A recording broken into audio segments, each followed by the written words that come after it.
Hello. Just sitting here, gonna wait about a minute or two before actually creating a lobby. Hopefully my audio is good. As you can see, we're in G Rank A Lobby 6. Though it occurs to me this game's online was region locked, wasn't it? Kind of, at least. I'm pretty sure I've played it with... Maybe I've played it with a European? I don't know. But that's where we are.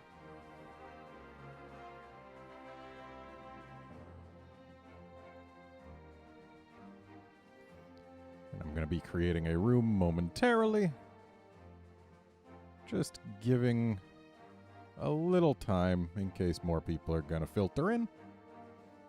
Just because, yeah, if people want to participate, it helps if they actually can.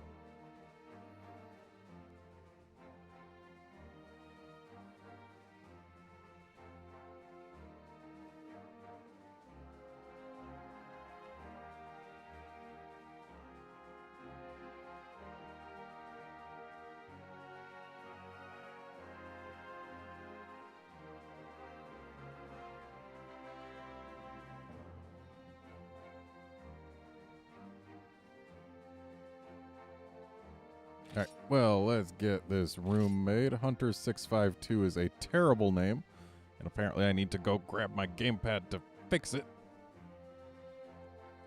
Okay.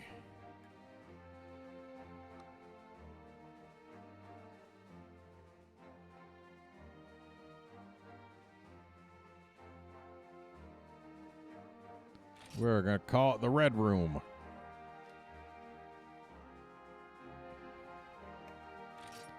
Let's see, what is my target?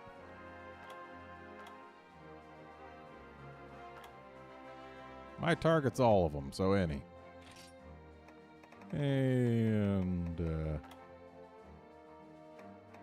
let's see here. Playing with friends, why not? We are passwording this.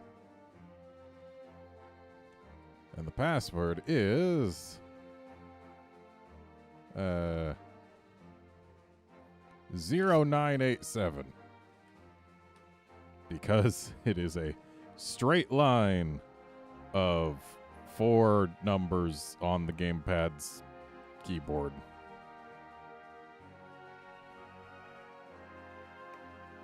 That's unfortunate to hear, Kratos. But hopefully you can at least enjoy watching. And so we go to the marina, where I need to make sure my items are in order, and they are not. I need more mega potions than just one.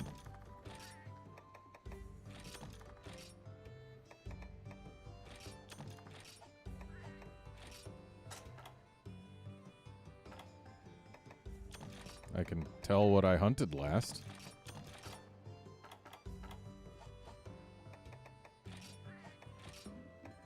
Let's see.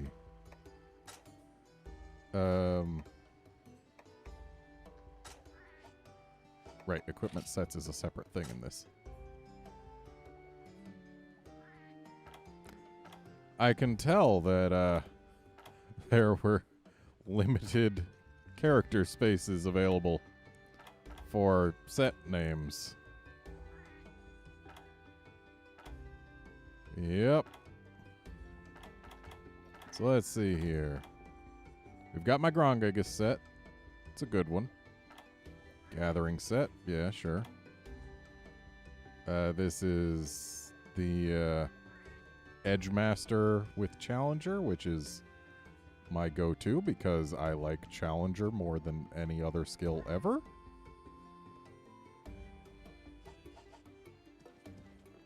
Ah, so you are JoJo, are you, Wolfkinson? Also, apparently, why is the little face icon there? I have my microphone set to off. Oh well.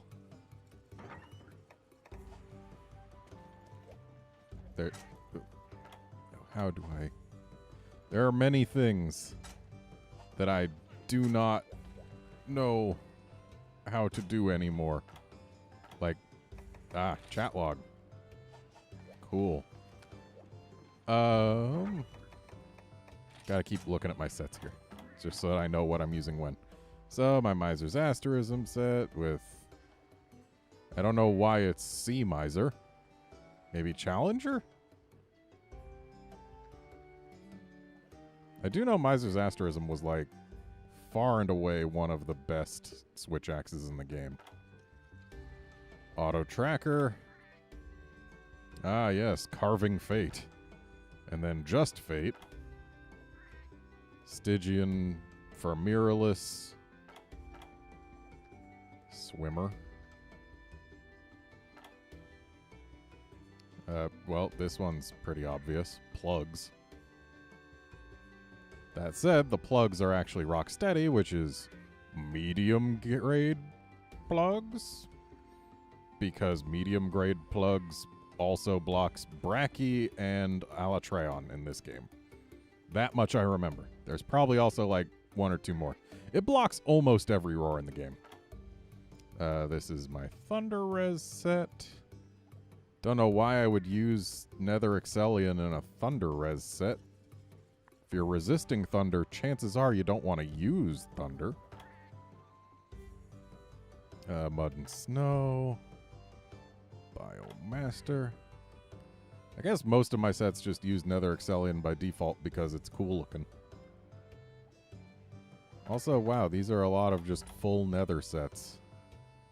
That's kind of sad, actually. Okay, wow, I made a set just for Divine Blessing. A set for Uragon and Diablos, what with the plugs and the Tremor Res. Sea Snipe. What am I sniping? What's the C? Oh, this is for charm sniping, that's right. Because I did, in fact, snipe a charm. What are these sets for? Oh, I think these sets were for playing with lower rank friends. That would make some... Well, this one's not. Or actually, yes, this one is, because it's got no damage skills. Okay, well, now that I know what's what... Yeah, let's just use my standard set. Go fight some things.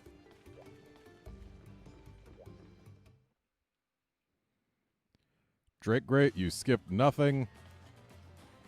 This stream is just starting, and yeah, as of the last stream, I retired that file, so now I'm just playing on my main file. And we're gonna be just hunting monsters.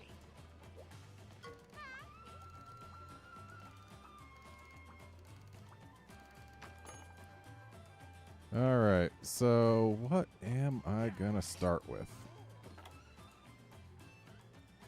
Well, let's not do anything with multiple monsters.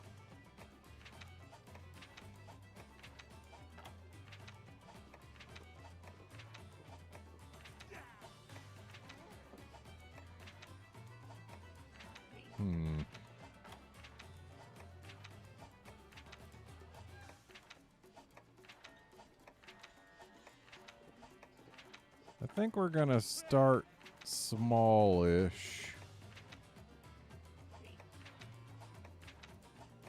There's a surprising number of monsters that it put in 6-star. What's the point of having 2 Lagombies and 2 Baggies? Let's start with the one that I don't like. I know it's not weak to lightning, but I'm too lazy to go back and change my weapon. And good old-fashioned fish and bread.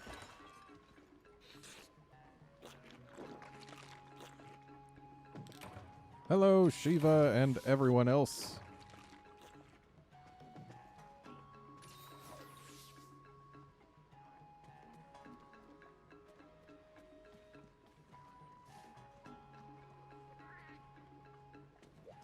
Yep, we're starting off with what is probably my least favorite monster in this game. Not going to need oxygen supplies. Let's get cleansers instead. There they are. More than one, actually. There we go.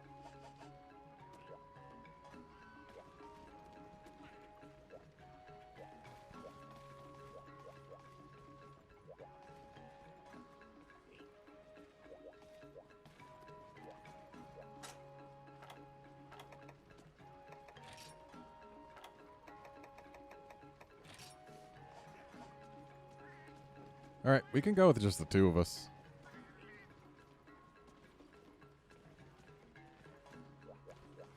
Because this way at least we get our minions. Or rather, our minions get us. Plus, there's no guarantee that other people will be joining. So yeah, let's go with just the two of us. If more people join, they can join in from the next quest.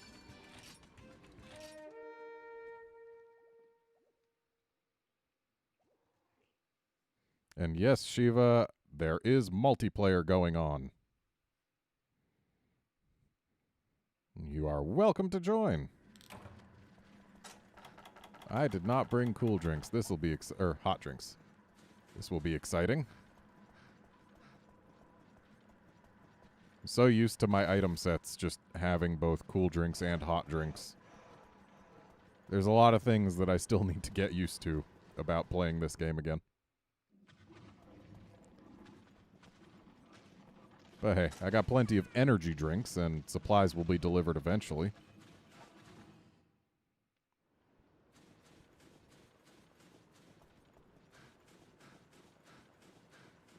Jade Baroth should start right over here.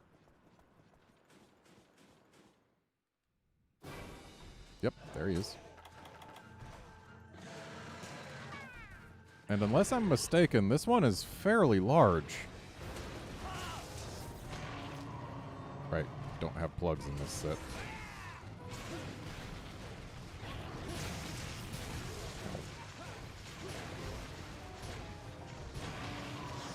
Well, now we've got Challenger going with the Red Fist of Justice that I honestly kind of miss.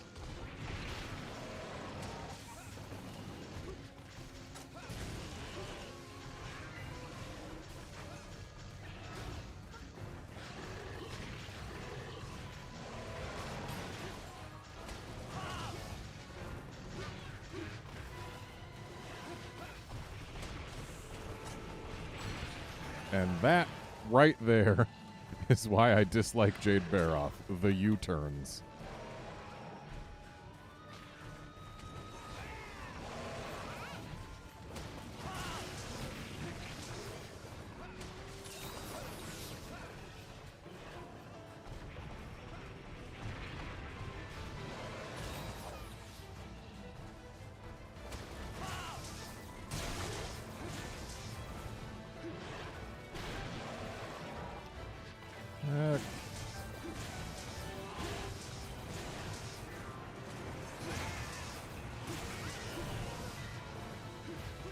Now let's get this tail.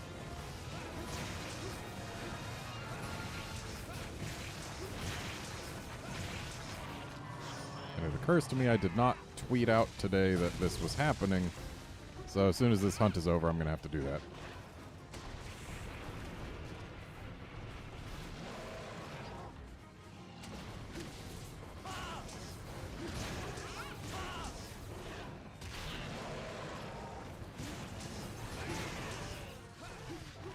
Got us a tail flinch.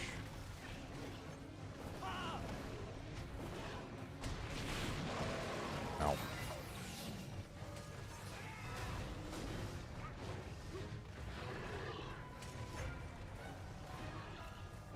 I am glad that you enjoy the Tundra theme, Drake Great, because, yeah, it is great.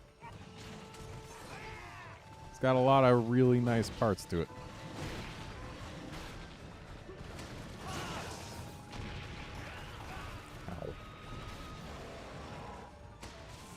Okay, I think it's time for heals, but it looks like Cha-Cha might think the exact same thing.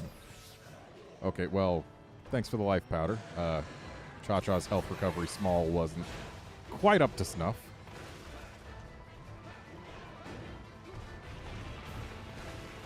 Wow. Didn't expect it to deviate its charge in that direction.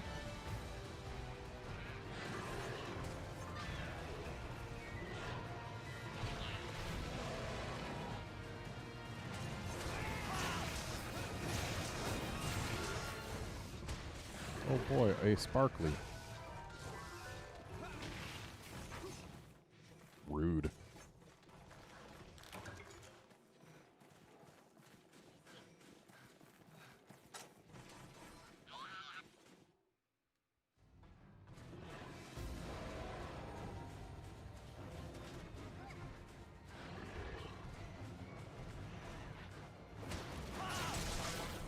Wow.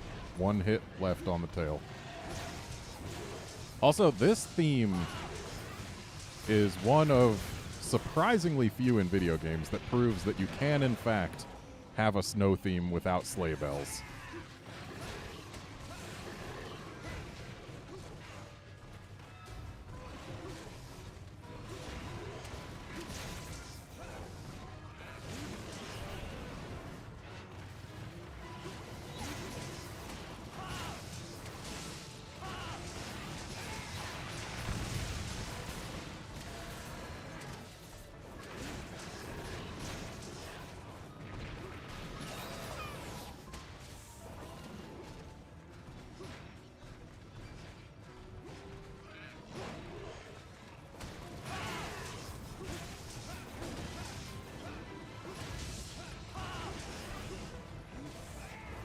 Or Barroth fall down.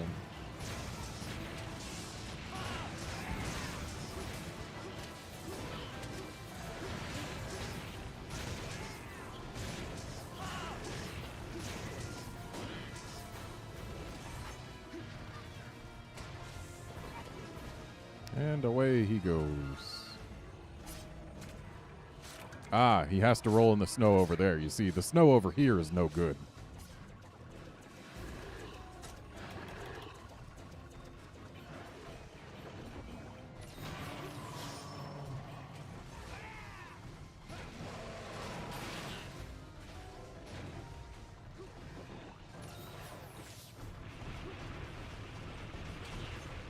Wow. I just dodged that by not moving.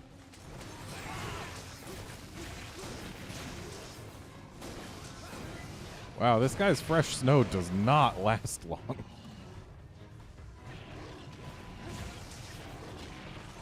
Ow. Thanks, buddy. Okay. Thanks for the life powder.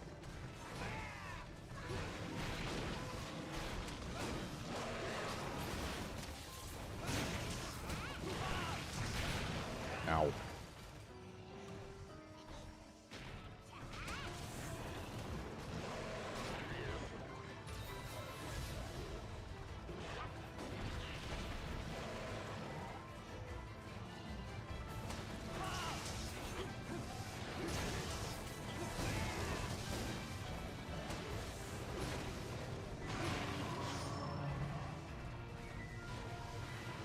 Oh, he's limping. Let's let him go to the secret area. Also, it's sharp. Because white sharp is for chumps. Also, I can't see chat right now because my cat has decided to park herself directly between my eyes and the chat box. Well, I say let's let him go to the secret area, but he's actually not going to go there unless he limps again. So let's encourage him to do so, I suppose.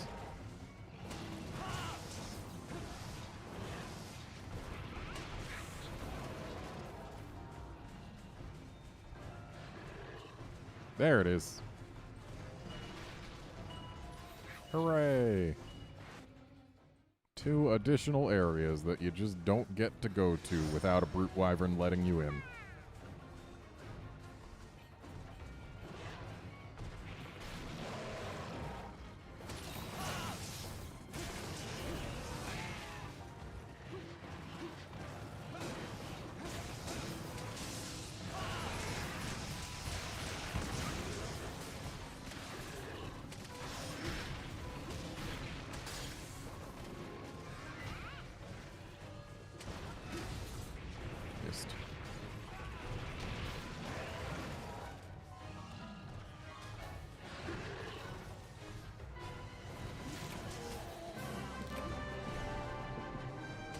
Alright, so that's Jade Baroth. And it is out of the way. Now, cat, please move so I can see chat.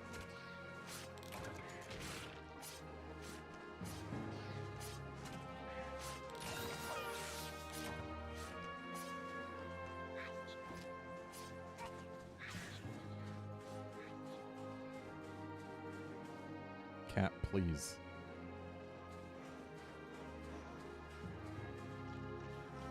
Okay, I can now see chat just fine because my cat is out of the way. I didn't bring stuff to gather, but there's this. Come on, Dragonbone relics. I don't need them, but they can be here.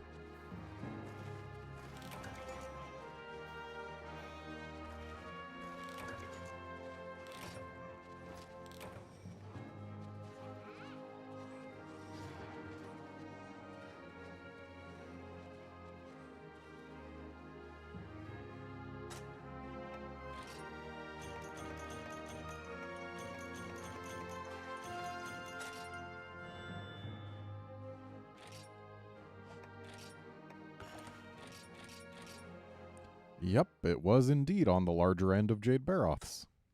Silver large. Also, I appreciate a lot that this game still shows you what size a monster was, even if it's not a crown. It's the last game in the franchise to do that, and I miss it so much. Because, like, if you fight a monster and you're like, oh, that was pretty big, but it's not a crown, and you already have a crown, the modern games are just like, yep, that was a monster. And it's like, but was it extra large, or am I just seeing things? And the game's like, I'll never tell. So yeah, I super miss when the game actually told us the size of a monster, even if it wasn't a record.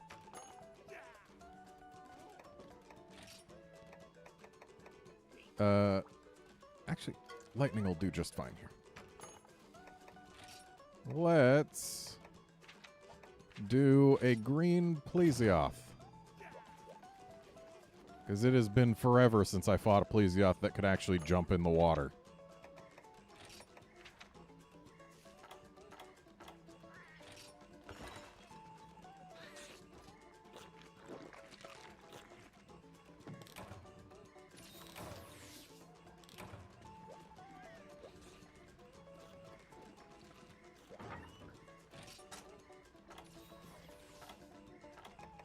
Not gonna need this cleanser.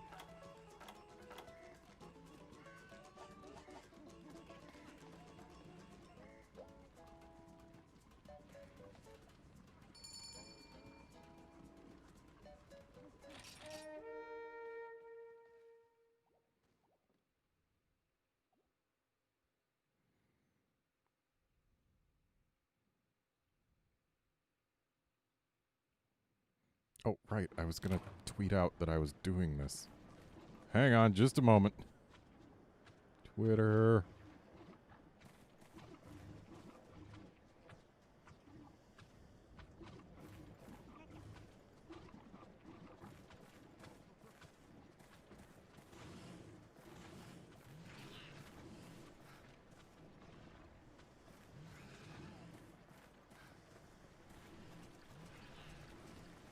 Typing with one hand while not at all looking at the screen, but holding a direction because it'll get me closer to where I want to be.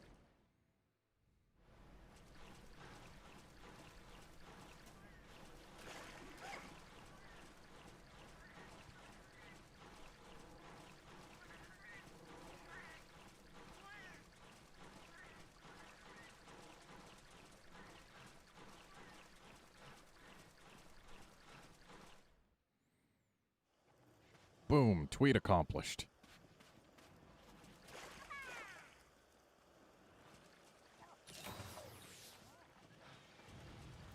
Okay, I was about to go grab some frogs, but then realized that our partner here is already in the water fighting it. So, yeah, no need to fish it out. That's cool. I am fine with that.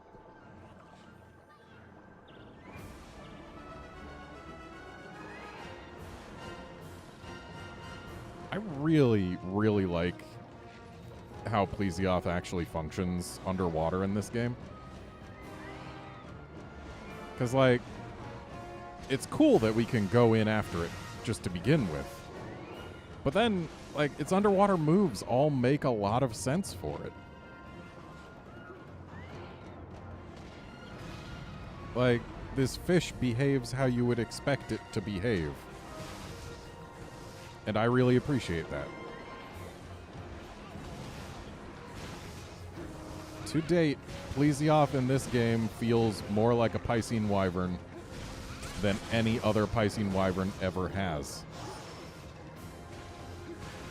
Like, you fight this fish and you're like, yeah, that's a big fish monster. And then it hops on land and it's not that.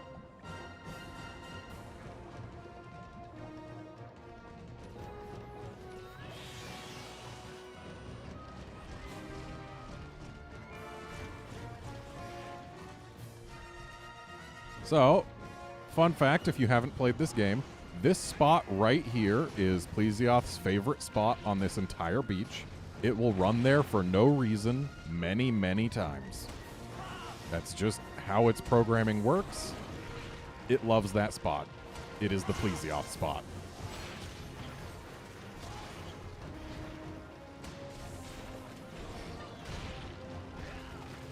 Ow.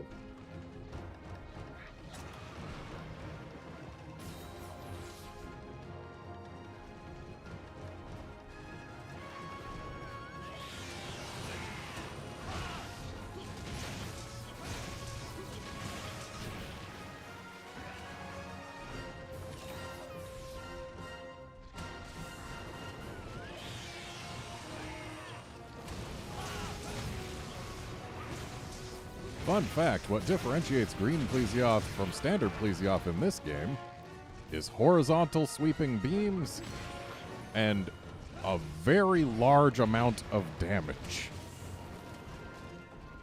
Green Plesioth hits incredibly hard for a monster that you have to fight in a key quest this early into G rank.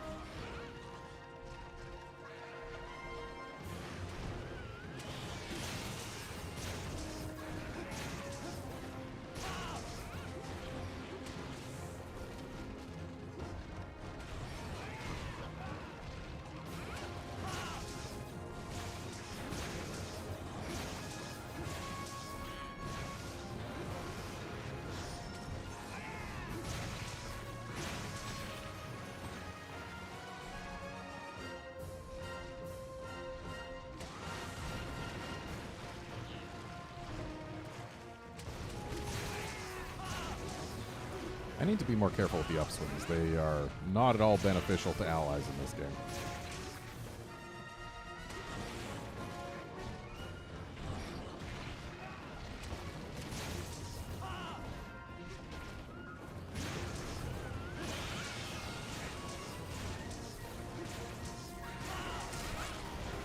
Sounds like we just got the back. Ow. Yep, that is indeed a broken back.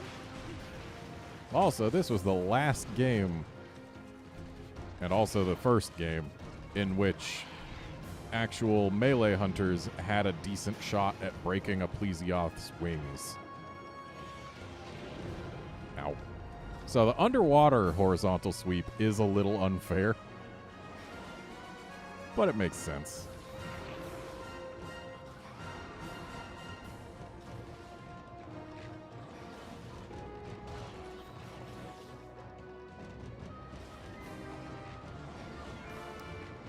Yeah, Drake grade, it might not be high compared to previous G-rank green Plesioths, but compared to other monsters in G1 in this game, it is incredibly high.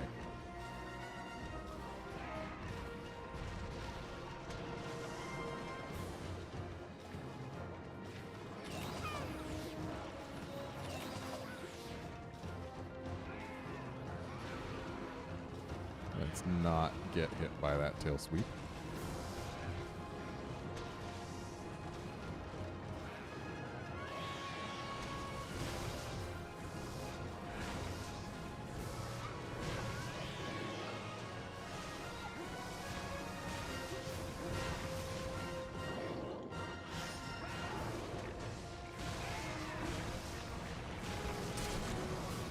Alright, there's one wing.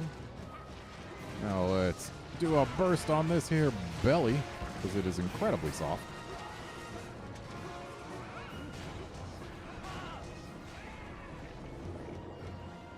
This game also changed another thing about Plesioth that I feel really just made sense and should have been the way Plesioth functioned like the whole time. And that is that in this specific game, Plesioth's face is incredibly weak to hammers. In previous games, it is not at all weak to hammers. But, I mean, there's nothing about that face that says, oh, don't hit me with a hammer, I'm super resistant to it.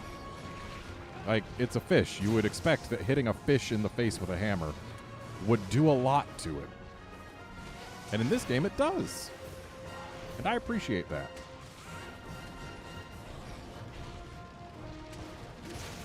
I eagerly await the day when swimming returns in a Monster Hunter game and we get to have an actual swimming Plesioth again. So this game... Whoops, sorry. Didn't hold forward in time to do the poke. Yeah, this game just did Plesioth so right. This is a good fish in this game and only this game. Oh, that's right. Elemental Bursts had an insane launch in this game, too. I completely forgot about that.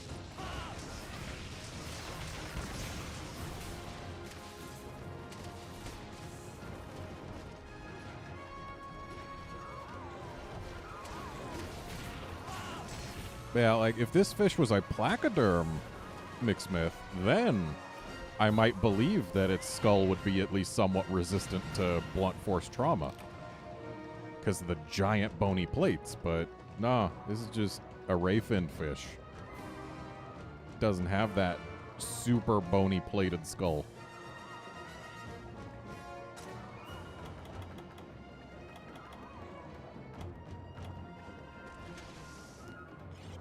That's right, you can use this meat mask in place of a frog to fish for Plesioths. I completely forgot about that.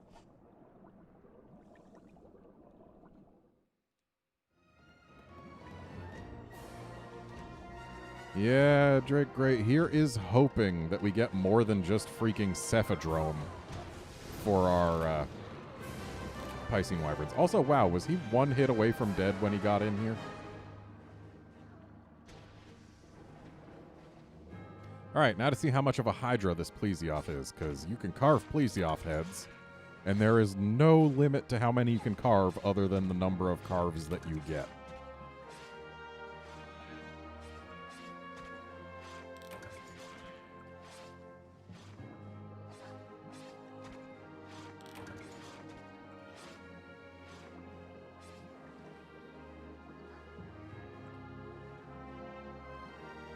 Well, no heads for me.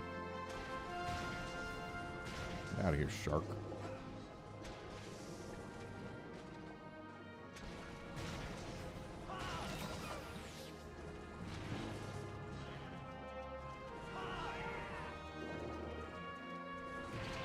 The underwater upswing.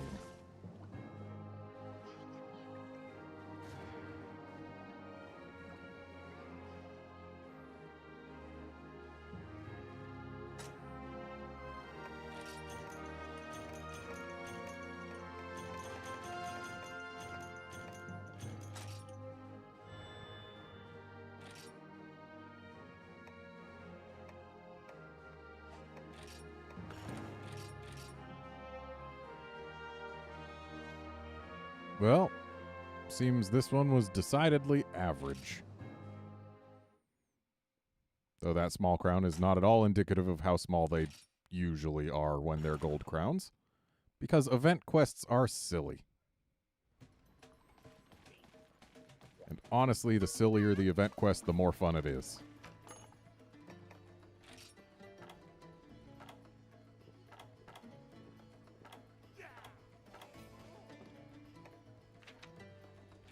I think it's time to hear some fantastic music.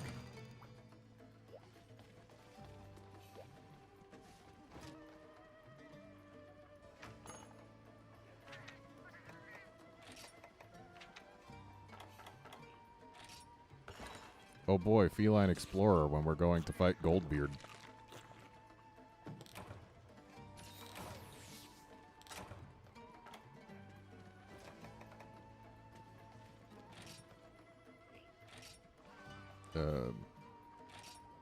Oh. That's why I had that icon. Okay, room info. Getting that up again, just in case anyone wants to join. We are in G Rank A, Lobby 6, and the passcode is 0987.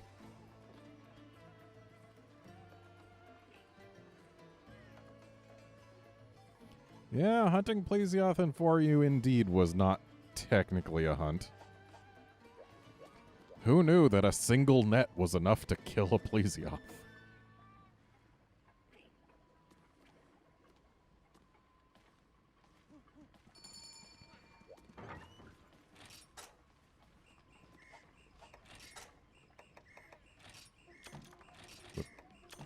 Every time I play this game, I'm reminded how much I miss item sets. Because item sets were an incredible addition.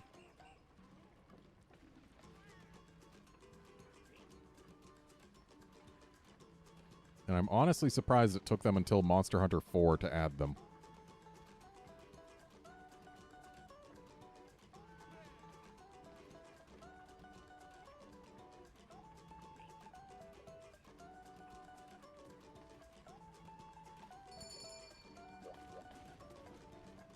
All right, going with just the two of us for now, but again, if you want to join, you can. G Rank A, Room 6, Red Room, passcode 0987.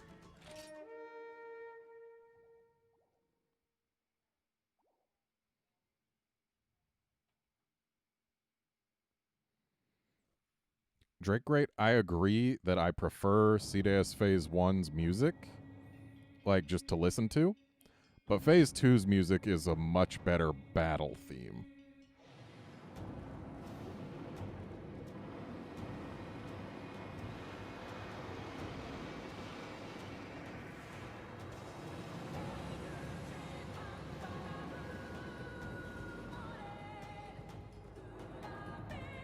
Plus, this percussion is real hard to beat.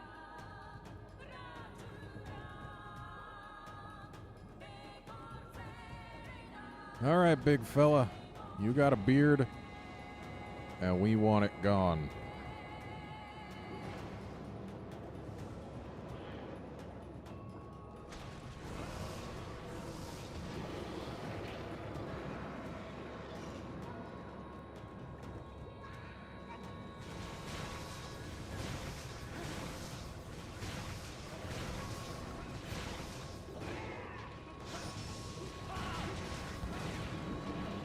Mad Goldbeard.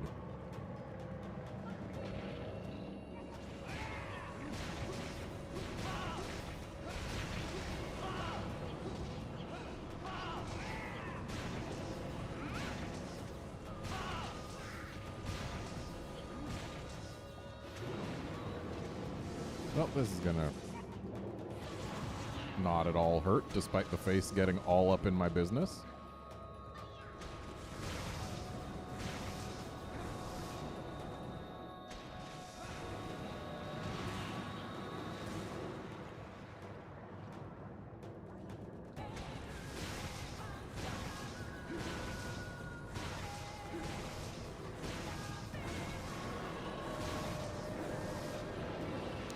I'm going to go ahead and not get hit by this laser. Oh, hey. Shave complete.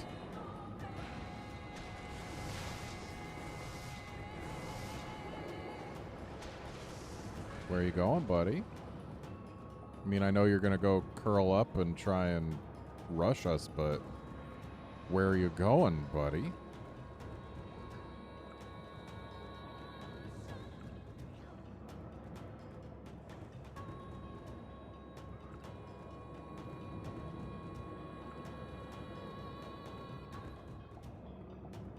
Yeah, it would be nice if we eventually got an actually updated Lao fight instead of just a shortened Lao fight. But alas, we got what we got.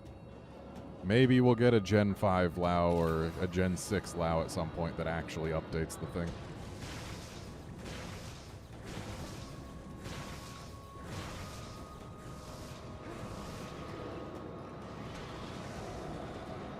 Sure is weird that Cedeus was the first giant monster in this franchise to actually attempt to harm players.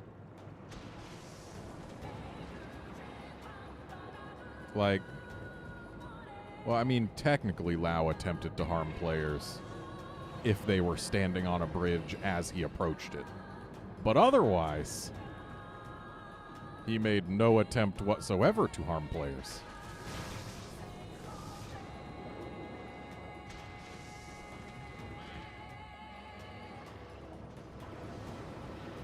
Nope. I do not need this laser in my life.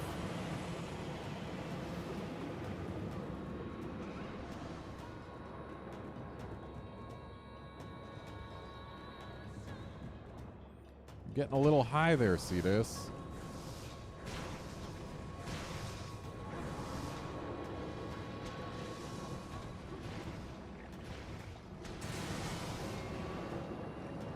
Alright, was that the tail? That was the tail. Alright, so we've got the back of his hood and his horns left. And here comes the roar.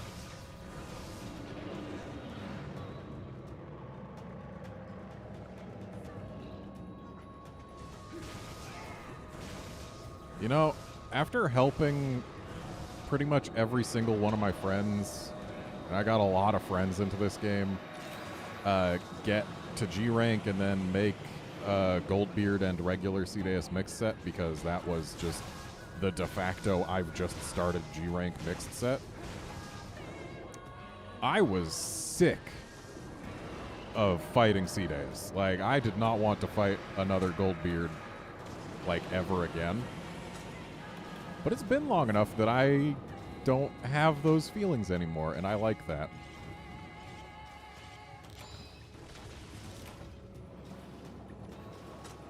Yeah, Drake Great Shen Gaoren also wasn't very big. Like, sure, it was tall, but it wasn't very big. And Cedeus wants to be Dragonated, so I am going to get over to this here button to appease him. Wish I didn't have Water Blight. But, alas, I am incredibly wet under all of this water. And I'm running out of air, but I'll be fine.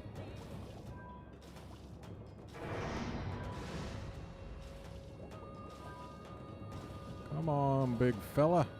Come on up. Let's see if I can bust one of your horns off. And right about there. Yep. Still got it. Now to go find some air.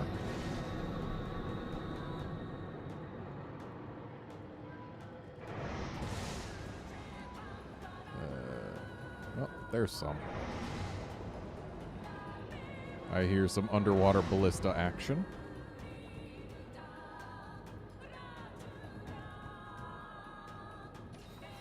There we go. Underwater ballistas actually are, in fact, the best way to get the horns, other than the Dragonator, but Dragonator is less frequently usable.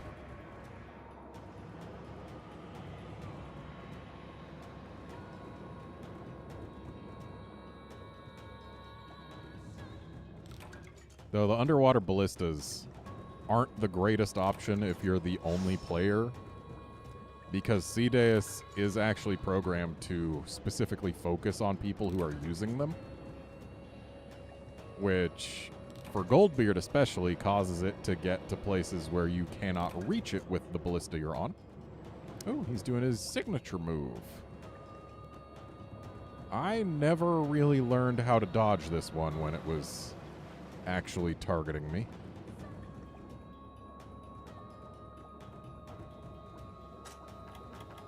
Because you can't do a Superman dive underwater, so it's really about either swim fast laterally to the direction it's going to sweep. Or else, oh, don't want that. Yeah, swim fast laterally to the direction it's aiming, or else, I guess, maybe perfectly time a dodge. But I don't know what that dodge timing is. I do know that Cedeus takes like a year to actually come back down after its signature move.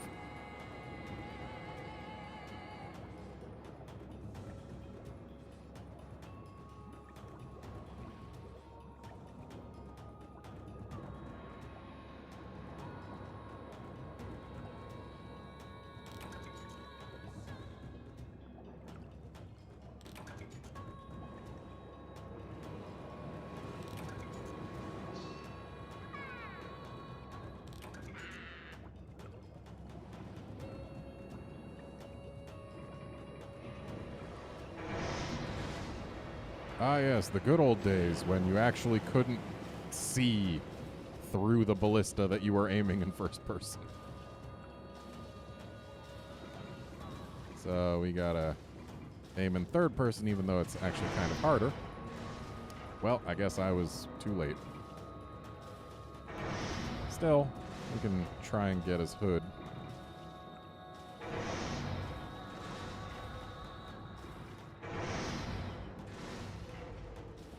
Nice flinch. These ballista controls are insanely sensitive, and I'm not a fan.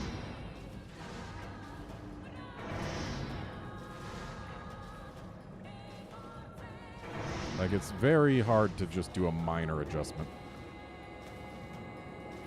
Oh, we're going up again.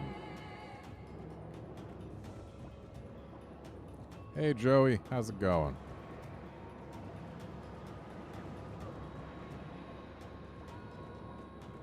Well, time to carve up this horn while we wait for Cedeus to decide to come back down.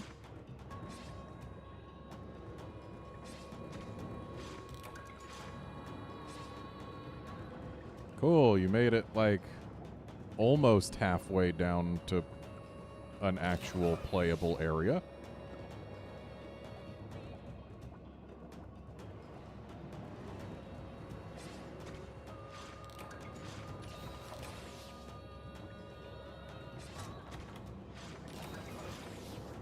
Ah, yes.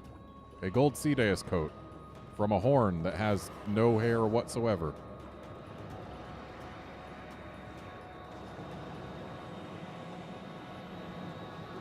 I'm going to do us all a favor so that we don't lose track of this Cedeus. Provided I can actually get close enough. There we go. Now we won't lose track of it.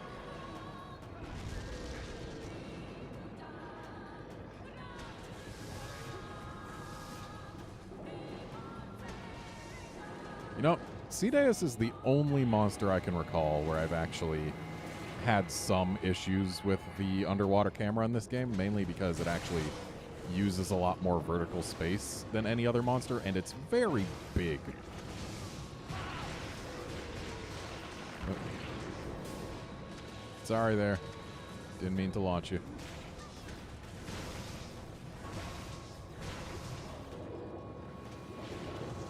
Ow.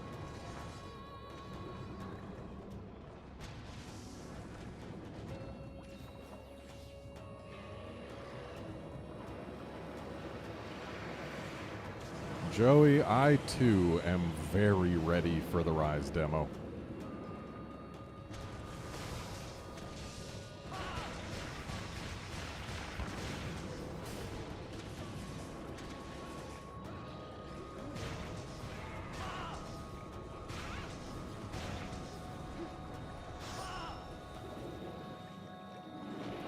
Yeah, soloing the G5 Deviants is definitely not a pleasant experience until you win.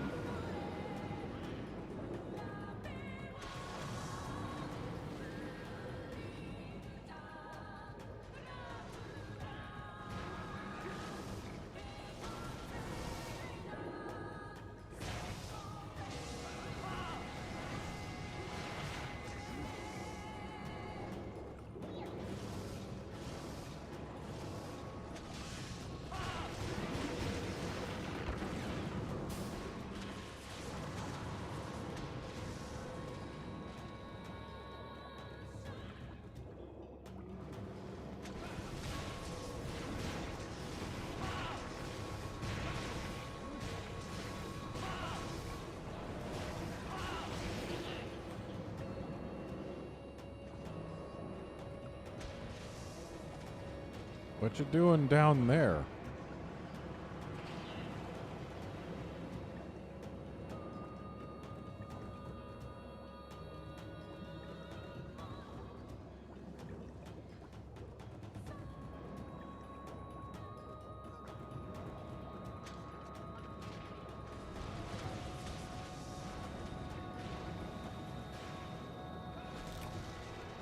Hooray!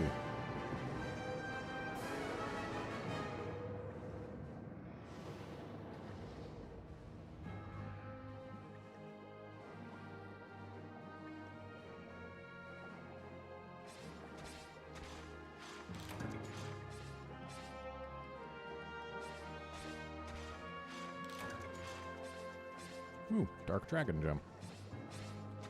It always weirded me out just how golden Goldbeard is on the inside.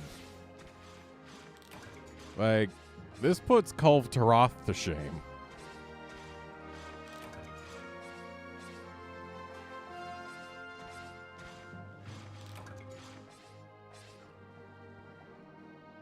So here's the thing about Bolt Reaver Astalos. I hate it with a burning passion. It is my least favorite monster in GU. Mainly because of its one-shot, almost arena-covering face sword. There's no reason something with that huge of a range should be a one-shot. Of course, I also have the bad habit of whenever he does his little walk backwards to do it, I end up chasing him almost every time because I don't have impulse control.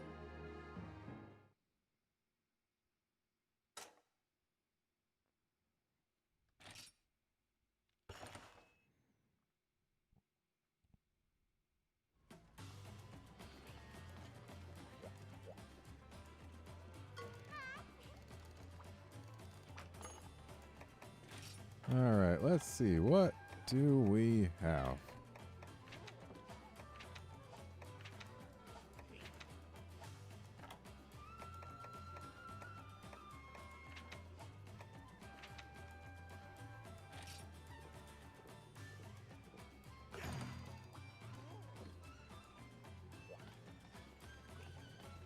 I think it's time to fight the superior pale white flabby monster.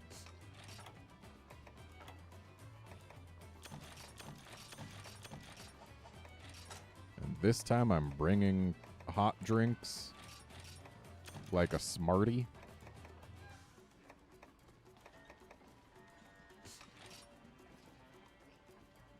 Wait, am I out of herbal meds? No, I have them. That's good. I'm gonna want them, I'm sure.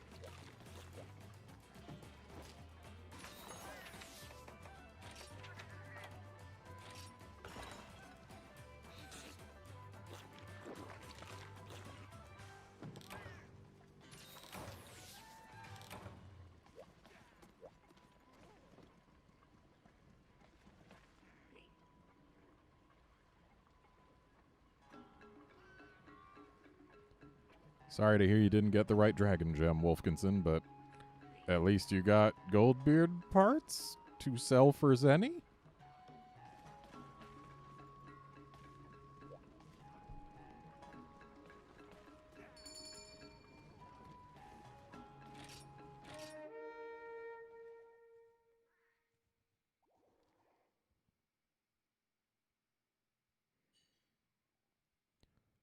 Rustrazor Ceanataur is a really interesting fight, though I dislike every single second of when it has the Gravios skull on its back.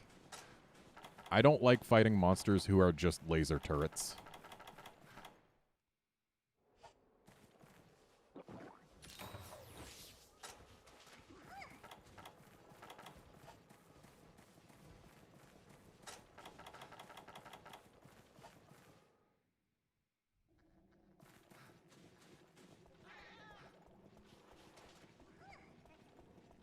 Trying to think who my favorite deviant... Well, actually, that's easy who my favorite deviant is.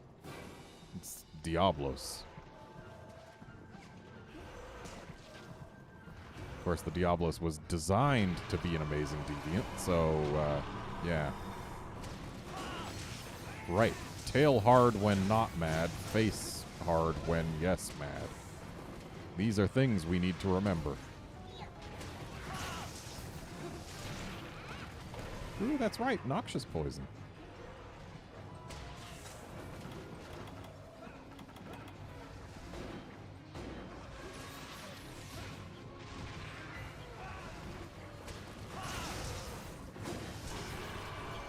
Alright, so now tail soft.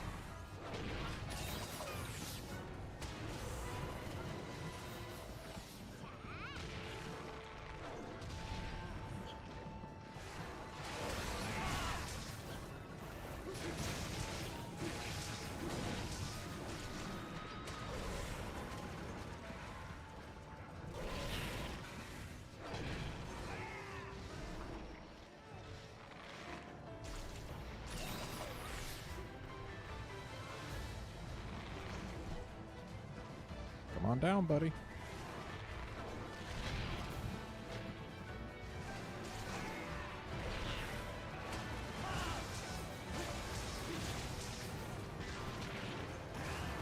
That freaking turn shoved me into the poison cloud.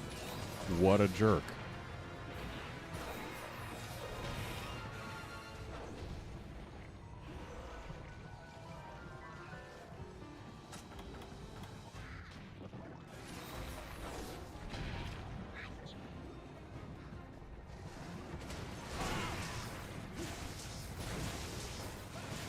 Reasons Giginox is better than Kezu. Part 1.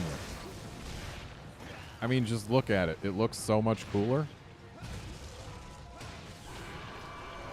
It has more interesting and unique animations. It's got battle music. It's got more breaks. Some of which actually affect things.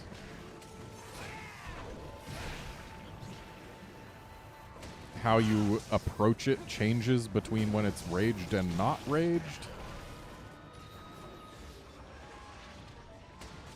It's just so much better of a fight.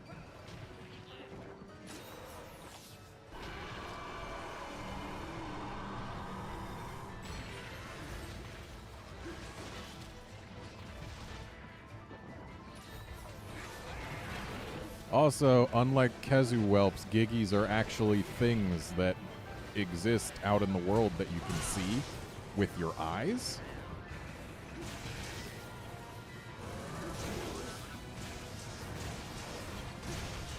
That actually matter during fights and not just during mining quests.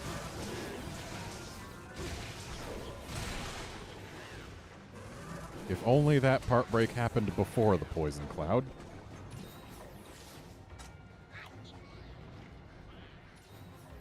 Oh, you tired, Giggy?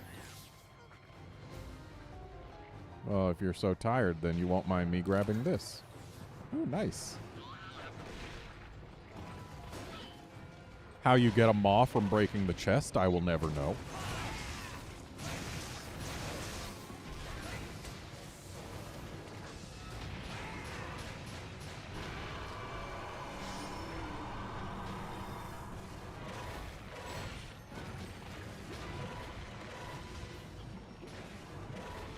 Also, Kezu's butt doesn't try and bite you.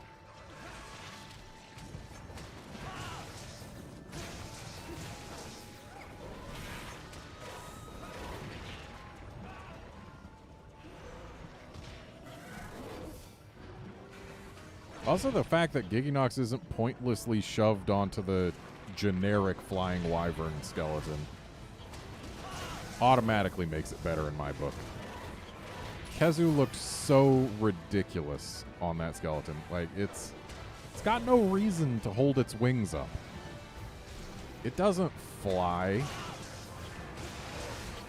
At least not often. Giginox is just a significantly better execution of the same concept. Baleful Giginox is a straight upgrade over Kezu. You cannot change my mind on that.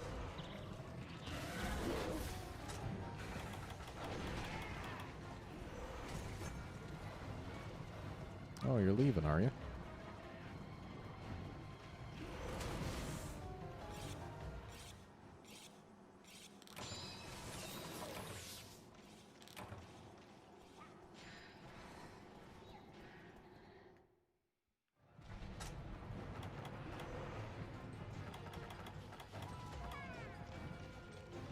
Give me that face.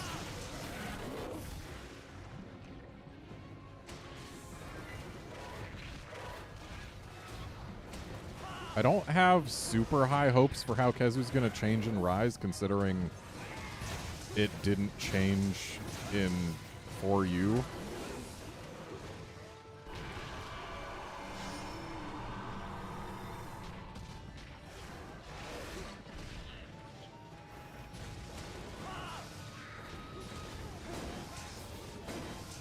Yeah, I know I'm bouncing on the face, but I still want that break, dang it. Monsters don't spend a whole lot of time out of rage in G rank.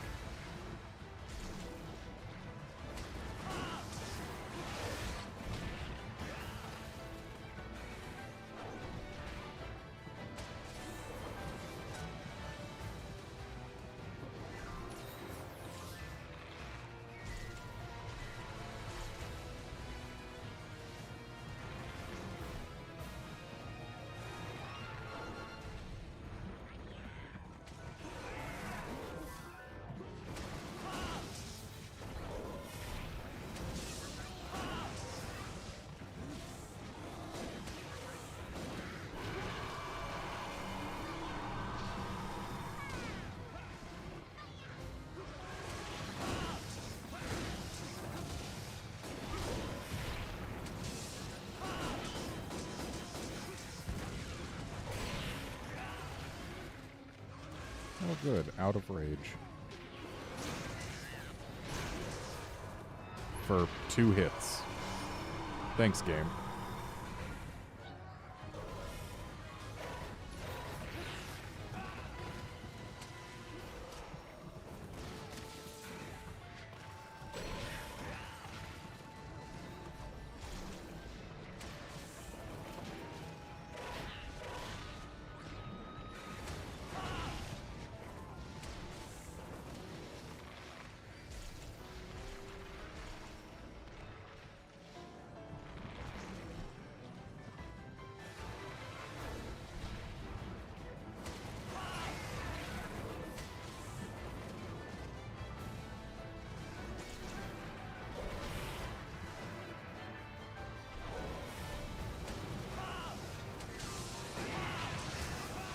Sorry.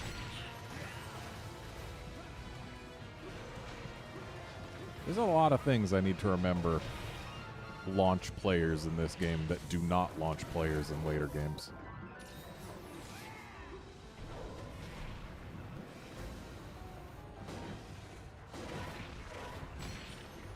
Like, Switch Axe is, compared to this, incredibly other player friendly in Iceborne. There's the face break. So now we can just target that belly or whatever else is soft.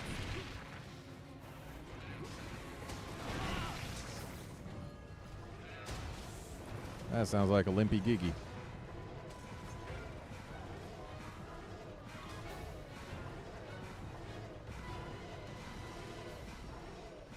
Fun fact, the first Giginox I fought in Monster Hunter Tri, I was using a hammer and I timed out.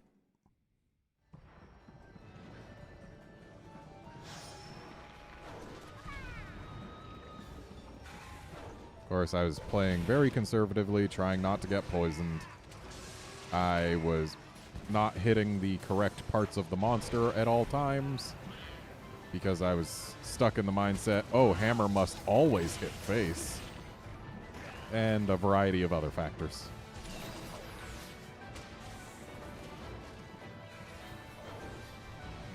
To date, I think it's still the only non-Elder Dragon monster that I've timed out on my first hunt of.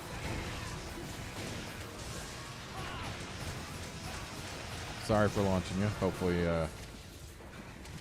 okay, good. I did get you clear of the poison explosion. Oh, tired Giggy. Oh, dead Giggy.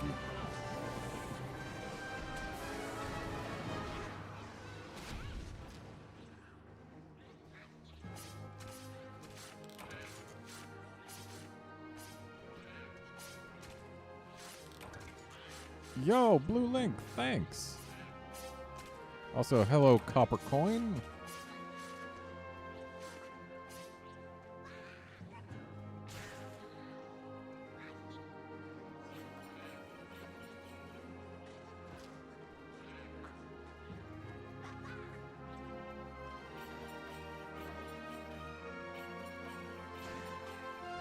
So, looking back through the text a little bit, Joey, low rank Garuga and Freedom Unite just is a cakewalk. It's literally a poor man's Rathian.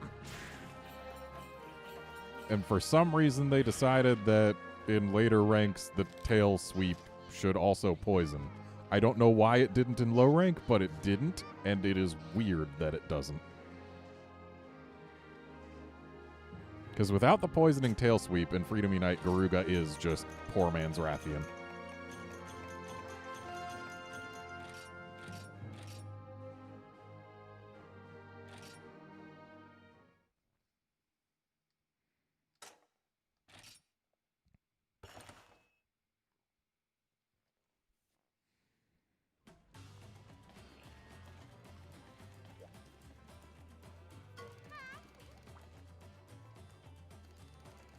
Yeah, here's hoping that Kezu gets the same level of overall Garuga God in Iceborne.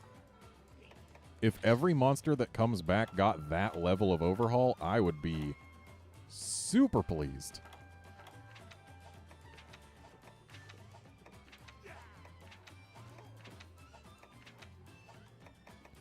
Also, let me just say, quests like these, I wish were in Iceborne. Iceborne really needed to have more quests with multiple of the same monster or a monster and its subspecies together. It really didn't have enough of those, and that makes me sad.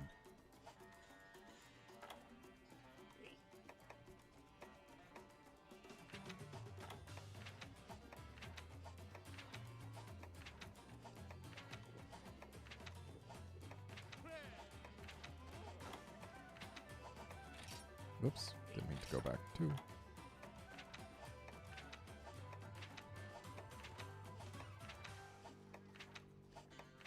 Just trying to see what all's available.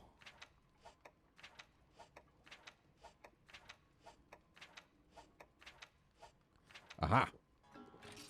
I haven't done a purple Ludroth in a long, long time.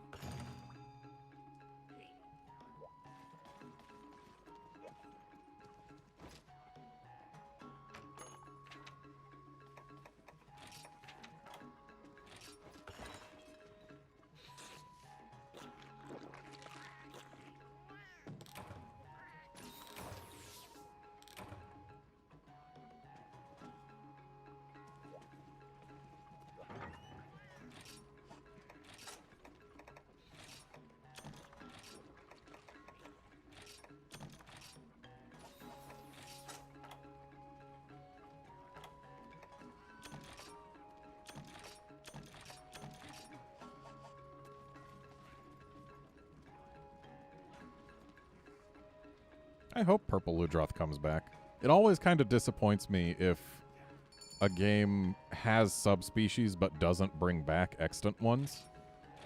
Like, Base World didn't bring back Steel Uragon, for example. Of course, it didn't bring back subspecies for anything but Wraths and Diablos. But then the fact that they didn't add in Steel Uragon for Iceborne just seemed like a missed opportunity to me. But then again, that would have meant adding in the stench status, and yeah, that would have been awkward too.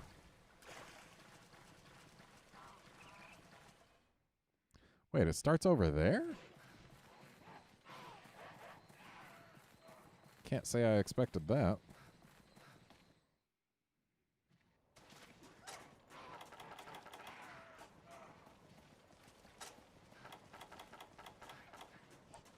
Iceborne had so much opportunity to add Jade Baroth, but I get why they didn't, because it would have stepped on Bombaro's toes. Because they are basically the same monster concept. And Bombaro is a much cooler execution of it. But, like, yeah, there's a lot of things, a lot of subspecies they could have added, but didn't.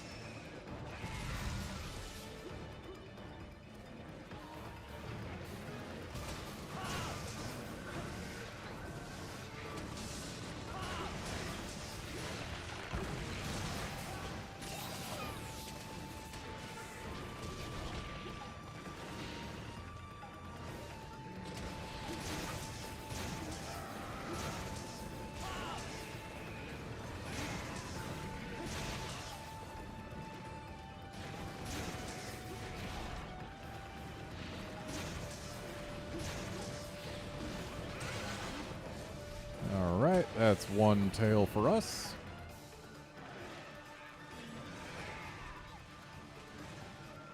Fun fact, most Leviathans in this game are actually surprisingly resistant to blast.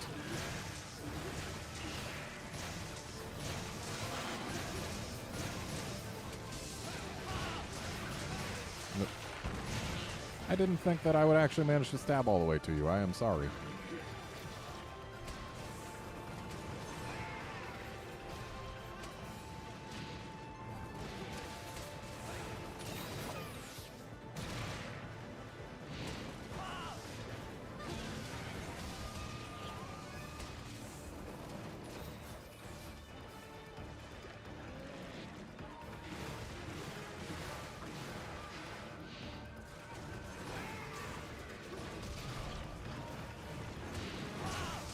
A little close here, Ludi.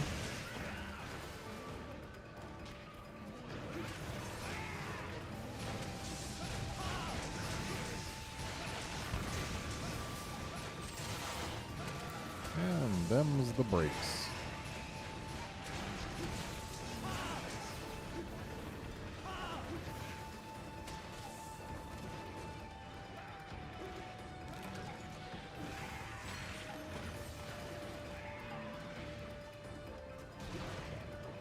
For those not in the know, just aesthetically, Misty Peaks is my favorite third-gen map. There's a lot to like about it. Like, even this cave is neat. Surprisingly golden water.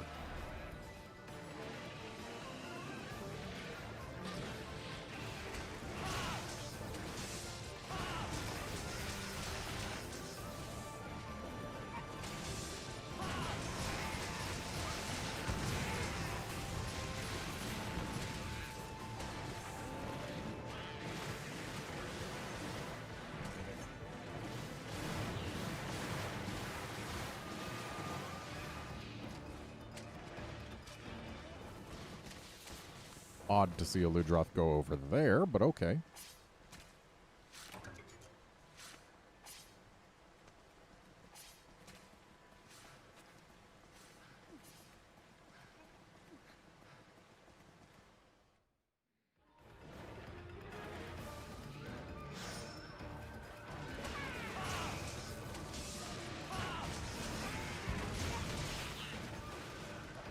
The real question, Joey, is are the variants going to get subspecies? Because maybe, just maybe, in some future date, we could get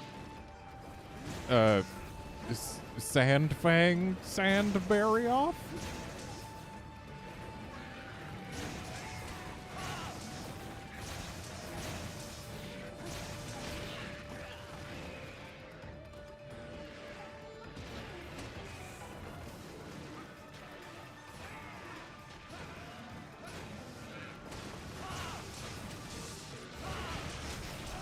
I saved you. That was totally my intention, to save you. Yep. Protected you from that roll by launching you into another area.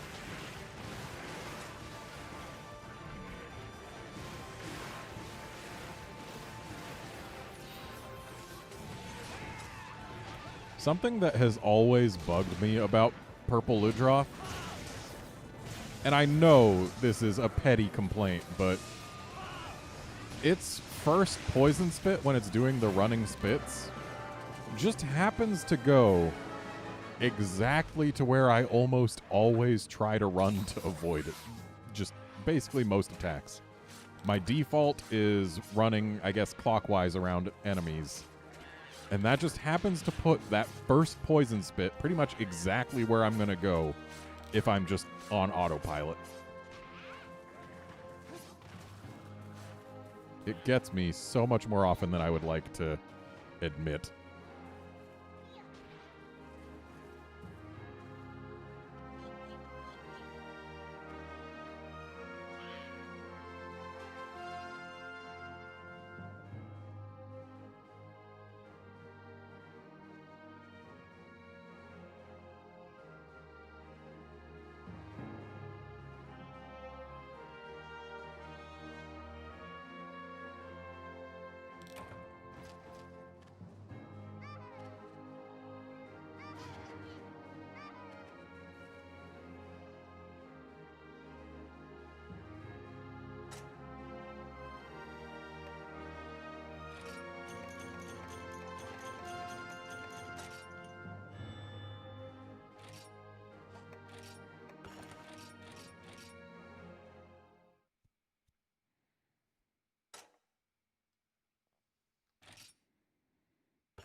G1's fun and all, but I think we've earned a trip to G2.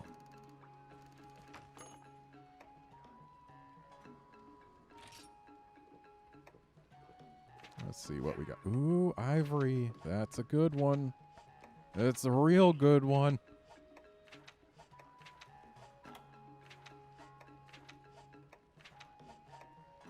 There's so many good monsters in this game that were introduced either in this or Portable Third.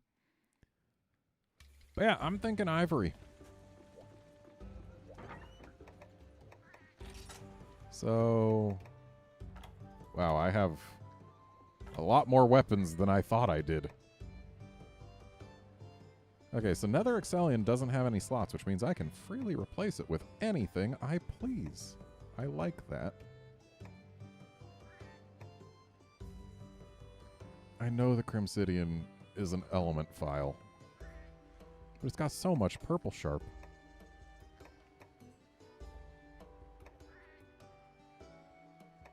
And, like, there basically aren't other fire switch axes.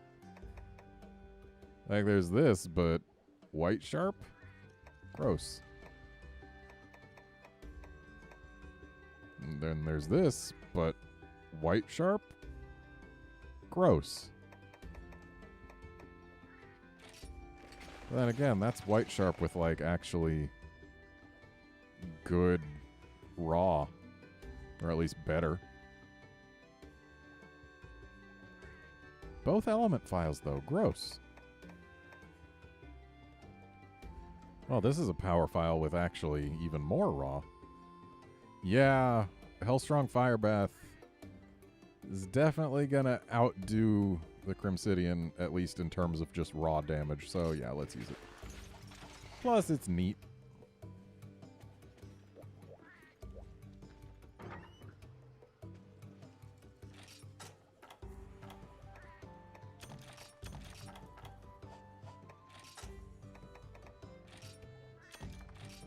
Though it'll always be a reminder that this was one game before they added Rathalos switch axes.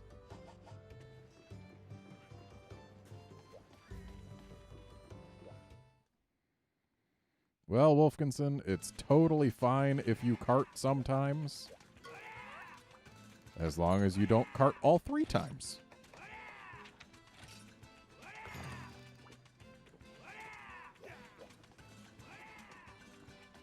Crab, yeah, element files are always less good than power files.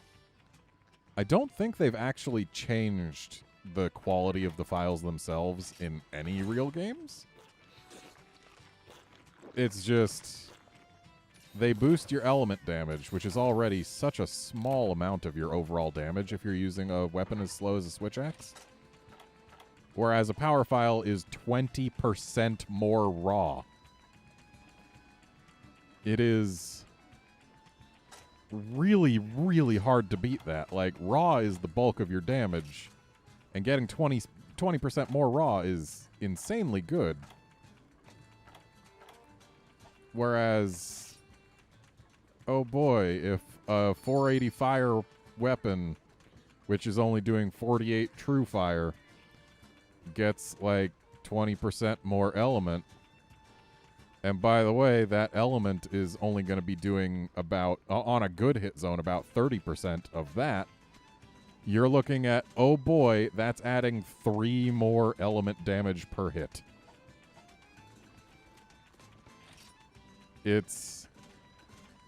Element files would be good if they boosted things by a much, much higher number than they do, but they don't.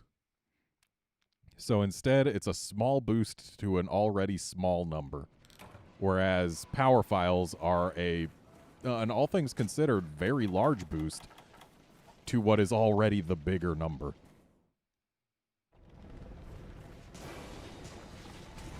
Cool, it's been painted twice. Now we definitely won't lose it. Shout out to Generations, where this was a jumping rock.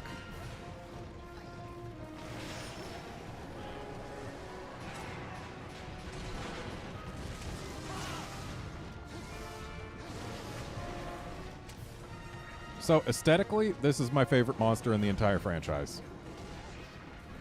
Just throwing that out there. Look at it. This is a gorgeous animal.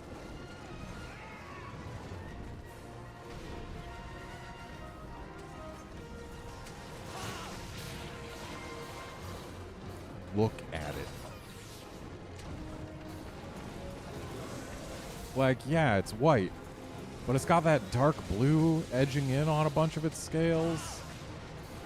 It's got that rock solid base design for the Geocruise itself. Like, this is a fantastically designed creature, and I love it.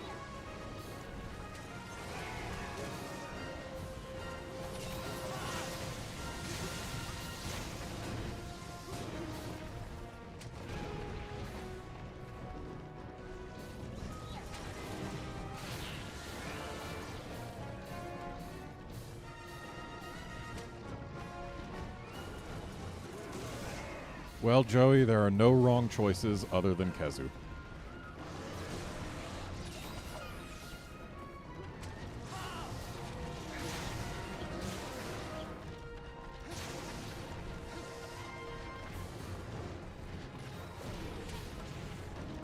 Drake Great, the reason to use Ivory Laggy as soon as you get it in stories is the fact that it's just basically the best monster in that game that isn't a rare species.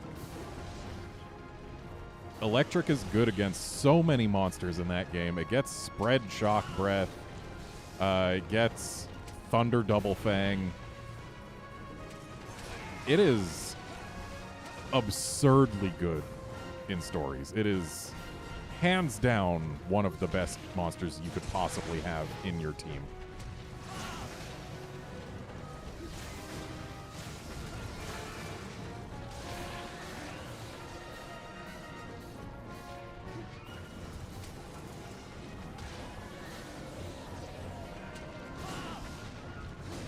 Oh, that's right.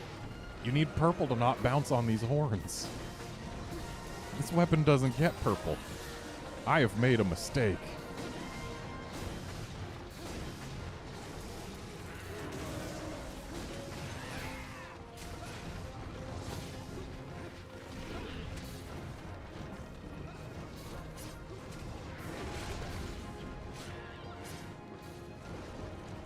So here's the thing, Drake Great.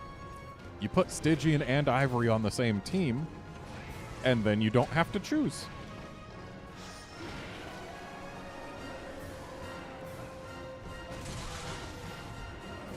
Alright, there's the horns. Just got claws and back left. Back we are basically not getting unless it decides to swim.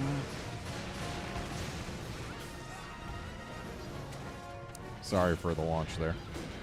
Thought I was far enough away from you.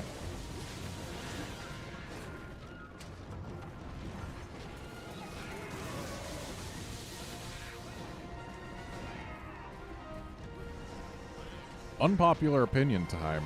Another of my favorite aesthetic monsters in the franchise, Ukamlos. I dig the shovel chin. Pun not intended, but also kind of intended.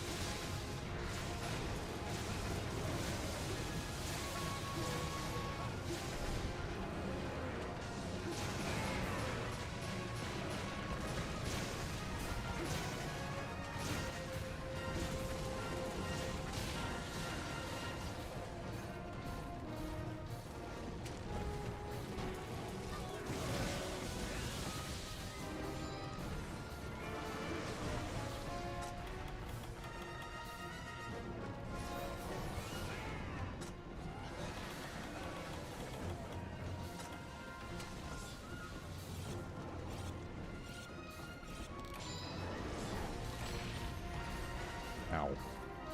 I got taken out by its toes.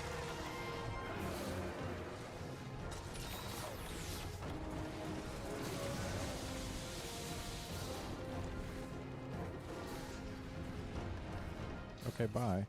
Oh, I already carved that. Well, aren't I just a bad partner? Yeah, Ukamlos' theme is phenomenal.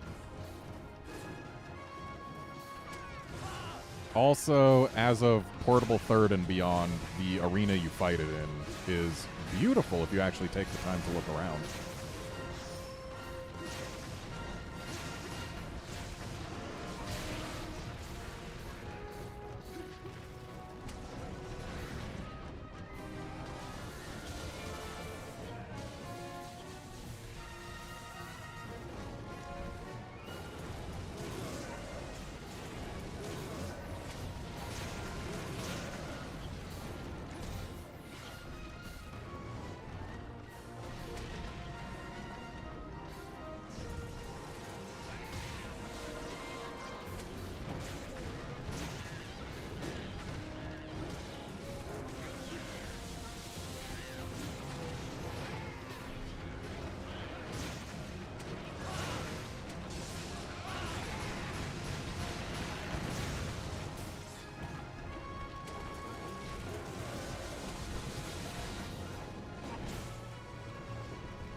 Hey there, Obi-Wan Kenobi.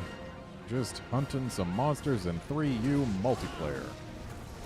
Trying to get to each monster in the game at least once over the course of this and probably 1 or 2 future streams. Maybe more. Really depends how quickly we work through this.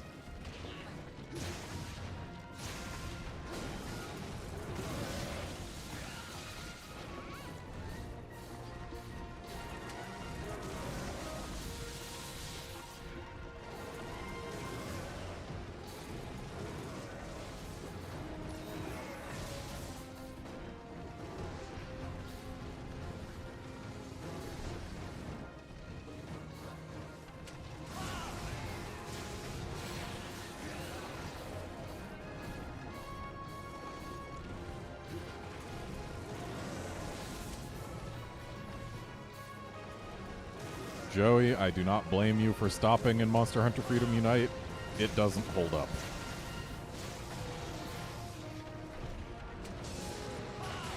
Also, Freedom Unite Lunastra, back when Lunastra was Teostra but with Tells.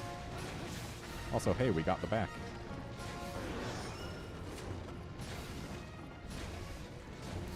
And that is one Limpy Laggy. I kind of want to see this thing get to sleep just because it's a beautiful monster. But I don't want to, like, stop fighting to do that, especially when it's apparently only 2 hits away from dead. Would have wasted a lot of time.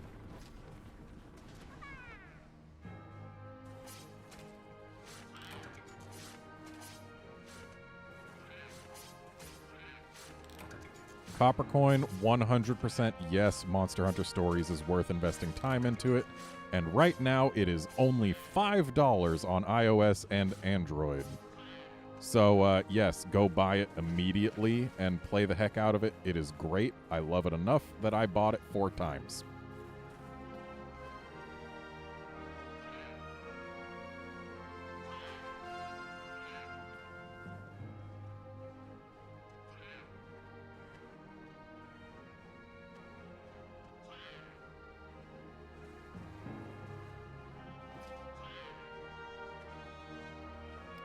Crab, yes, I do believe that a Cantor and Dukanlos should be reclassified to Fanged Wyverns. It would just make sense at this point.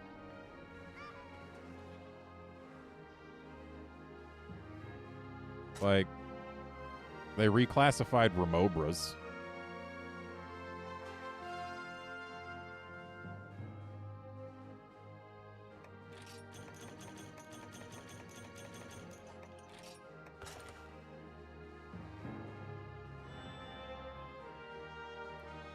Also, Joey, another reason to not go for the iOS version at this point, it's been delisted, so you literally can't legally do so.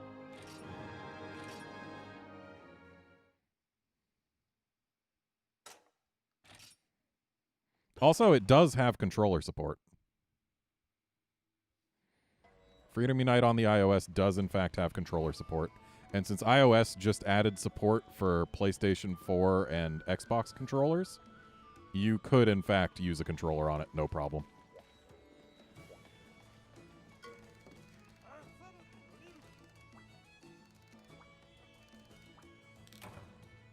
That reminds me.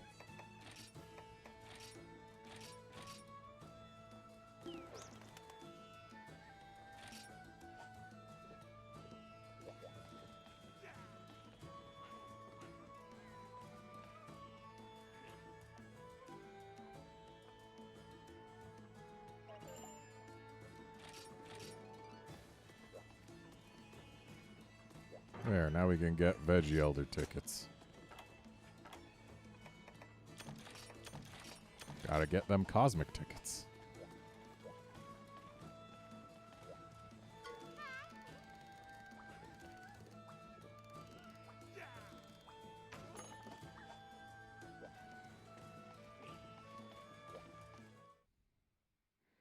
Oh, yeah. Stories on iOS does not have controller support, which is sad. But it's still really good. Like, it only really... It takes a little getting used to moving around outside of combat, but once you're used to it, you're there. And it's fine. I'm gonna grab my Miser's Asterism set. Unless... Do I want Biomaster? Yeah, I want Biomaster. Why do I have it on this set, though?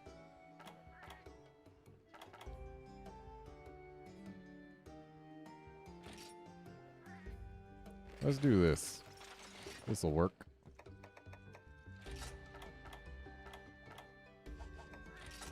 Because I think it's Bracky time. Time for the original Bracky.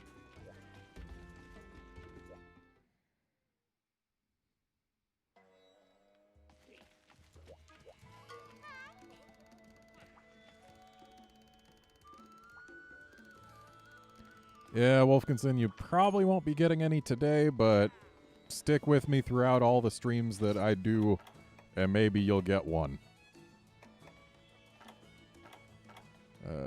Break the Brachydios.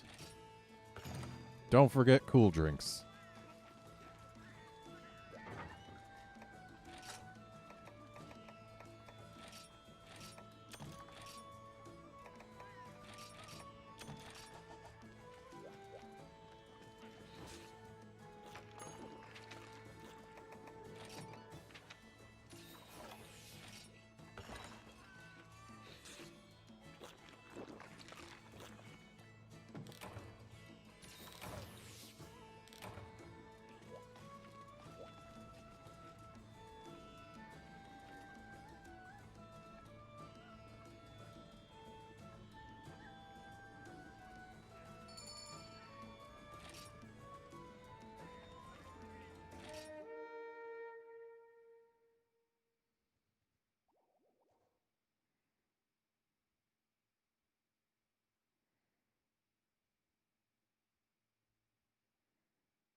Fun fact, original Bracky is really weak to poison. Like, not Uragon and Deviljho weak, but still really weak. Why am I dodging? I have Rocksteady, which gives me plugs against Bracky. Despite his high-grade roar and it only giving plugs against low-grade roars for the most part. Also, we get to hear original Bracky theme. I love it. Just, it has so much more energy than Bracky's Iceborne theme.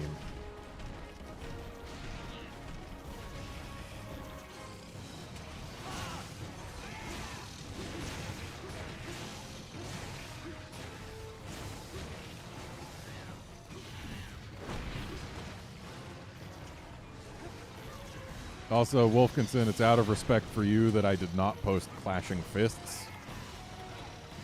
I just want that to be known. Clashing Fists is an incredibly hard quest, and I love it because it's so stupid.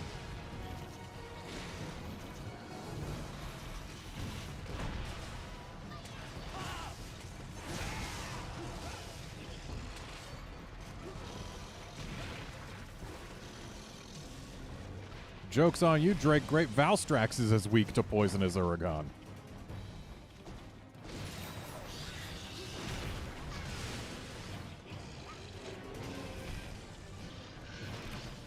Ow. Turns out running out of stamina is not the best thing.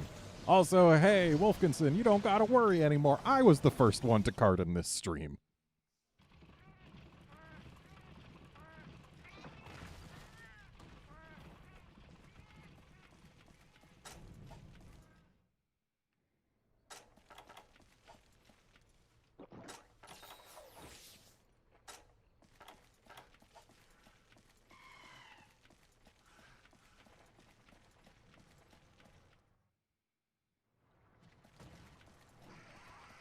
I also really, really like Raging Bracky's Final Phase music, but specifically only for Raging Bracky.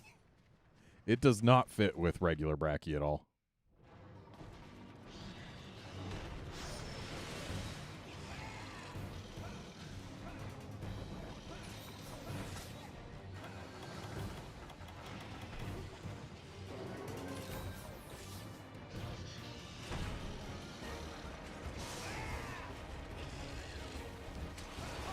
Drake Great, while Valstrax can Dragon Blight you, that doesn't make it less weak to poison. It just makes you less able to put poison on it.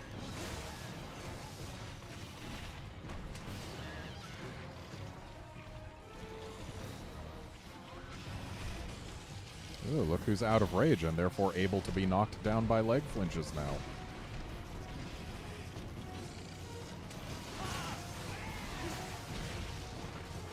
Ow.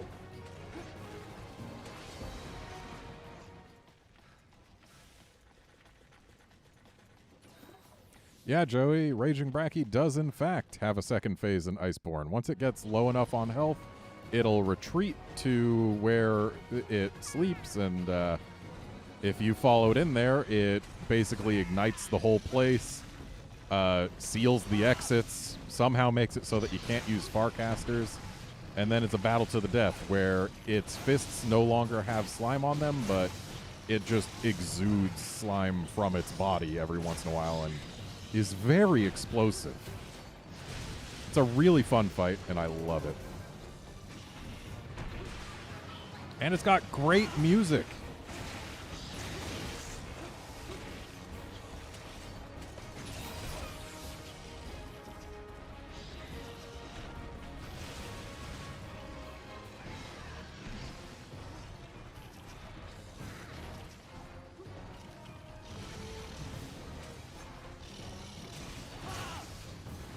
Well, Joey, even if you stopped playing Iceborne, I know a YouTube channel where you can see footage of all the monsters in it.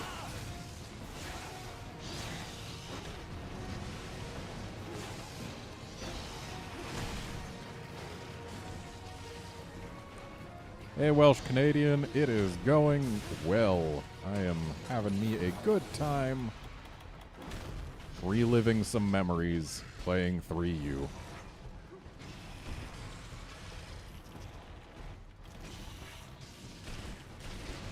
Joey, Savage Devil Joe, and Furious Rajang. I almost said Savage Rajang and Furious Devil Joe, which let's not go inventing variants here. But they do not have additional phases, though they are upgrades over their previous game incarnations. Raging Bracky was the only variant that they really put a lot of love into. And honestly, it deserved it.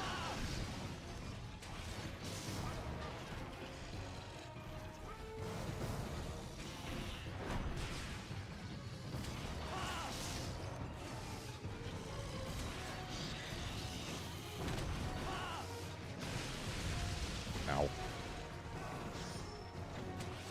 Oh, that's right. Latent power exists.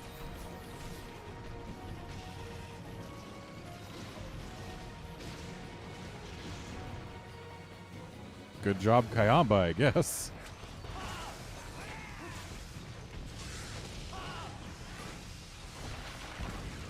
Cool. I hit with 0 hits of that elemental discharge.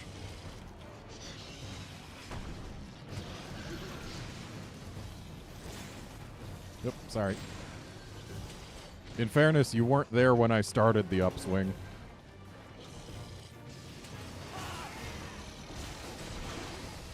Nice tail cut.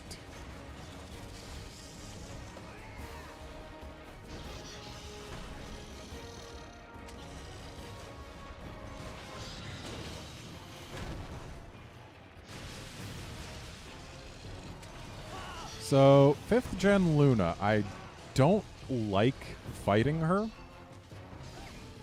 but I don't hate fighting her. Like, I can appreciate how they differentiated her from Teo. The only thing that I wish they hadn't done was making it so that the face isn't a weak zone for cut. Also, AT Luna's Heat Wave is just insane and just rude. All other Lunastra, all of her other moves in World and Iceborne, totally fine, but AT Lunastra's Heat Wave is overkill. And I'll sit around for Cha-Cha's dance.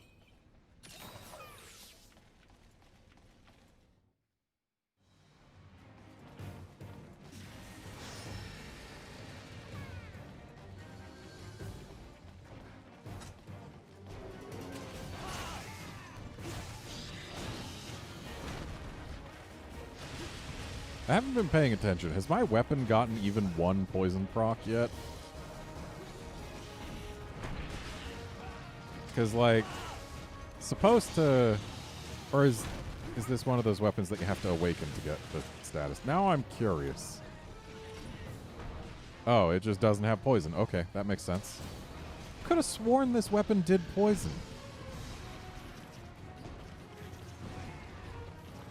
Why did I think this weapon did poison? Ooh, tired boy.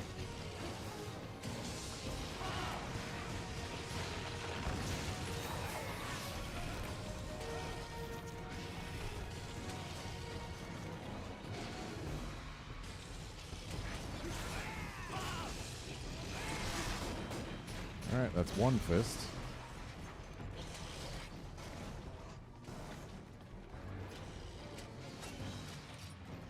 Yep, that just is not a poison weapon.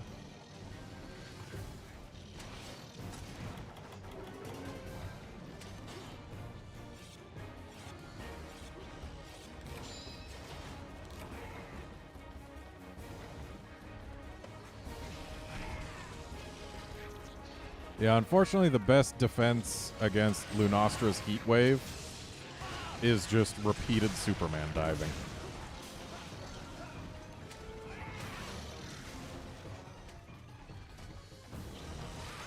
Like, if it was just the Heat Wave, or just the flare-ups for the blue fire pools, it would be totally fine.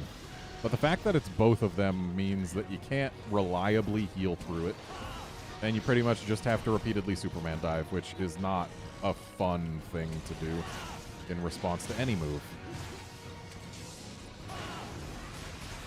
Like, I'm fine with a move that makes you want to Superman dive once, but if it makes you want to do it repeatedly, then that means the move just lasts too long.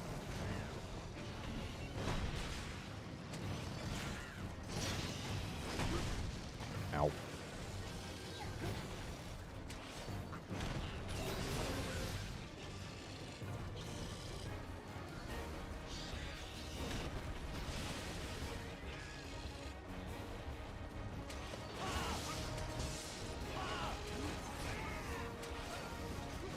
Cancer means crab. I would argue that Lunostra's equipment was not irrelevant in Iceborne for one reason.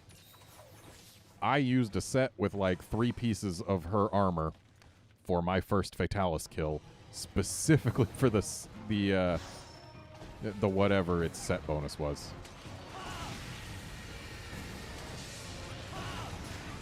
Oh right, it was the unlock for the skill that made it so mantles last longer. It was good and useful for Fatalis when using a switch axe because zero-sum discharge. Whoops. Went one too far. Yeah, zero-sum discharge is fun and good and really good against Fatalis, whose face is incredibly soft. So yeah, it made Lunostra's equipment have a use until you got 2-piece Fatalis.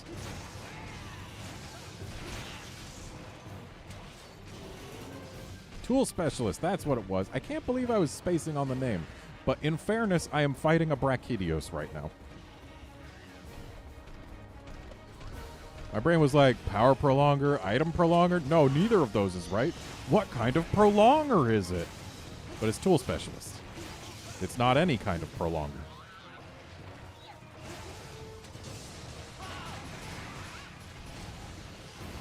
Ran out of sword juice.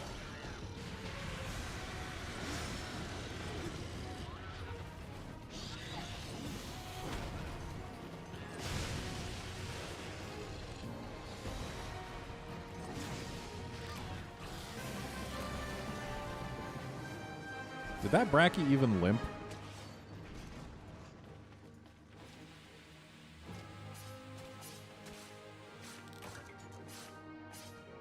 Drake Great, you are entirely correct. Fatalis' head has always been one of the weakest things. Traditionally, it's been a 90% hit zone for cut. 90% is insane. Considering most good hit zones are like 45, 50.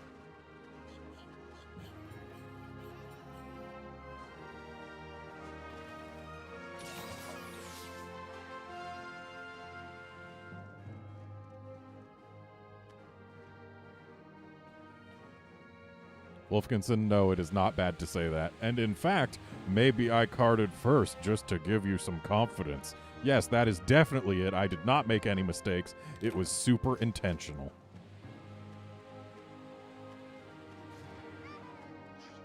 Super intentional.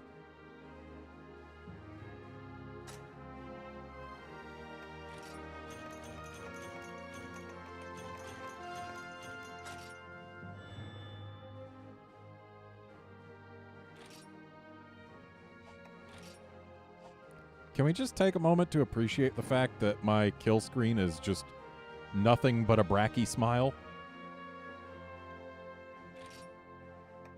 Because it is.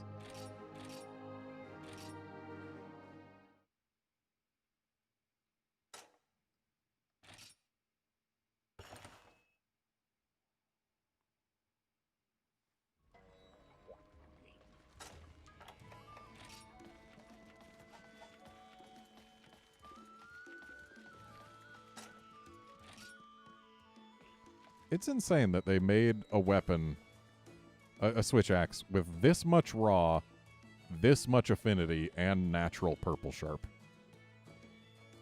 That's a really good switch axe.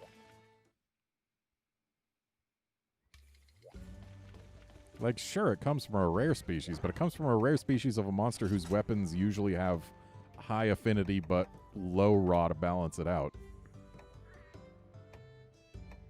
And I mean, sure, it doesn't have as much raw as these, but it's not nothing.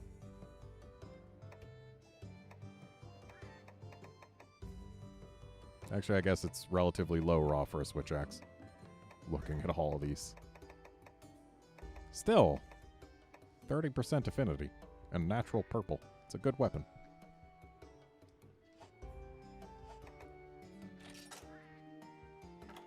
But I think it's time to go back to this. My standard look for 3U. It's a good mix set, and I love it because Challenger.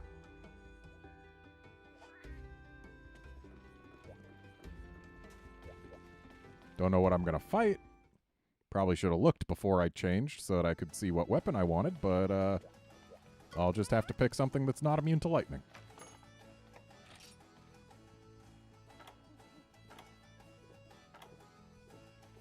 Actually, I think I already know.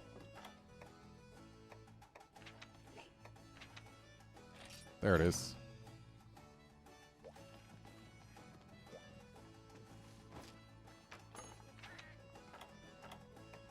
Oh no, I can't have fish and bread. What's fish and veggie do? Ah, large resistances. But not dragon res. That would be silly. Surf and turf? Attack large, sure, why not? I like polisher. Though, before we actually get started on this hunt, I need to use the restroom. I will be back in just a bit.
What are you shrugging for? I just got back. Okay. So Stygian Zinogre is actually a little interesting in that it is one of the few monsters who has received a change in basically every game it's been in. Because in Gen 4, they changed how its Dracophage bugs function. Like, instead of being just recolors of Zinogre's bugs, they had them hang in the air for a bit and then zoom at you. And then in Iceborne, I mean, they made serious changes. So yeah, okay, Tundra, hot drinks.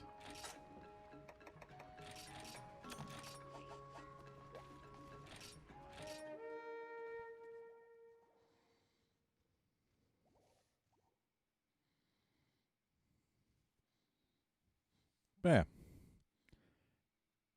definitely interesting how it's received a change in every game it's been in. Actually, wait. It was in 4 and 4U. I don't think it changed between those. Well, it kind of did. It got a new G rank move, didn't it? Probably. So, yes. One of the few monsters who has changed in every single game it's been in.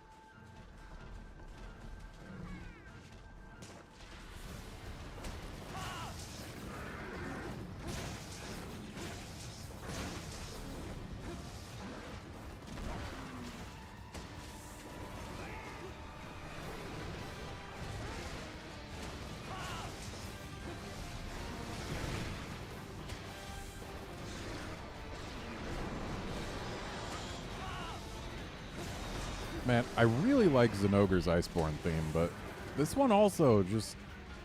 it's great.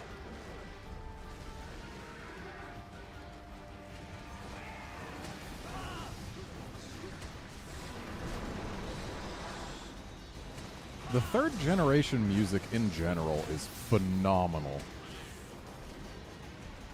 Like, probably musically, it's my favorite generation.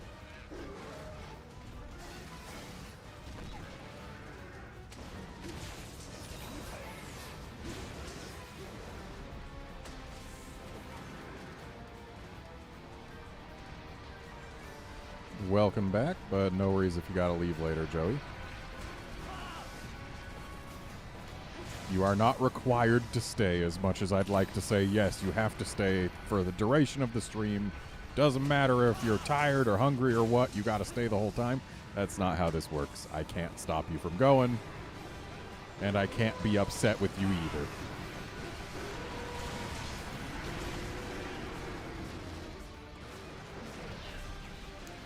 And it occurs to me I forgot to bring null berries, which would have helped, but who needs to do lightning damage anyway? This weapon's all about the raw to begin with.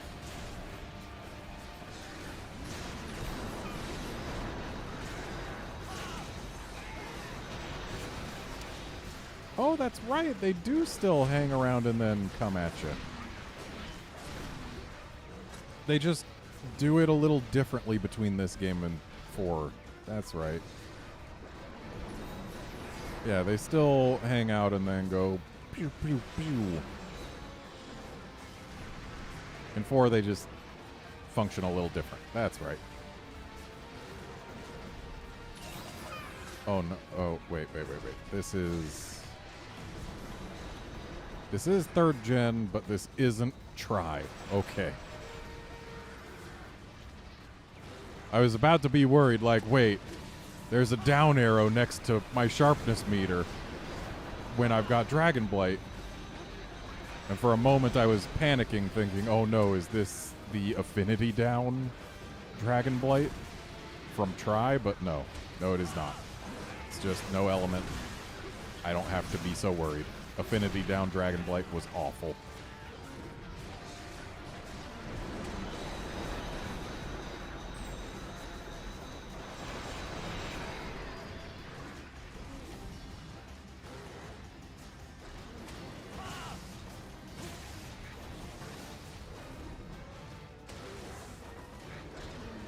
What you barking at me for?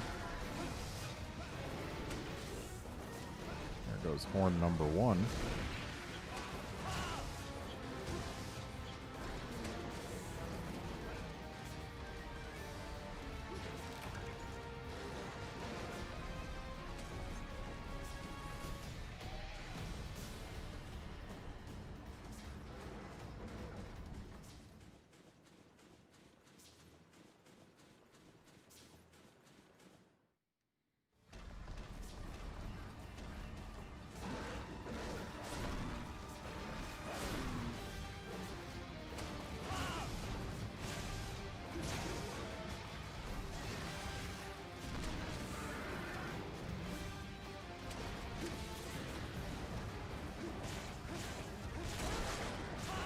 And there goes Right Claw, because they actually break separately in all games prior to Iceborne.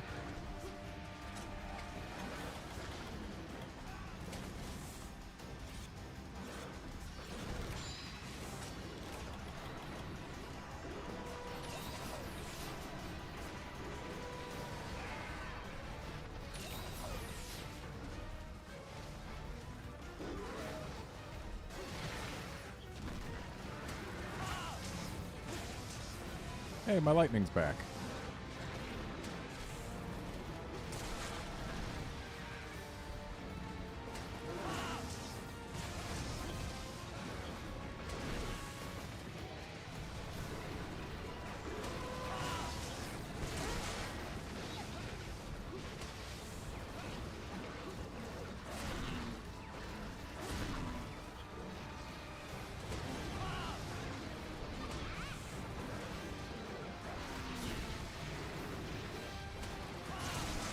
And there goes horn number 2. And I don't think the back breaks in this game. Or wait, no. Which game was it where Zinogre's back broke, but there was a fun little bug where it didn't display as broken until something else happened? Was it this game? I do not recall.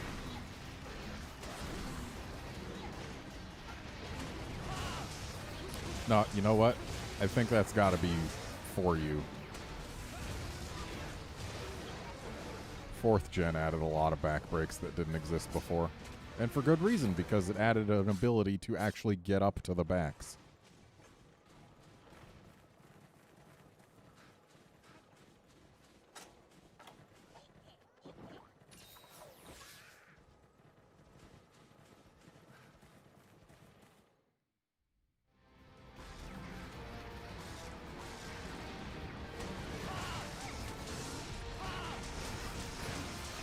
Sucks to be this Popo.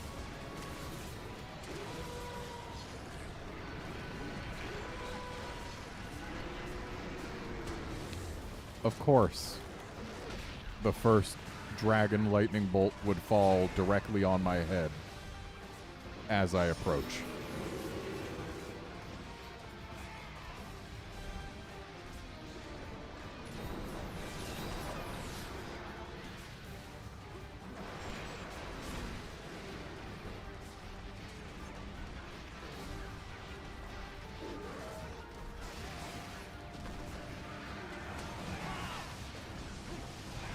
Helps if I'm not slightly too far.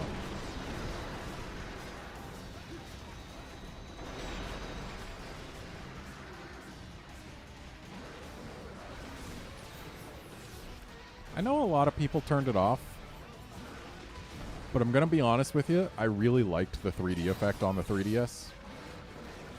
Really adds a sense of space to things, makes it a lot easier to judge distances, makes the monsters look like they actually are the size that they are instead of like here. I mean, yeah, sure, we can see how big the Zinogre is relative to our 2D character, but you don't really get a sense of scale to the model itself. But once you're seeing it in 3D, you do.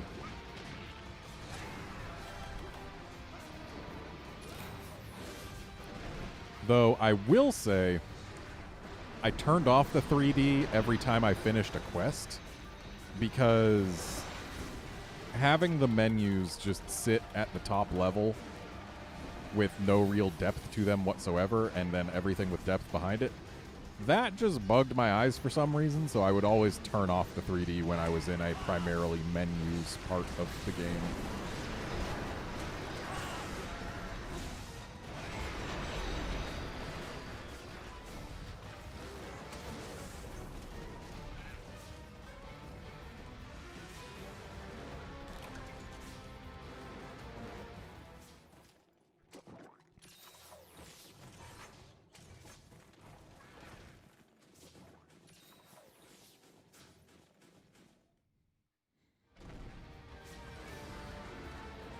I get you there, Joey. Though I will say that when I first got my first 3DS, I wasn't able to play with the 3D on, like, after I started getting tired because it would give me headaches.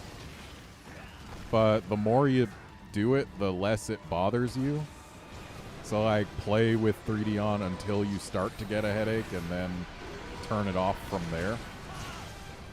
And the more you do it, the more used to it you get, and the less it's able to affect you. Like, right now, I can play with the 3D on for a full day and experience no consequences. It's just one of those things that you need your eyes and your brain to get used to. That's the thing about human brains. They're real good at adapting to things that they do a lot.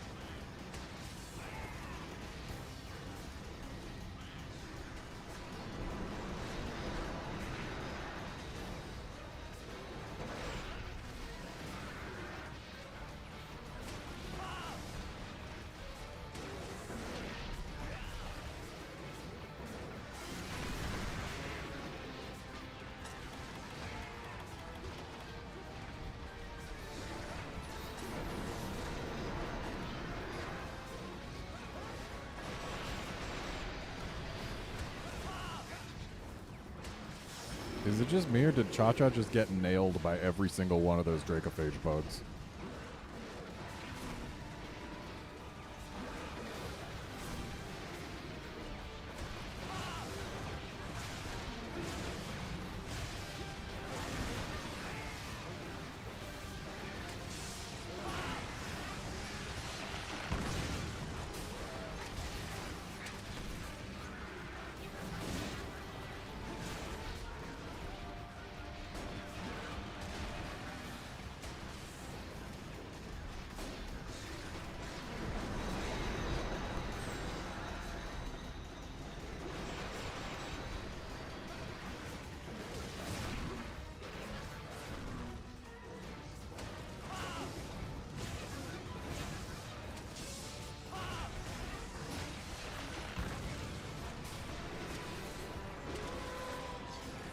Alright, where is it? There it is.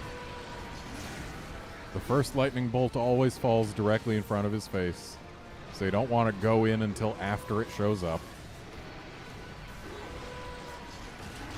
You also don't want to get caught reloading inside that AoE. And that is a limpy doggo.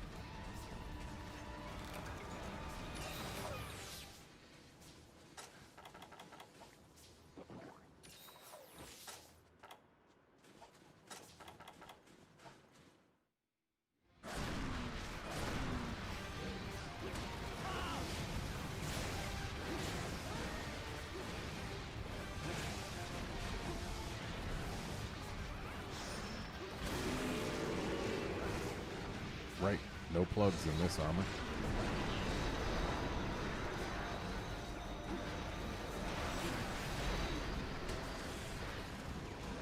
Sure is nice that you can use Stygian's and Ogre's body to shield yourself from its bugs.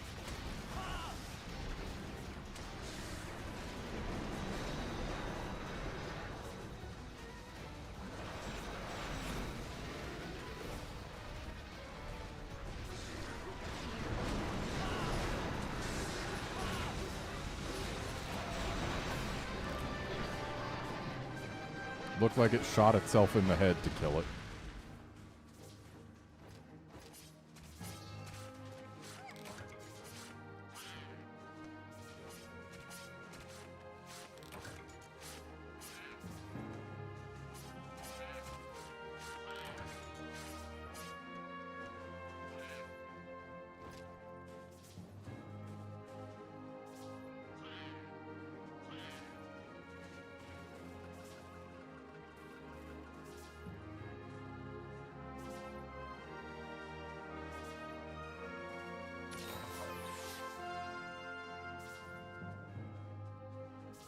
On the subject of sound design that has not been great in World and Iceborne, but that was phenomenal before this, or before then, I think we're going to be fighting a Steel Uragon next. Because, oh man, Uragon's sound design in Gen 3 and 4 was fantastic. And it just loses absolutely all of its impact in 5th gen.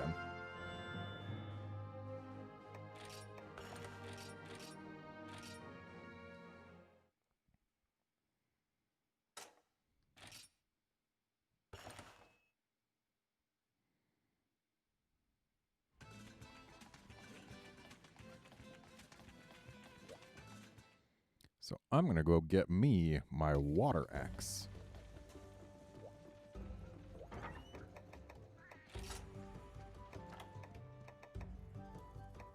Where is the Seeded axe? There it is.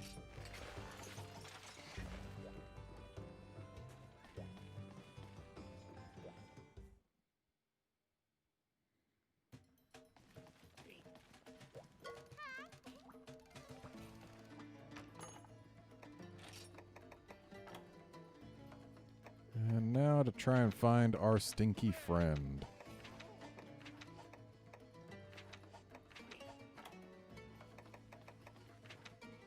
Well, there's one, but we don't want it with a friend of its own. There it is. Cool drink time.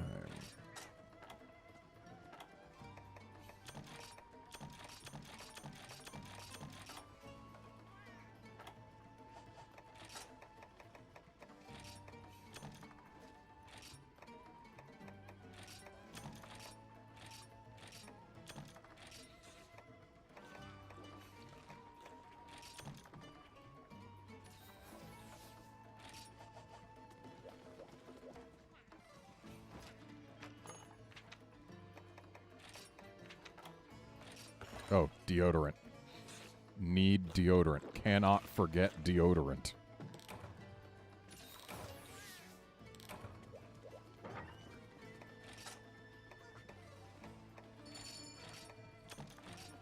Steel Uragon is a stinky boy.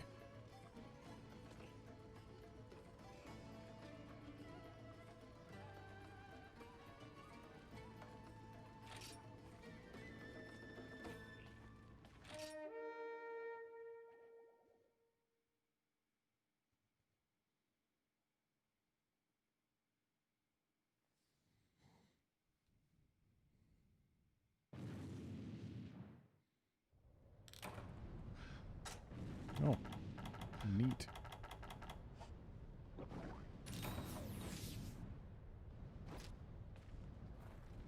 Don't have bug nets or pickaxes on me, but I do have hands.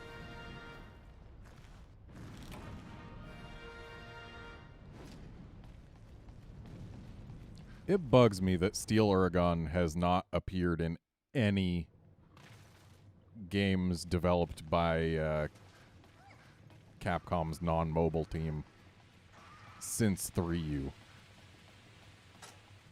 Like, it's a good subspecies. It looks really neat.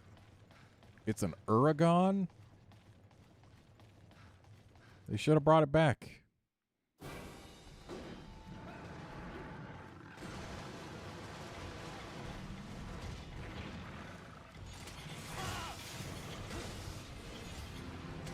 And now we get to hear best volcano theme in the franchise.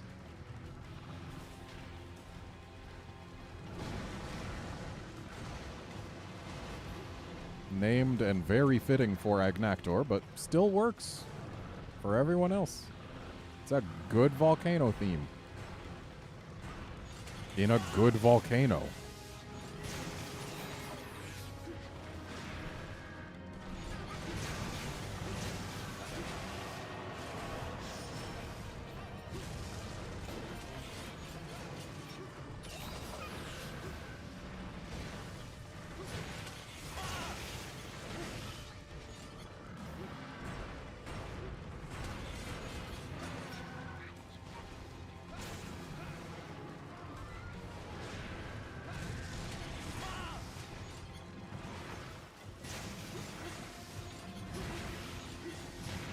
Man, I am just whiffing constantly.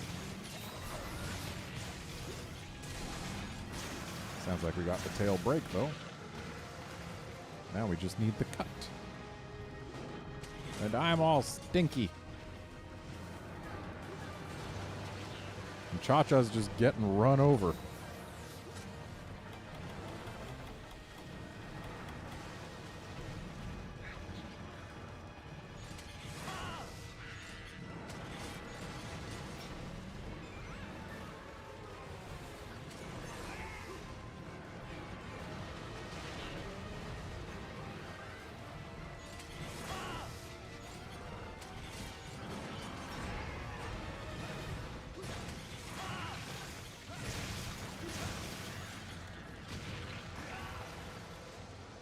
That is one painful stink.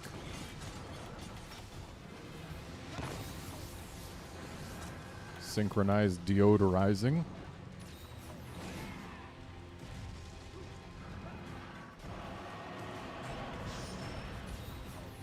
Just Uragan's roar sounds real good in this game. In World, it is mostly the same, but it's so much quieter. It sounds like it's miles away. And then the chin pounds that follow it, they don't have that real meaty, crunchy sound that the chin pounds do in this game. And those chin pounds freaking make the roar. It's not nearly as intimidating when you don't hear that, like, metal on rock sound.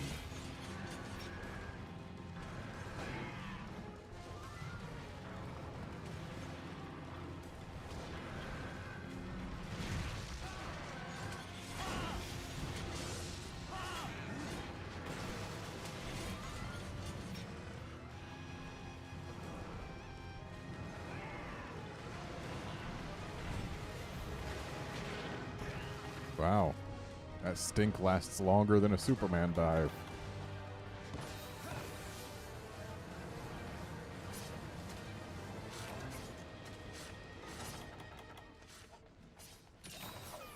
Though, one thing I really do have to give the World sound team credit for, the equipment and environment sound design are fantastic in World and Iceborne.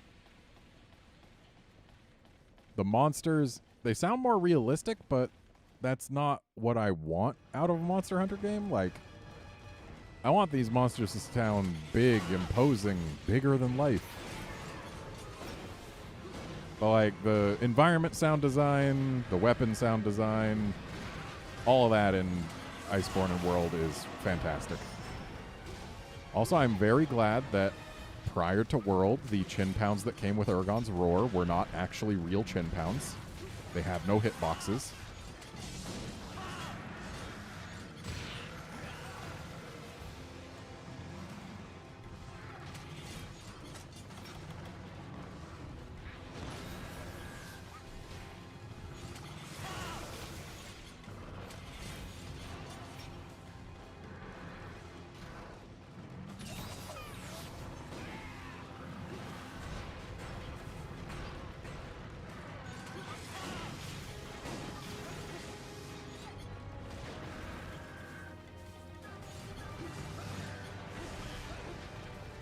Alright, here's a good opportunity to get some real damage in on that chin, provided I am not too far away from it.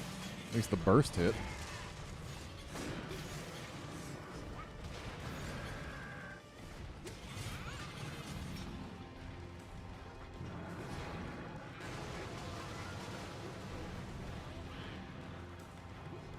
Joey, I like that they can hit you too. It always was silly that they couldn't.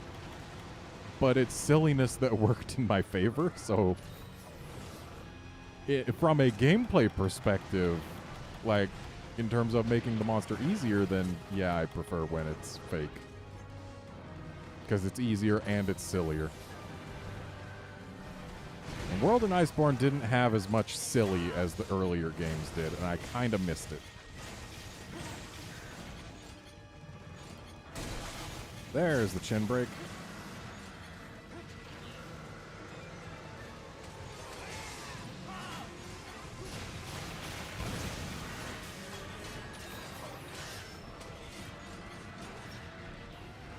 Oops, accidentally tapped out.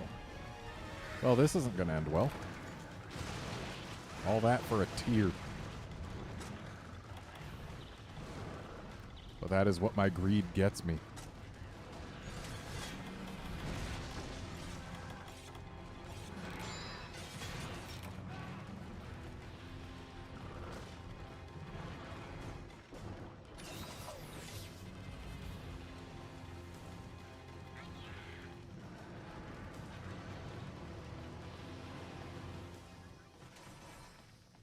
All right, later, Joey. Thanks for dropping by.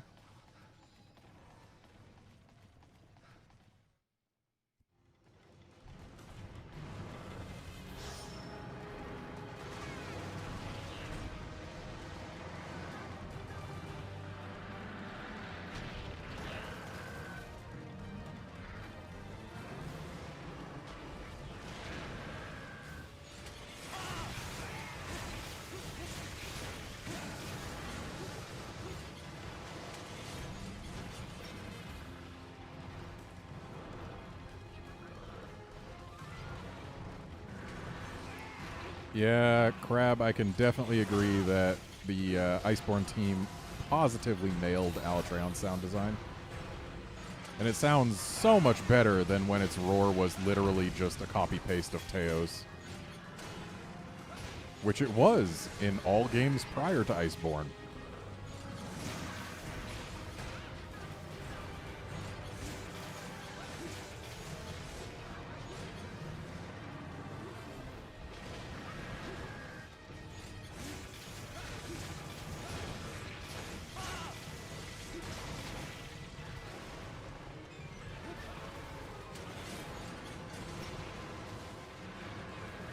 Oh, poor tired rock monster.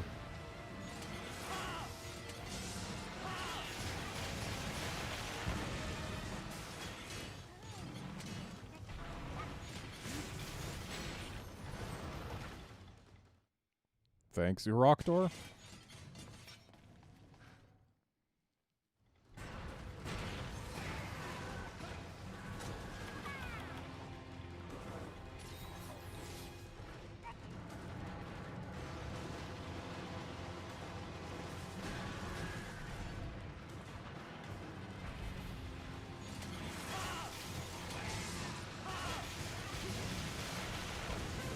Goodbye, Stinky Boy.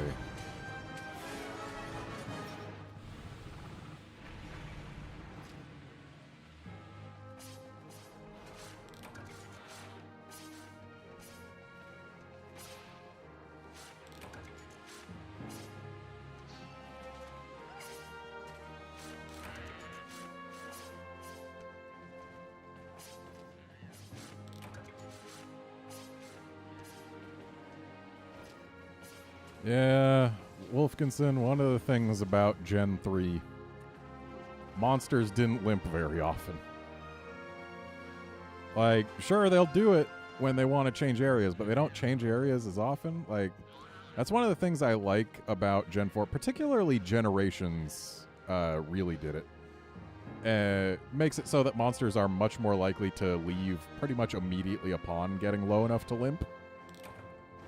Like in Generations, you will almost never see a monster die before it limps unless you're just doing insane amounts of damage. But Gen 3, monsters are going to leave when they're going to leave. And nothing's going to change that, whether they're ready to limp or not. Ooh, one hammer.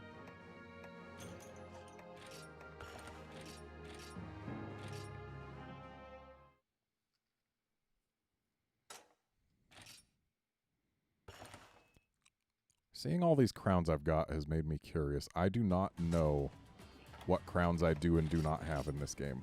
And I'm going to find out. Okay, I need a small Baroth. And a small Baleful Gigi, and a small Sand Barioth, and a small Green Narga. But that's all the smalls I need. Unfortunately, silver crowns, I believe, are worth nothing in this game. Which means I still need 9. Oof.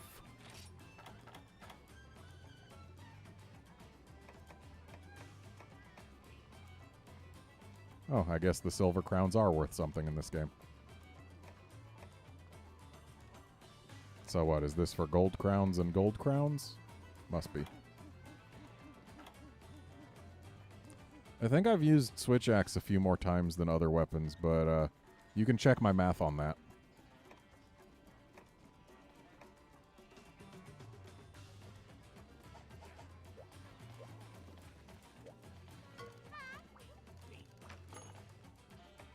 Okay. Duramboros. Rust Duramboros. That's who. That's who's up next.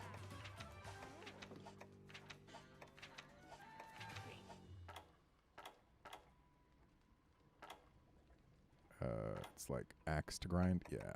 Axe to grind.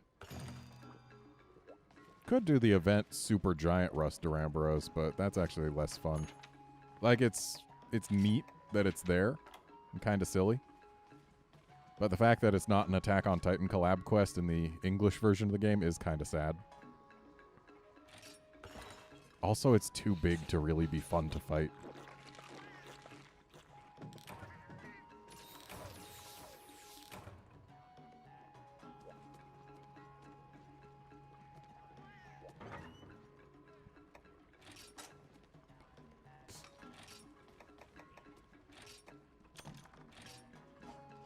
Well, I'm glad I can make you laugh, Gennaro. I hope I pronounced that right.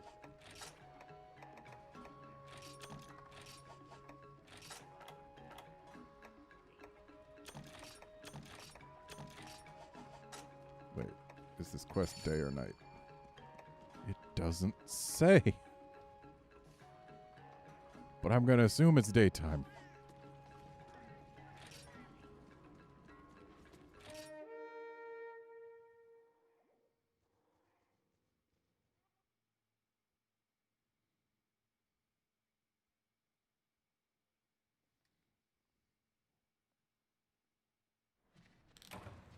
Good, I guessed right.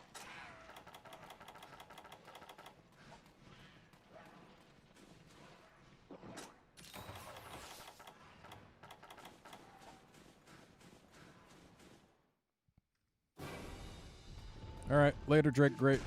Have a good night.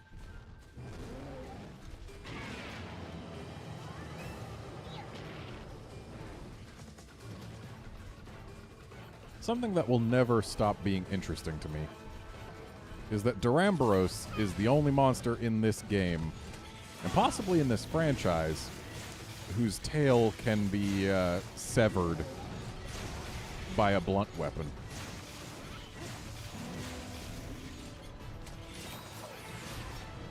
Spin 1, spin 2, in we go.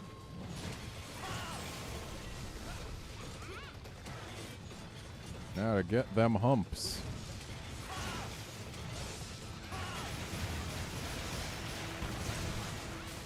And them humps are got.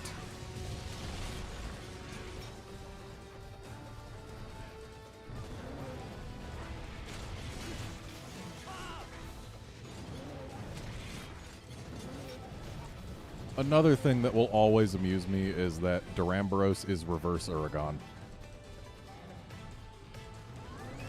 Uragon pounds its chin on things. Duramboros turns around and pounds its tail on things. It's just reverse Uragon. Also, Uragon likes to spin around vertically like a wheel, but Duramboros likes to spin around horizontally like a helicopter. Seriously, it's just Uragon on opposite day, and I love that.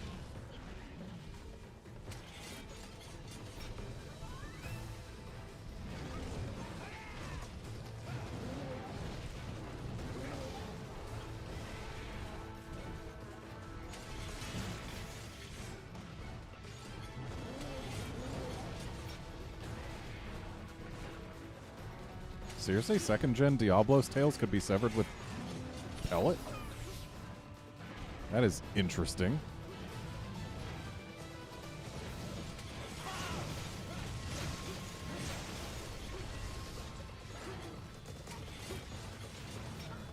Oh, I'm gonna get to work on this here tail.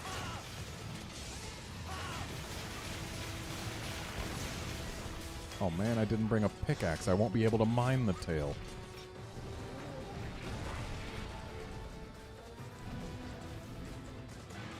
And up we go, and down we come.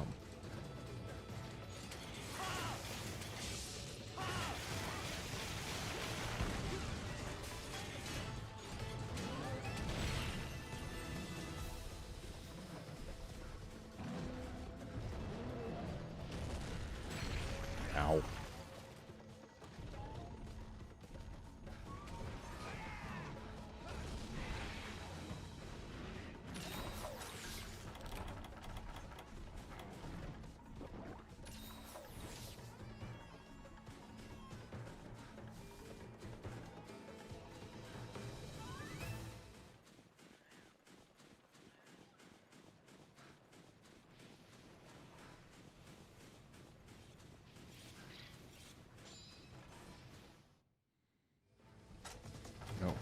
To sharpen.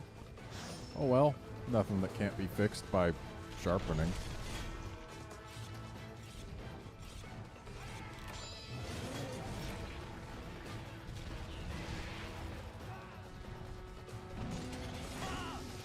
And up we go. Well, horns are by me. I see no sense moving to get the tail. Did we even crack the tail, or did we just break it off first? I don't recall seeing it get cracked. Because that is a thing that can happen. You can break it off before you crack it, but it's always interesting when that does happen.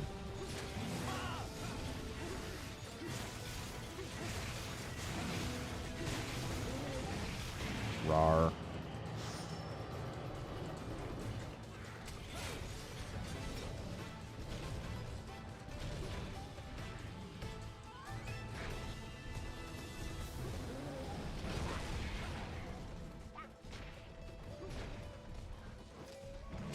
And a reload.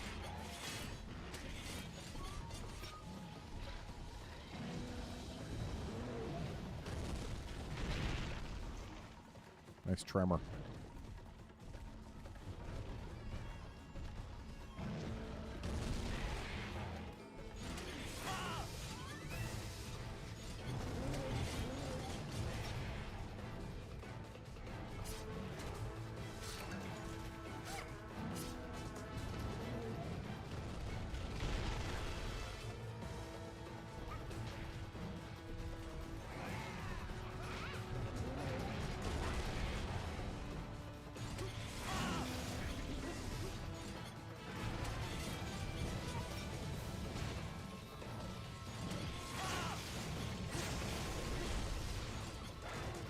Poor Durambros, not steady on his feet.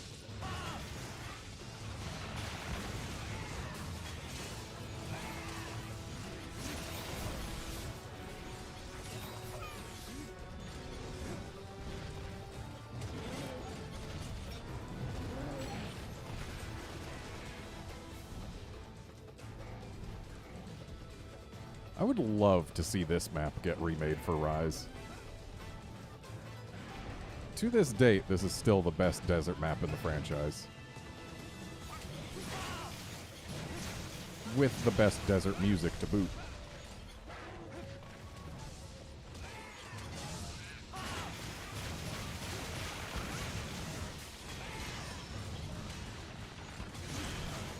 And there go the horns.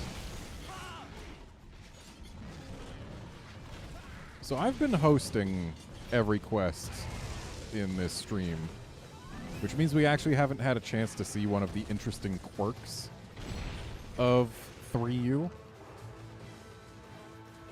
Though I guess it also sticks around going into 4U and Generations as well.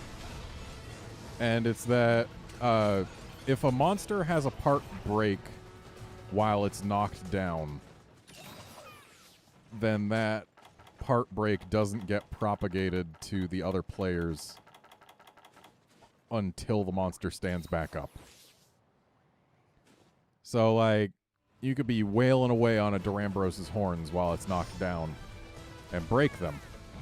But to everyone else's eyes, they're not broken yet. But as soon as the Durambros stands up, suddenly the horns spontaneously break. Complete with the break sound effect and visual. It's just an interesting little quirk of how this game handles distribution of information from host to client.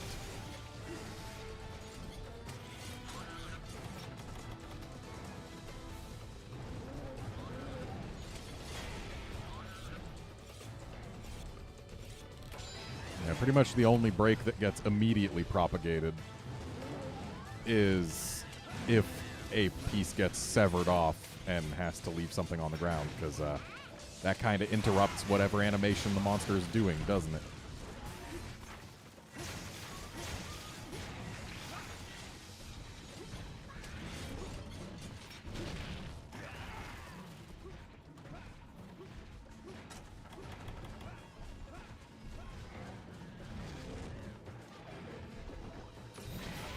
Whoops. It wasn't the tail, it was the dirt that got me.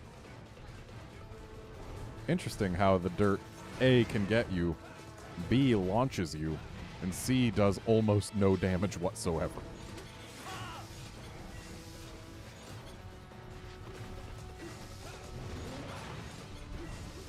I believe I just got a 1-frame slowdown, which means another monster has spawned into this quest. And I bet its name is Devil Joe. Because that was a way to tell when another monster spawned into a quest in this game. If the game drops 1 frame, like there's a stutter when another monster spawns in. And I think I just saw one a few moments ago. And if I did, and the monster that spawned in is named Devil Joe, whoops, then we could just move one area over to see it, because it spawns in the area right next to this one.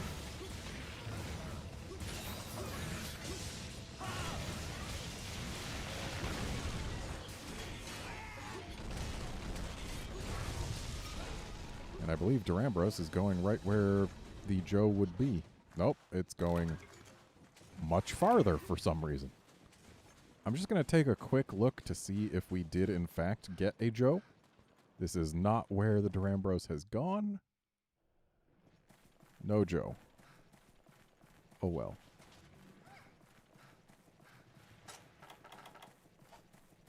Of course, it's possible that we did get a Joe and it just moved somewhere else. Or it's possible that I didn't see the monster spawned in frame hitch, but rather just some other frame drop. This is a Wii U.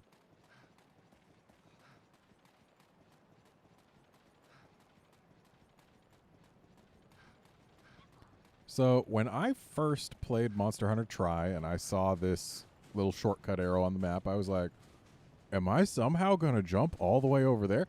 No, you fall in the pit. And that is a sleepy rusty boy who never even limped. And I think his hands... Oh. I guess the Jaggies had other plans.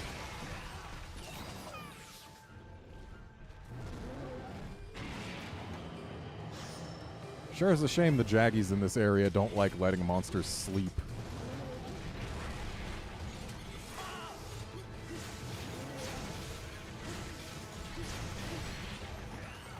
I really appreciate the way Jaggies are coded. Like, most of the time when there's a large monster in an area, they hang out in a corner and don't get too close. But then, if the large monster is incapacitated, they come rushing in because they're opportunistic like that. It's really neat and fun, but also it's annoying when they come rushing in and wake things up.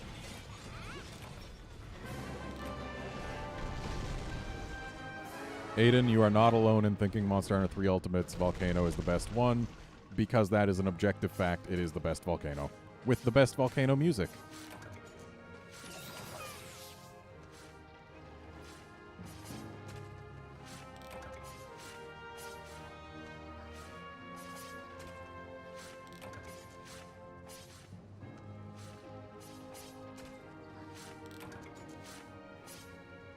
Well, this was definitely one platy rust Durambros. Shame plates aren't rare on this guy. You want the Durambolite. What a timely health recovery, Kayamba.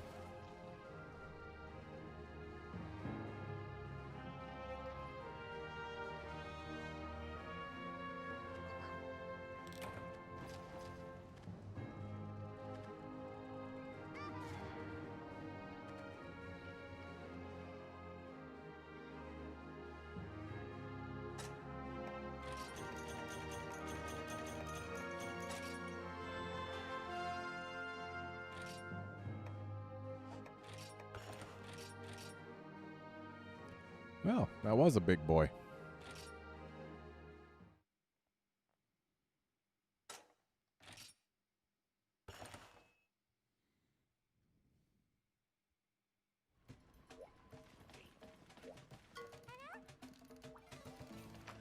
Let's see, who do we play with next? Sandbear sounds good to me. Dang it, was this daytime or nighttime? I wish I could check from, like, the menu, but I can't. Okay, it's day.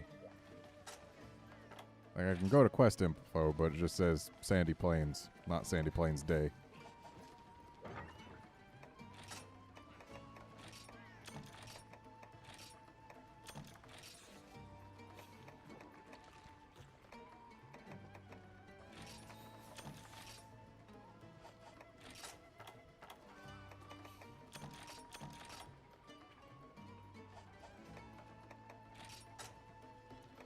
feel like I always bring flashes for Sandbarioth, but I don't recall whether I, in fact, do. But I think they're probably useful.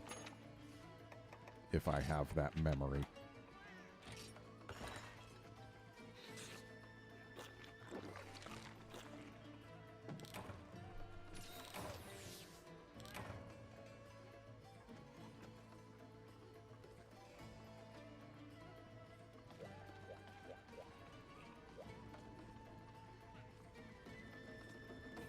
As much as I would have loved it if Gen 3 had a bigger monster roster, I'm perfectly satisfied with what we got in 3U and also Portable Third. Especially because they're basically all winners, for one. And for two, there's a lot of variety in the roster. It's not just endless monsters on the same same flying wyvern skeleton. There's a lot of different monsters that act differently, that behave in completely different ways. And that, to me, is much more important than actually having a larger number of monsters. Like, go play Freedom Unite, you're going to be seeing a lot of the same canned animations. But then play 3 Ultimate. Like, sure, there's 20 fewer monsters, but it feels like there's 20 more. Especially with the subspecies actually having different moves.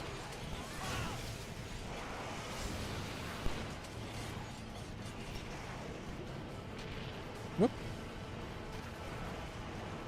I always forget about the swoopy whoopy tornadoes.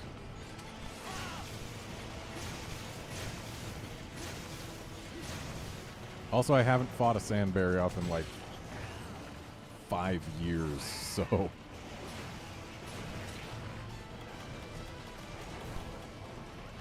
This is definitely a relearning experience for me.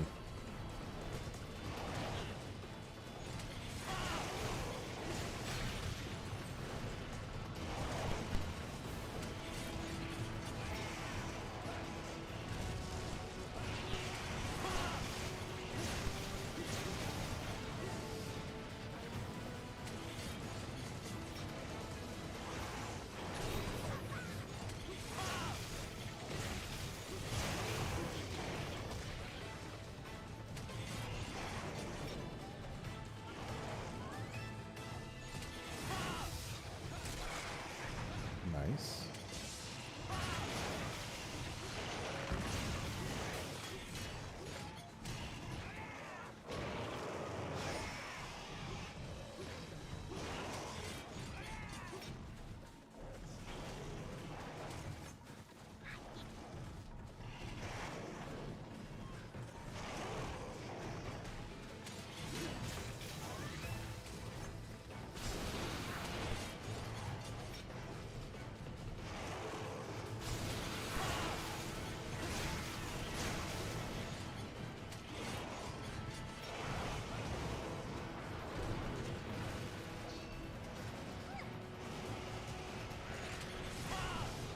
Honestly, until Generations Ultimate came around, I think I could probably safely say that 3U has my favorite monster roster of any game until Generations Ultimate. Like, Generations Ultimate added... It's got a lot of monsters. Even more variety than 3U, though it does lack the interesting subspecies.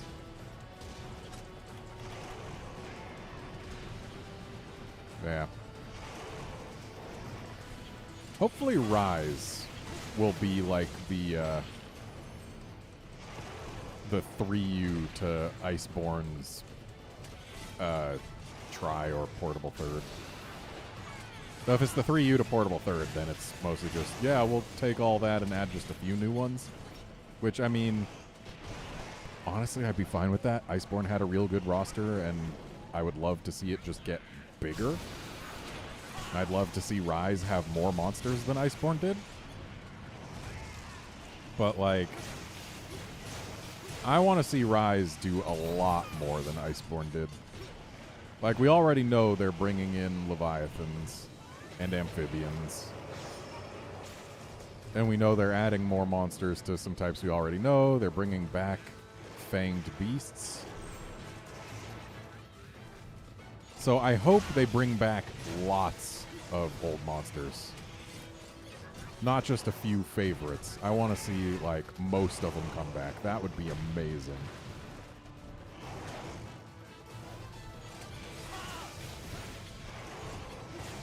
And, like, in terms of the theming and the direction and the monsters and map that we've seen returning, it does feel an awful lot like Rise is basically going to be Portable Third 2, which I am totally fine with. Portable Third is the Monster Hunter game when I learned to actually, like, for reals, be a monster hunter. It's like I started with Try, and sure, I beat everything in it, but it was Try. And I did a lot of multi. Portable Third is where I actually soloed everything.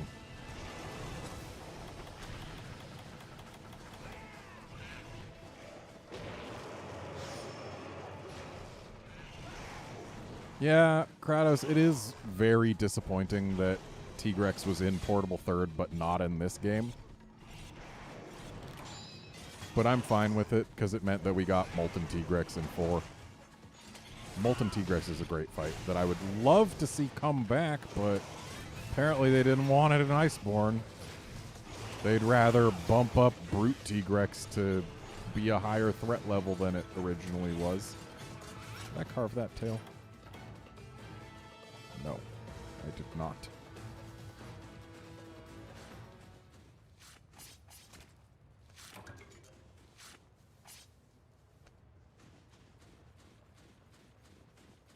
I would love to see a 5th gen version of Amatsu as well. Especially if it gets like a real solid update like Alatreon did. That would be fantastic. Like, Amatsu's already a decent fight, but admittedly, if you're fighting it with anything other than a ranged weapon or aerial style, it becomes a lot less fun. But in Rise, we're all going to have more options for getting into the air. Like, not as reliable options as just aerial style, but still.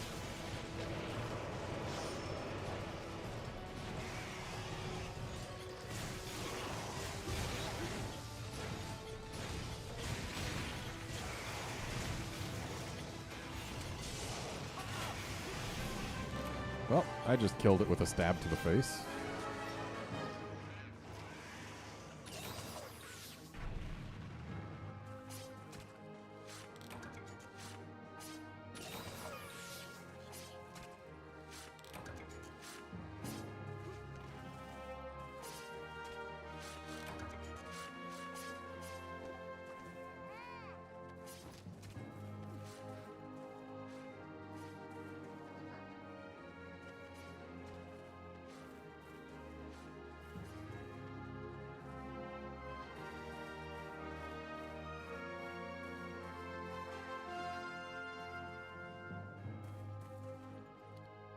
Yeah, I would like to point out, Portable Third was a phenomenal game, and going from Try to Portable Third is quite possibly the single best single game upgrade in this entire franchise.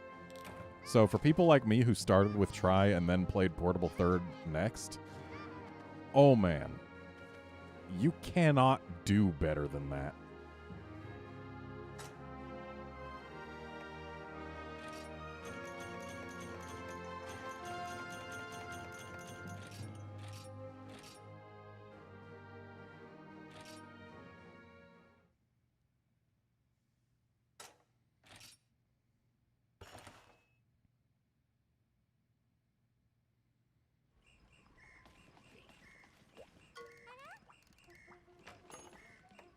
Okay, who is up next?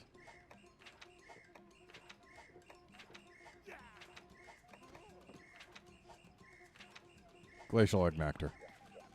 I'm going to go get a fire weapon so that this will be more pleasant. I actually really appreciate how Agnactor and Glacial Agnactor have reversed hot-cold mechanics.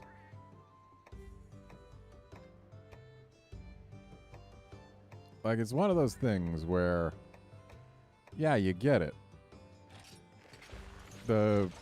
When the lava gets hot, it gets soft. And yeah, you get it. When the ice gets hot, it gets soft. But they're in reversed environments. Which is just, it's really neat. Glacial Agnactor is a fantastic subspecies because of it. Also, it's blue. And I like blue.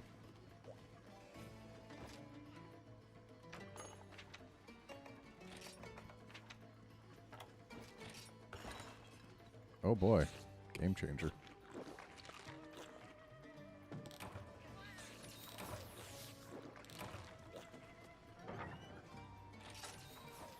Also, it's no secret that in Try, like original Try, my favorite fight back then, when I wasn't very good at monster hunting, was in fact Agnactor. It's a fun fight. I love it.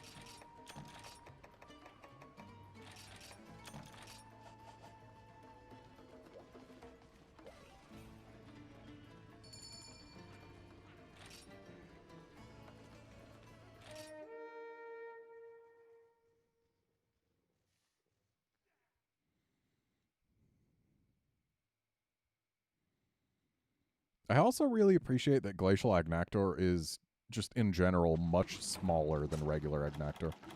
It's another thing that sets them apart.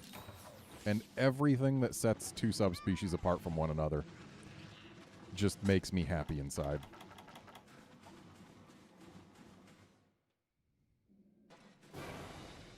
Like, look at this little guy. He looks so good.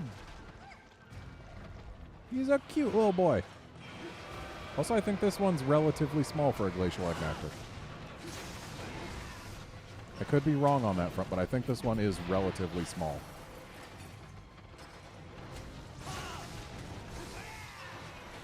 I'll never forget that I had originally read that Glacial Agnactors are smaller than regular Agnactors. And, like, yeah, I read it. And then the first one I fought, I was like, whoa, they really are smaller. It was a gold small. Like, it's one thing that, yeah, they're smaller, but then the first one you ever fight to confirm that they are, in fact, smaller was gold small.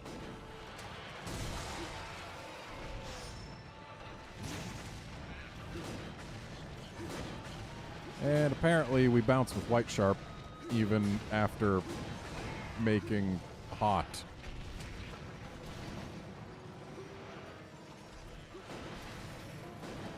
And it's mad, so the Sonics won't work this time. Also, Agnactor just has such interesting animations. Leviathans in general are very well animated in the Monster Hunter franchise. I was very sad that there weren't any in 5th gen. But Rise is fixing that, and I hope to see all of them. Not just a few of them.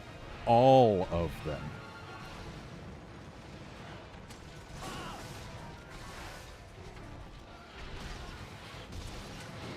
Subspecies included. I want every Leviathan back. Bring back swimming for one fight so I can have Abyssal Laggy too.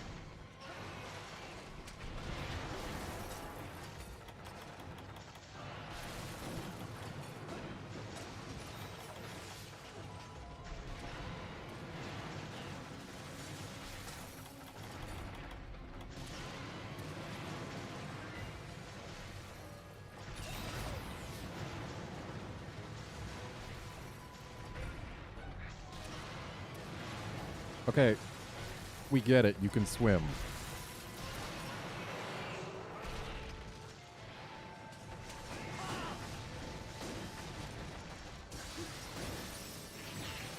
Ow. Nice handbrake.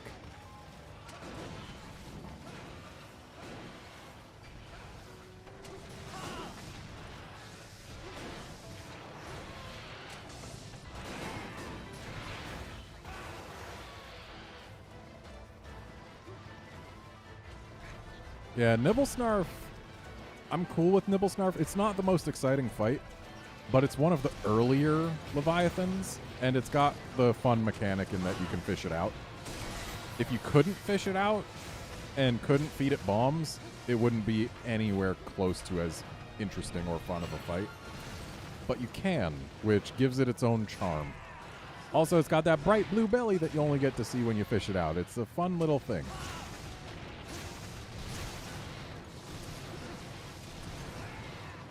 Also, its name is fun to say.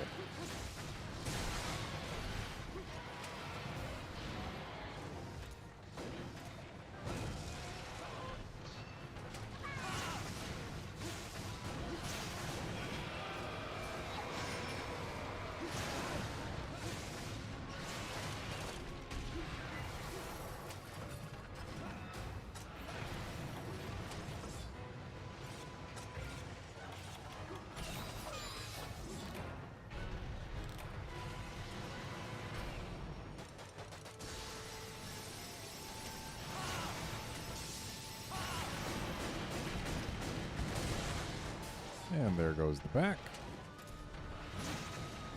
All we got left are these back legs and I think also that face.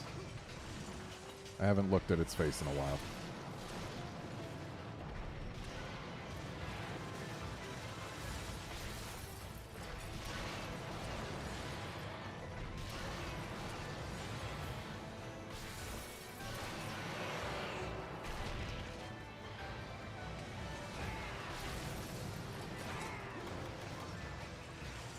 Still raging.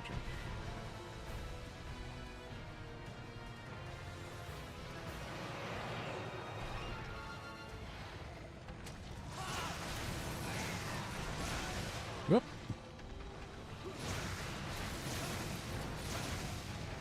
Always interesting when you manage to get a flinch as it's digging, and it just kind of slips right back out.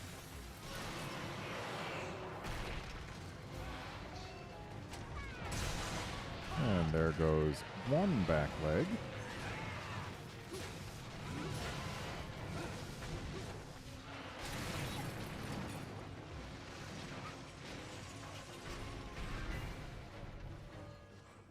Oh. Looks like time to carve this here tail. What do you know? A Giagnac tail. I really appreciate that as of Monster Hunter 4U, they haven't really had to do much in the way of abbreviating part names anymore. Like, at least it's not as ridiculous as it was back in Freedom Unite in this game. But there's still a lot of abbreviations.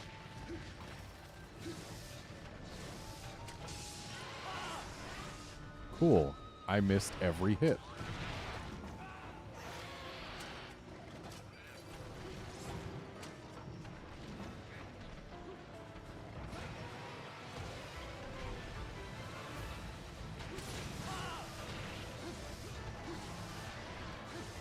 I'm just not good at hitting Agnactor faces when they're on the floor, am I?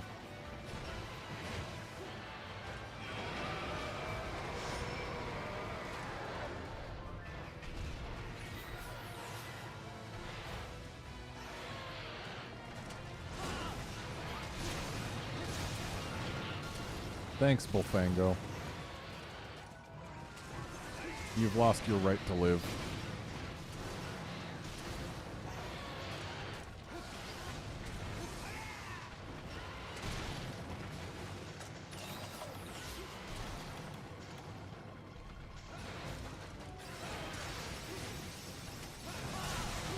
There goes the face. So I think that means we're done breaking this fella. Which means it should be dying very soon.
Oh, hi, Barrioth.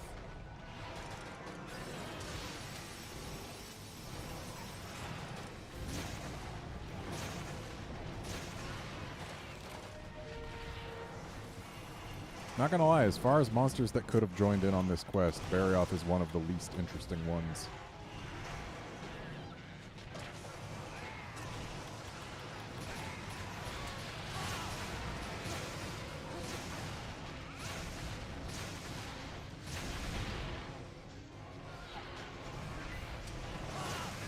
And that is a limpy Agnactor.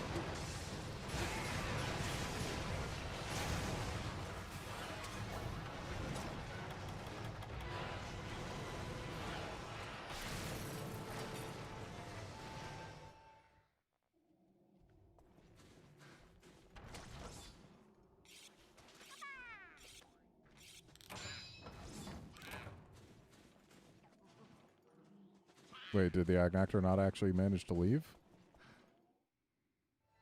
Oh, there it goes.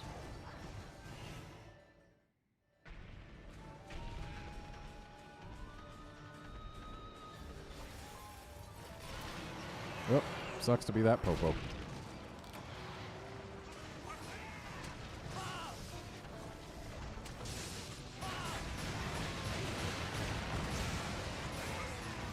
Sorry, Agnactor, no meal for you.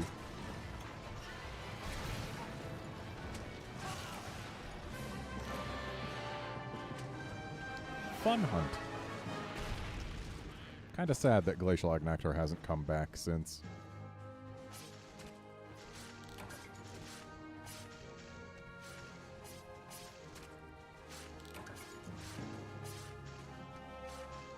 There's a lot of monsters that have stayed trapped in Gen 3 that really need to come back.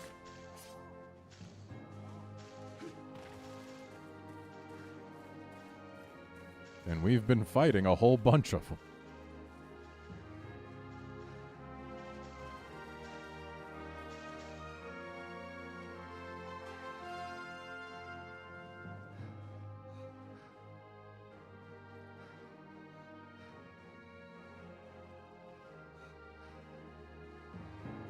I see we are huddled together for warmth.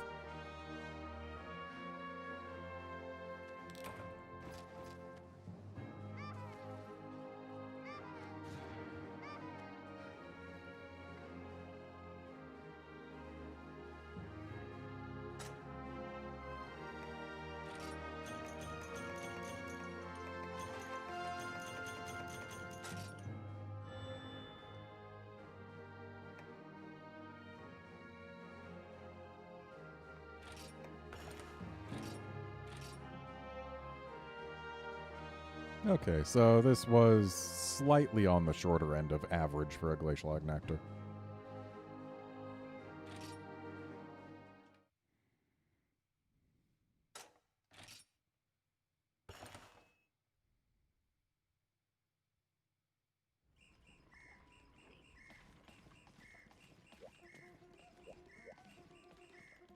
Wait, that...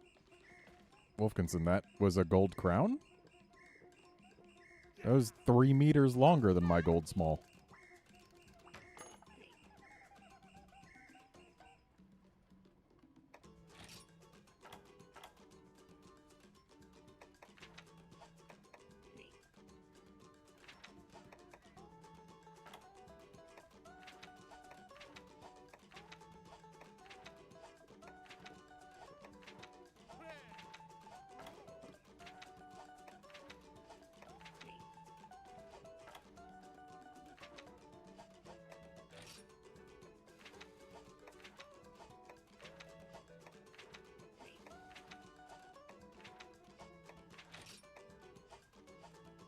I don't know why. Sometimes this game takes my A and B presses as 2 of them instead of 1.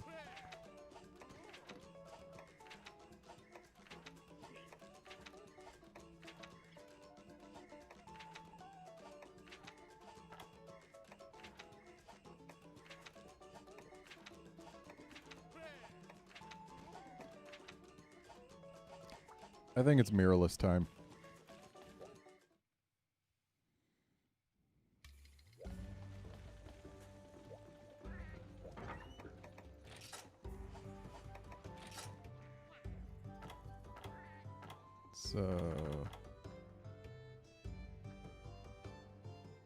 This is the set I use for mirrorless.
So why do I use this set for mirrorless?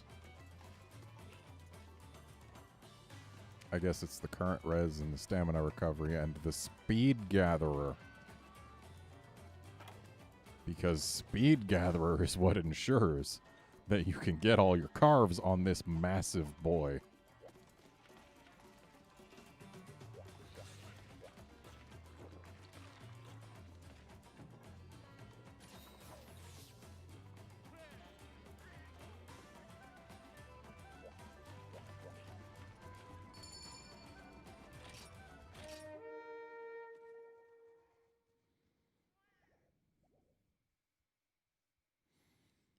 Time for one of the best boss themes in all of video games.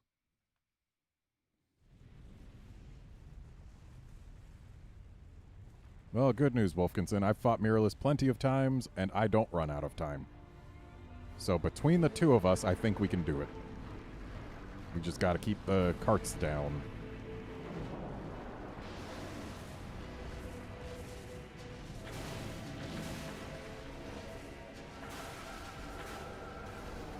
Kratos, there is no dire mirrorless in high rank.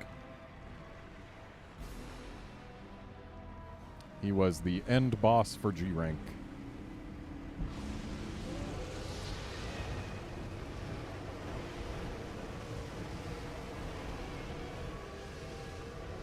And I like that him launching those meteors up during this intro scene is not just a for this intro scene only thing.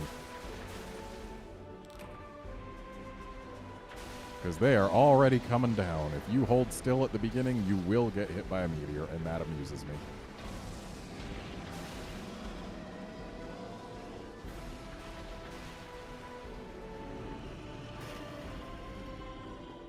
And allow me to just say, Dire Mirrorless did the you're fighting a walking volcano thing way better than Zora Magdaros did.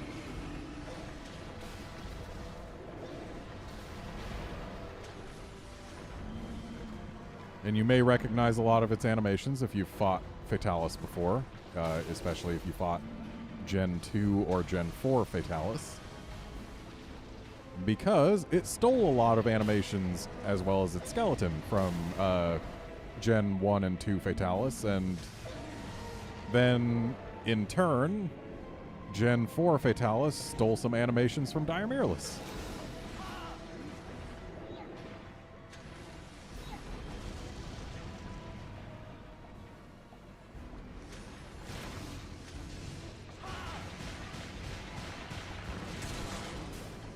Alright, I think there's 2 face breaks. Because that was way easy if there's only one.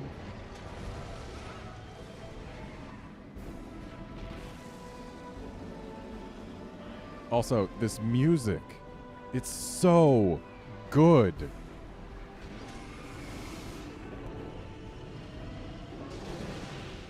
And that move is the one that Gen 4 Fatalis stole. Tanzia chips aren't going to help. I wanted life powder. I went one too far. There you go.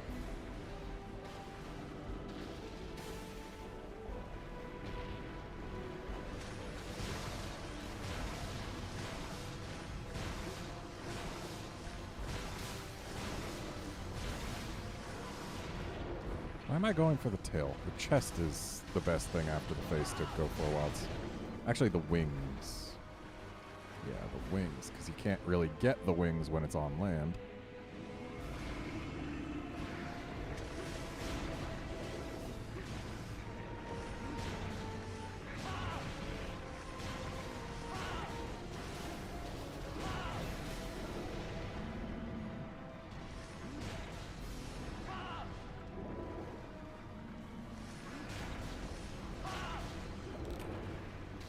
Rip.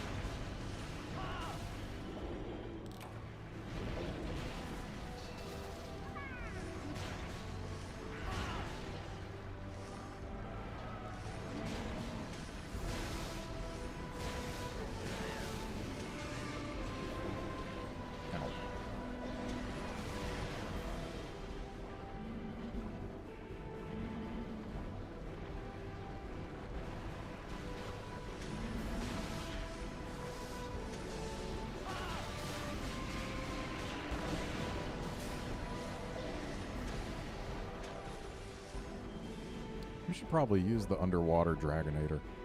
That would be a smart thing. Get rid of his health. At least some of it. Oh, is he going on land? He could be going on land. Yeah, I think he's going on land.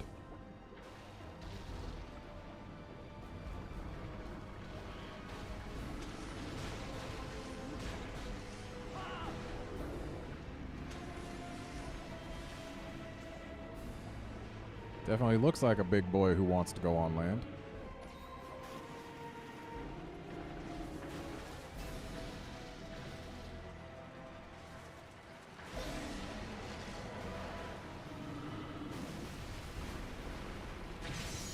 Got him.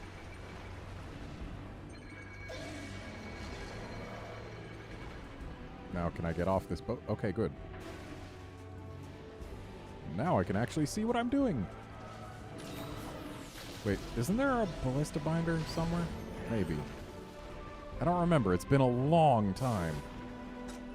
This is another one of those monsters that I fought so many times that I got sick of it for a while, but now it's been years and I'm not sick of it anymore.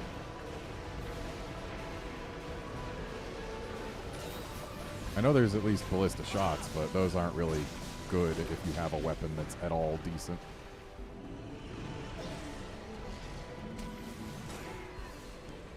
Miralus has a lot of health, but I think it's still less than Deviljho. I think Deviljho, actually, yeah, Deviljho and Alatreon have the most health of any monsters in the game. So, yeah, Miralus has less health than a Deviljho.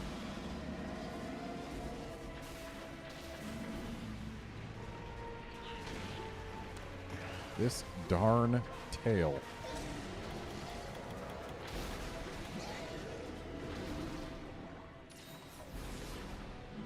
Alright, next leg flinch should knock him down. Got that going for us.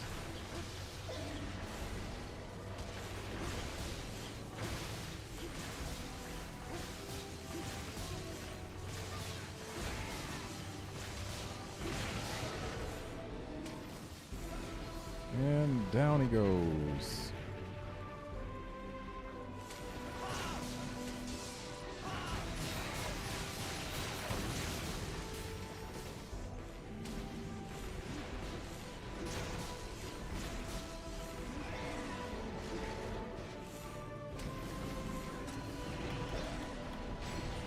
Ow.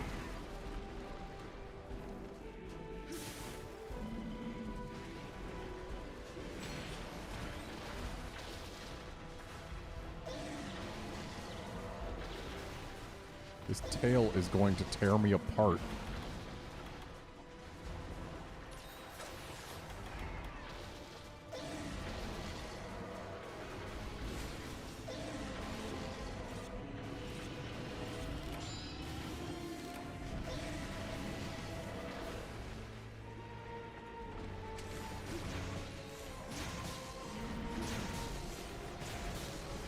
So, just something that I would kind of like to do because it's silly.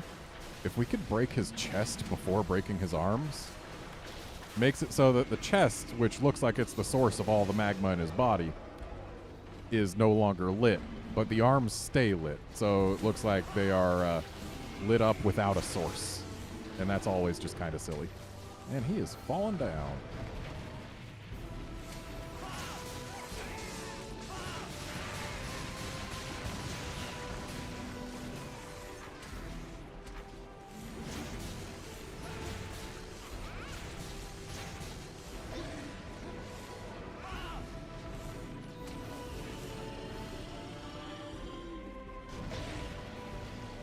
Nice tremor.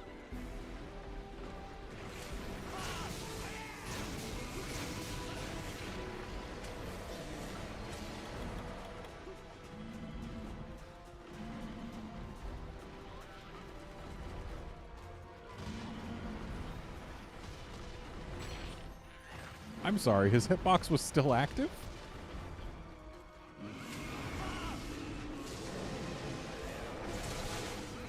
Well, there goes one arm.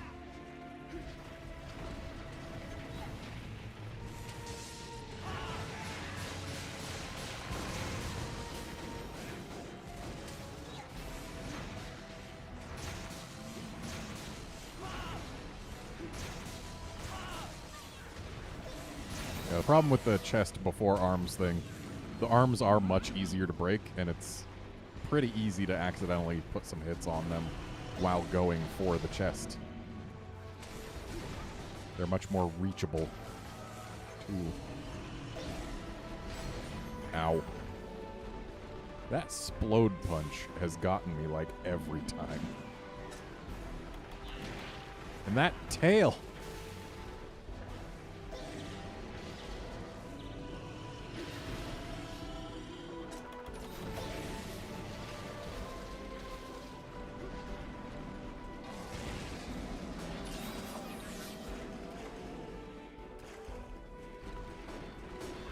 Dreamlord Tanzia is so close to the Tainted Sea because they thought the Tainted Sea was out of Miraluses. Like, they erected a monument to say, hey, look at the place where we beat the Miralus. It's gone now. But no, it was not truly gone. And I am stuck in a corner, and if this guy keeps trying to bite me, I'm going to die in this corner. Oh. And that is a good flinch to get. I rolled to the wrong side of him, so I get to just be kind of sad for a while.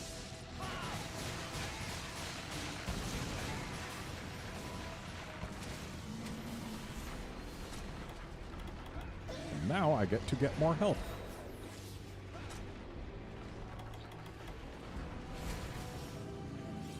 And blue sharp is for suckers, and I am not a sucker.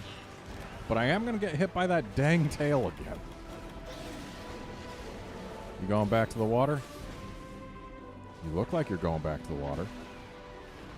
Yeah, someone wants to take a swim.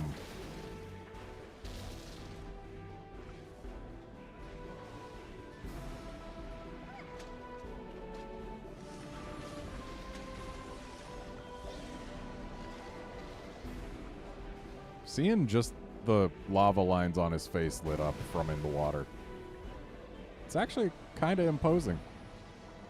And I think we should lure this big boy over to the underwater Dragonator so that we can use it and make him sad.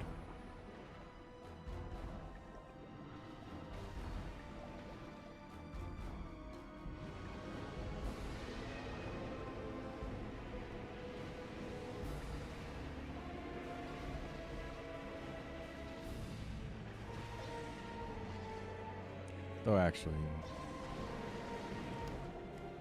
just waiting over here is probably not the best use of our time. But then again, Cha-Cha, get the heck over here.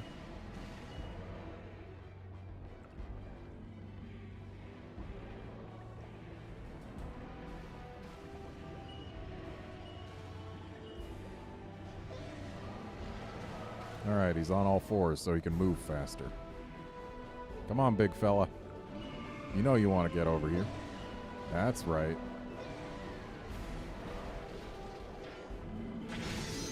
Right in the chin.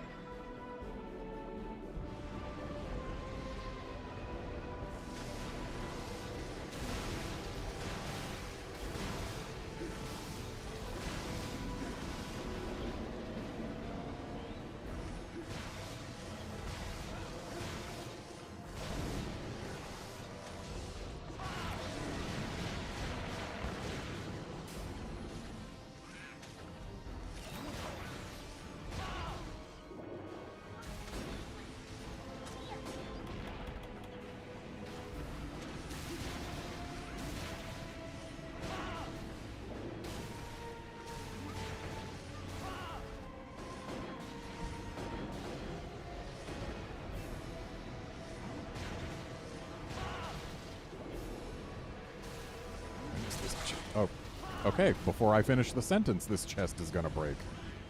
I got to when is this out of when is this chest gonna break?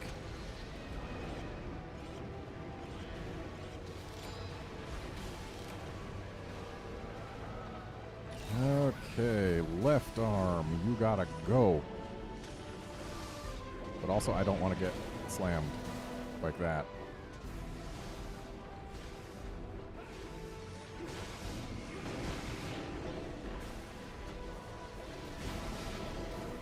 Ow.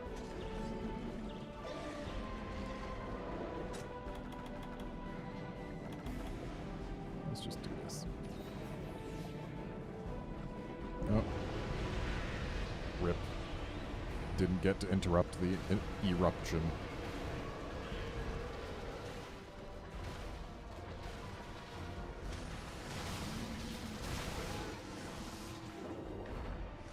Falling down. Falling down.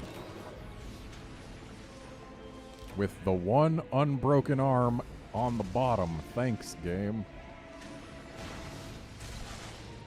Oh, well, sounds like it still went.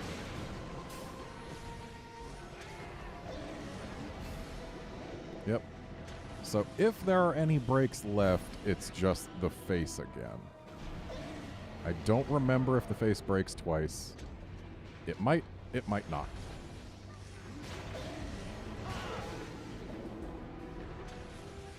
And he's gonna fall down because I hit his face too hard. I actually don't think it does break again. Which means we're probably done getting breaks. And thus, we're probably also almost done getting the kill.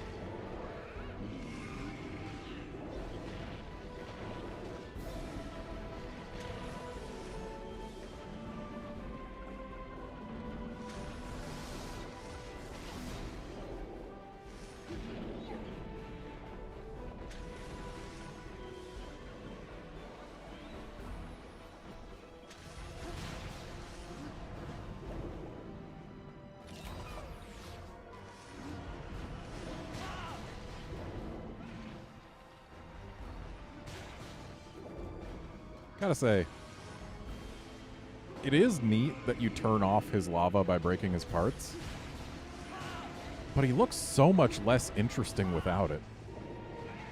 It almost makes me feel bad for having done it.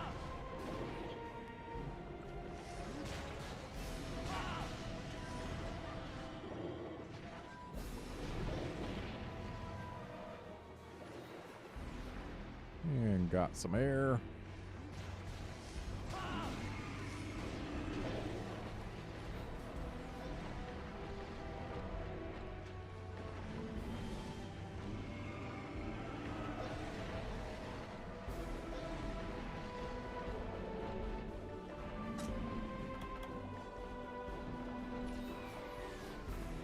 And the fact that we can drink energy drinks underwater is exactly why I use them instead of steaks in this game.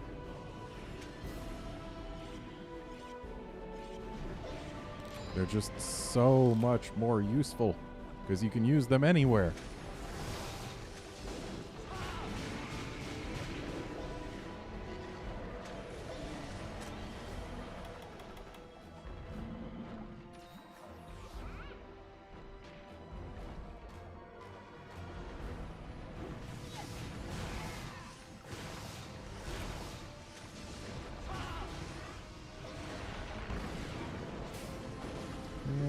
back onto land he goes. And I think he's probably going to end up dying up there.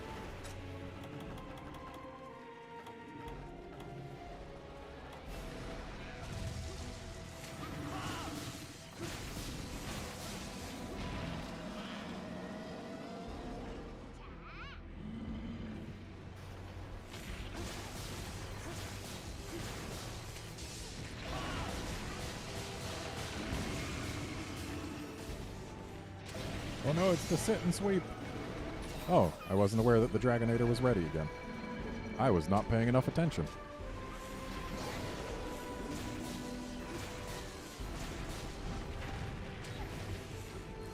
Well, hopefully we don't kill him in this position, because if we do, I don't know that we can carve his face. Well then. Hopefully we can get all the carves.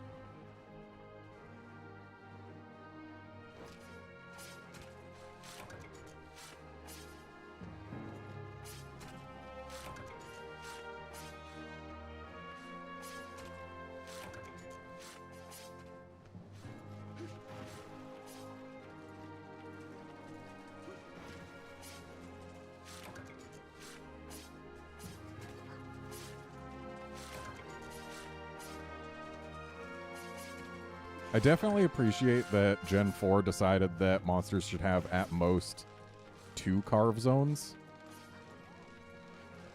Because 3 is a bit much. Yeah, we're not getting all 9 carves. Unless... Yep. Definitely can't get to that face. Rip.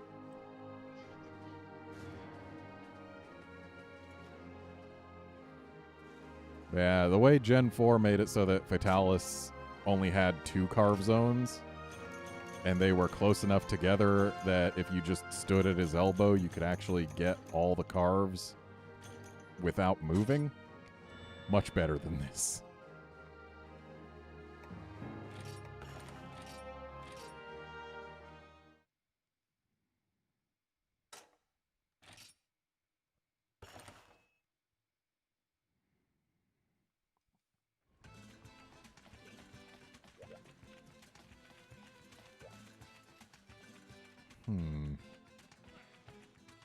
Yep.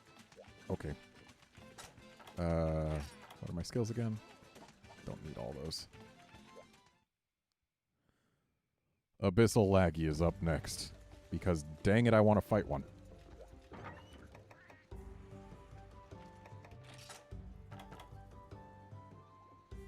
So I'm going to use that set, unless... Did I have one that was for Abyssal Laggy? The swimmer set might be. Yeah, I think the swimmer set is. Because, hey, currents and stuff. I'm just gonna go with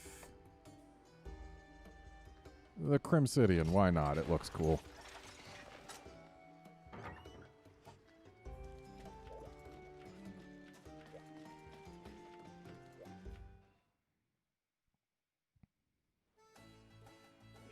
Yep. That's the thing about Dire Mirrorless, Wolfkinson. If you're doing it right, even with just 2 players, it takes like 20 minutes tops. It's not a long fight by any stretch, as long as you're just going for the weak spots. But he's big, he can do a lot of damage, he can definitely cause some carts. And if you're trying to play carefully, then yeah, it's going to take a while. But in general, he's mostly too big and slow to really do much to you.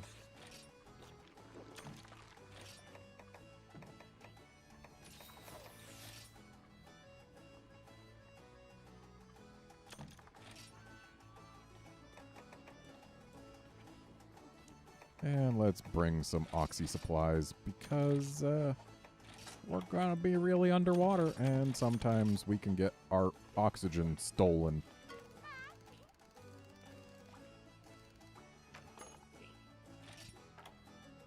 Alright, so if you have never fought Abyssal Laggy, what you need to know is that the whirlpools it makes will steal your oxygen from you. Its big shocker move is big. Get the hell away. And beyond there, just don't get electrocuted. It's a really big laggy.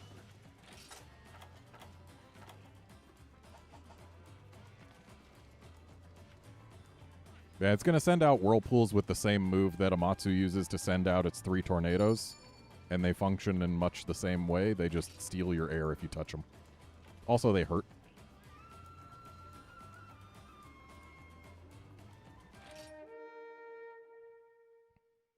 Cancer means crab. Swax is good in this game, but it's no better than a bunch of other things. Dire Miralis, it's got a lot of HP, but it's got some really soft hit zones. So as long as you just target the breakable parts, you'll be fine.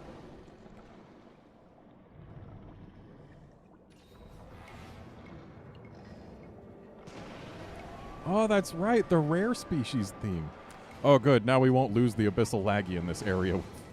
No where for it to go.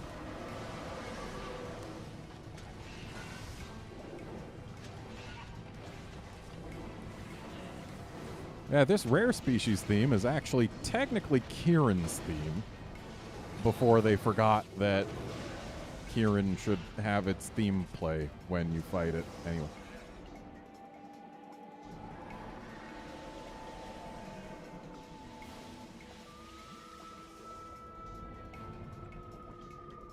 Yeah, Kieran's theme.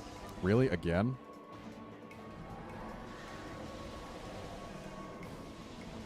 The tower theme is what this was originally. It was just named for Kieran because Kieran was one of the only monsters you fought in the tower in Monster Hunter 1. So technically this is Kieran's theme, but it's also the tower theme. So I guess it's not really much different from how you hear the Gobble theme when you're fighting a Laggy in the Flooded Forest, even though the Deserted Island theme is the Laggy theme.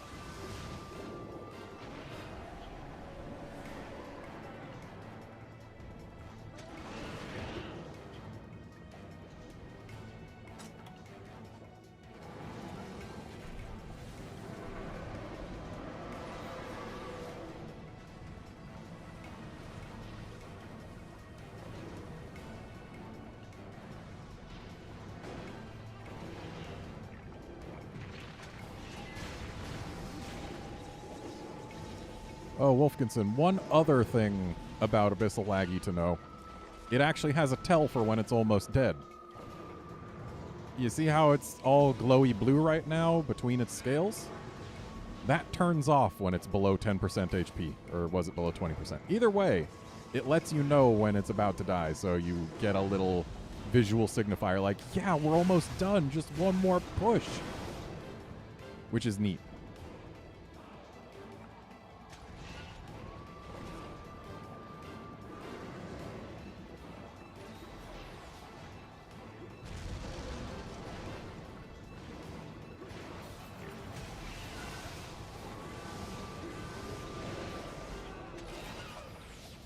Alright, I forgot to mention, its electro spits explode to be bigger. Well, this is gonna hurt me. Unless I get lucky.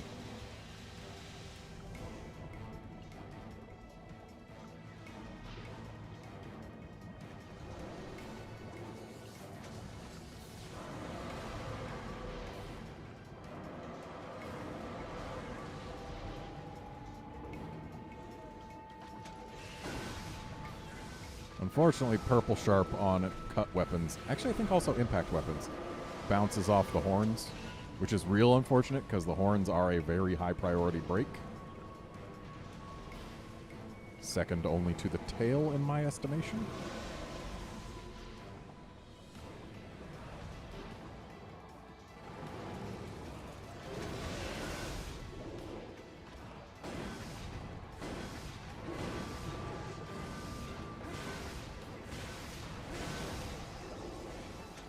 Oh, this is probably going to hurt. I don't have much space to run to. Unless I get lucky again. I am a lucky guy.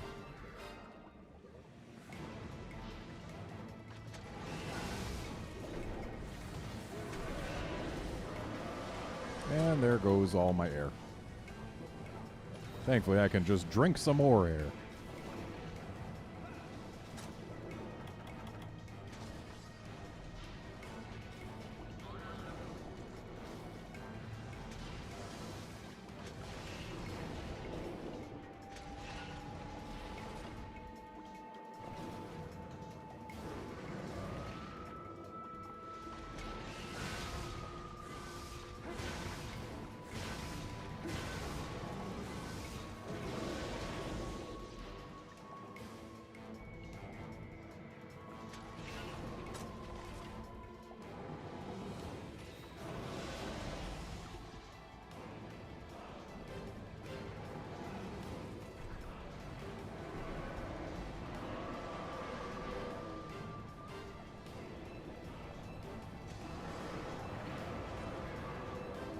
Thank you, Laggy, for getting out of your whirlpools.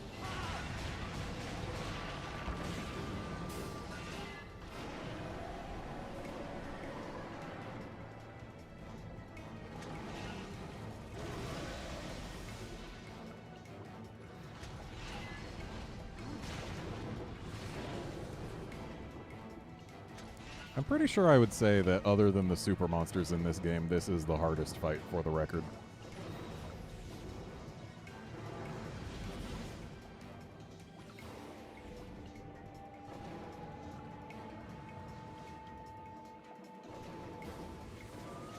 It would actually be considerably easier if it wasn't such a massive laggy. A lot of its moves are mostly just difficult because big.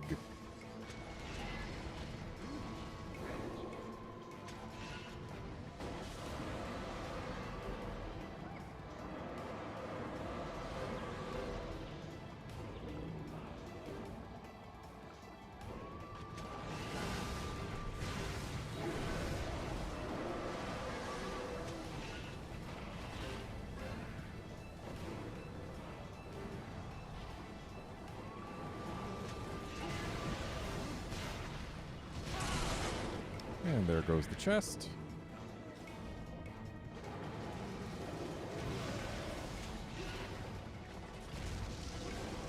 And here goes me. Ooh, nice claw break. You are a braver sort than I.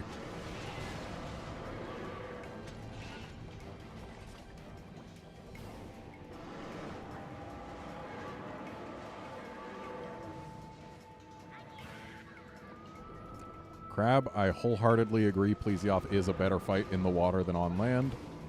And yeah, underwater combat, not a problem as long as you're using one of the weapons that doesn't dramatically change. Because if your weapon doesn't change a whole lot underwater, then yeah, it's like fighting on land, but oh no, one extra axis to move the camera.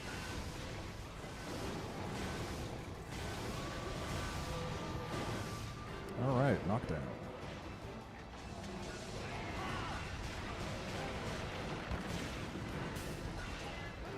If memory serves, you need to do 3 such knockdowns in order to actually break the back.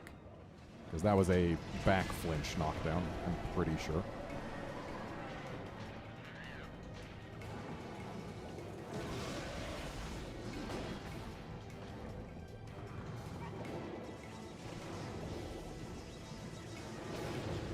Ow.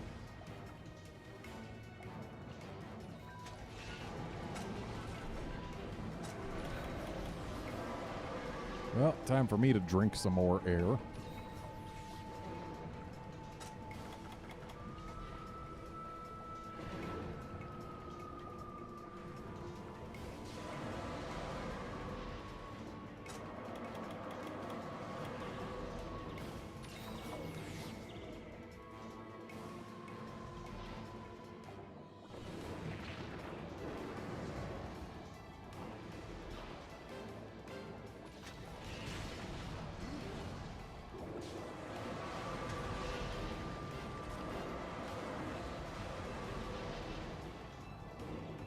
What you doing way up there?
Nope, didn't mean to use that.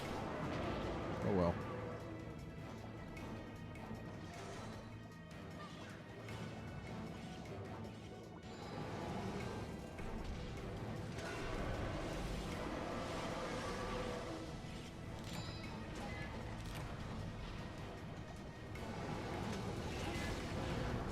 That's a tail flinch. Which means the tail should pop off soon, I think. Unless they changed things from regular laggies on that front that I don't remember.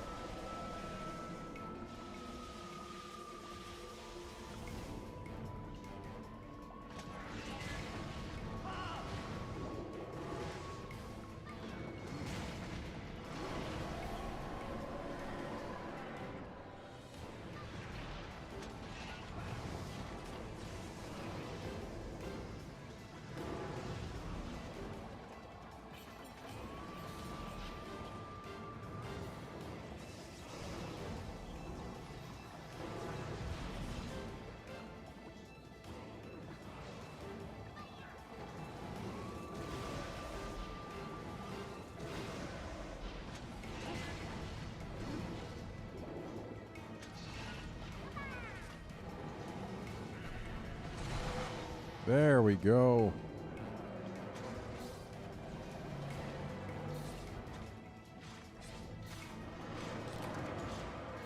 Oh boy, a Legia Cruise mantle. That's the wrong thing with that icon. I want a dynamo.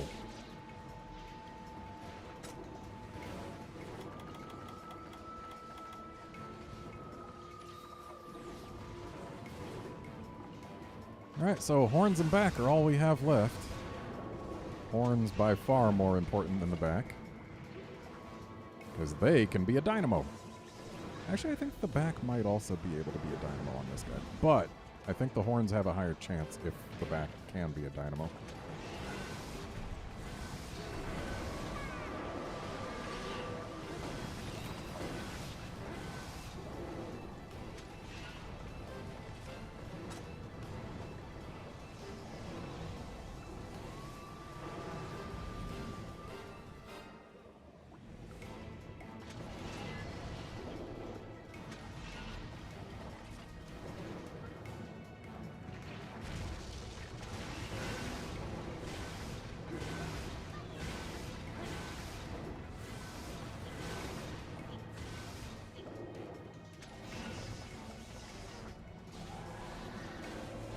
Ooh, tired boy.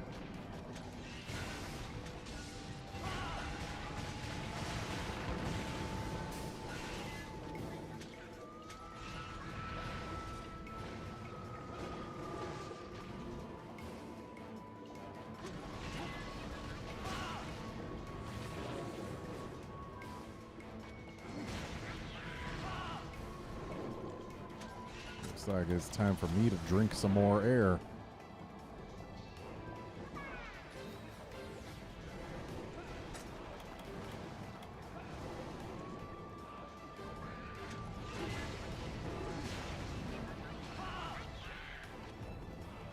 Dang it.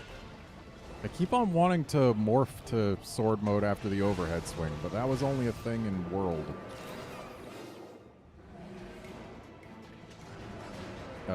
Controller, please. I know I'm far from the system, but that doesn't mean I don't want to actually be able to make inputs.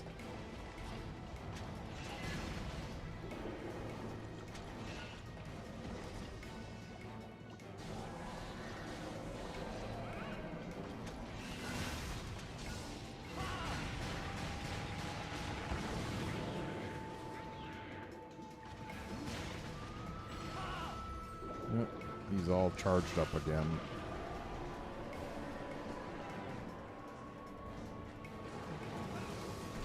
I'll miss the piddly little shockers that barely did anything. Oh, this is gonna hurt.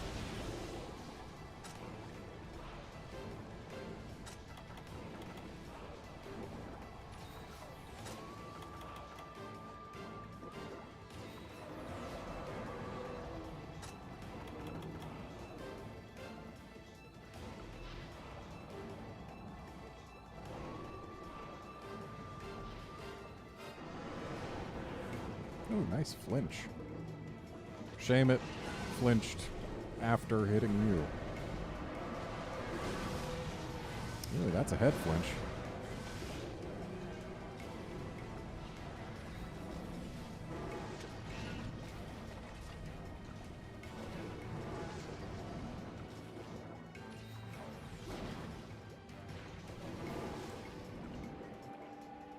Later, Kratos. Thanks for dropping by.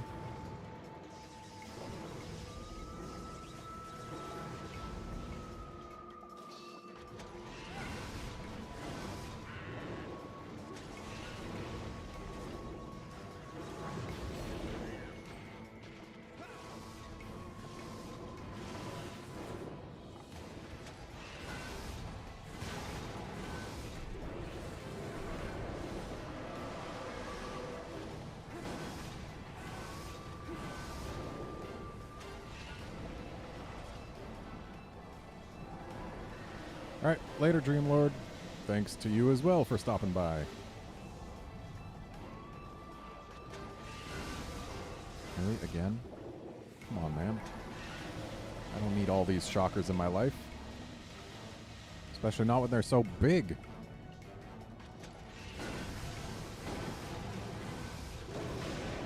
Ow.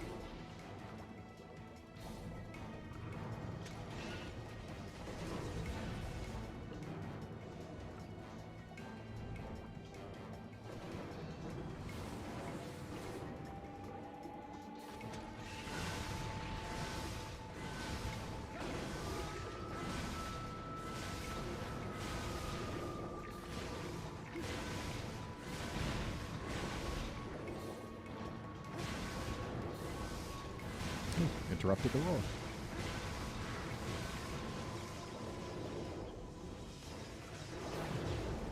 Ow.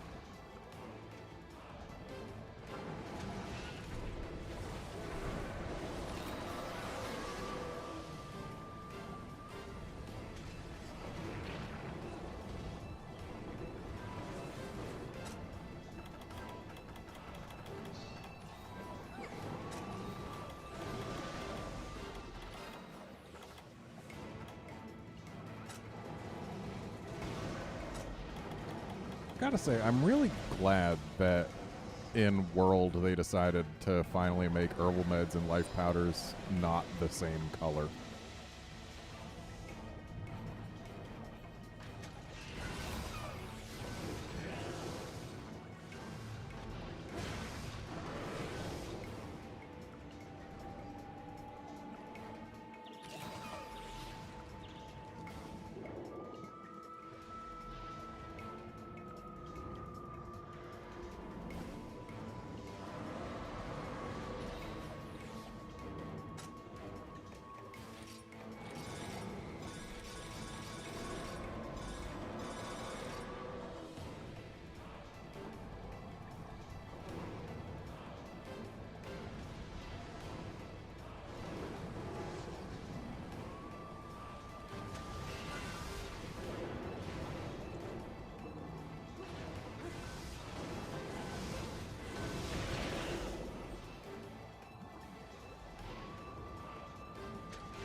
It's interesting just seeing that tail floating there.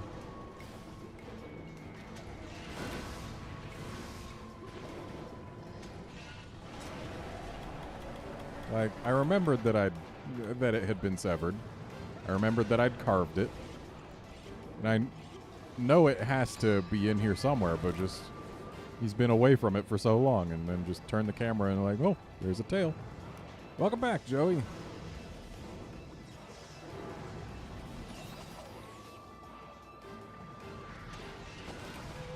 Oh, we did not get the horn. Also, we did not get the back. Also, I wasn't paying attention to when he stopped being so glowy. But hey, we got him.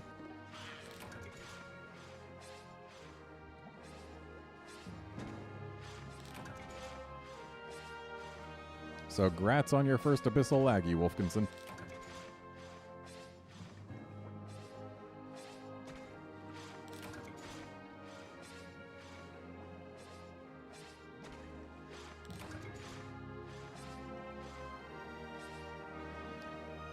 I always found it kind of sad when you killed this guy and all the lights just turned completely off. It was just a gray laggy. It looks so much better when the lights are on. Hey, no worries, Wolfkinson. The horns are tough to break with cut weapons anyway because bouncing. And the back is tough to break with anything because you gotta hit it a lot. Hopefully you get a dynamo. That would be nice. I sure didn't. I got almost nothing.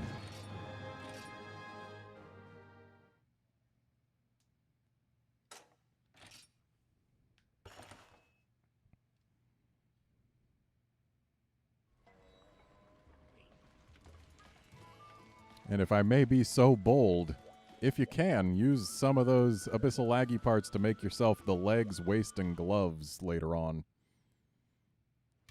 Because then you too could make my bread and butter set. Which I love. It's a mix set that doesn't look terrible. It's got good skills.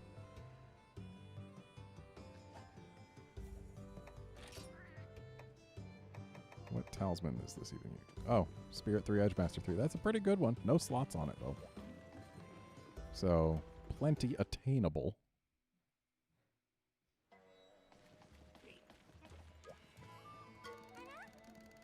Oh, hey, grats on your dynamo.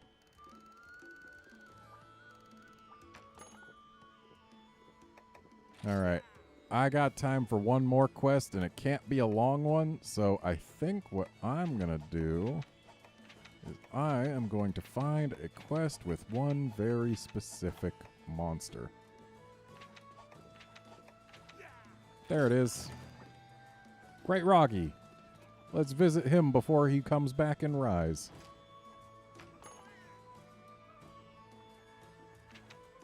Yep, Lucent Narga is going to have to wait until the next stream.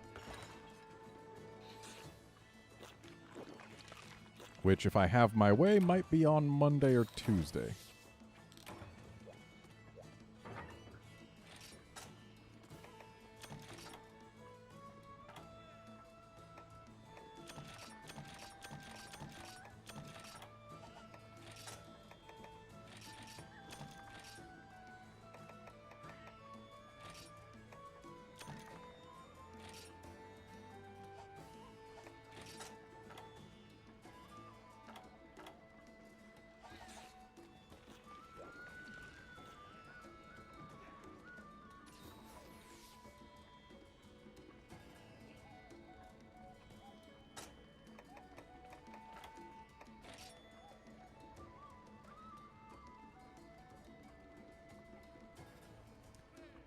Honestly, I have no means of guessing whether Macau or Great Jaggy are going to come back.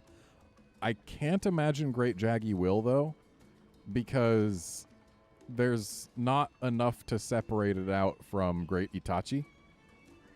Because, like, they're both raptorial bird wyverns with no status involved. So, like, there's no way to have them in the same game without having Great Jaggy just look like a downgrade from Great Itachi. And I bet Great Itachi is going to be one of the starter monsters, so to speak. So there's, like, not really any room for Great Jaggy. Macau, maybe, because he's got at least a few more mechanics than Jaggy. But I doubt we'll see Jaggy, and I don't expect we'll see Macau, but I could be wrong.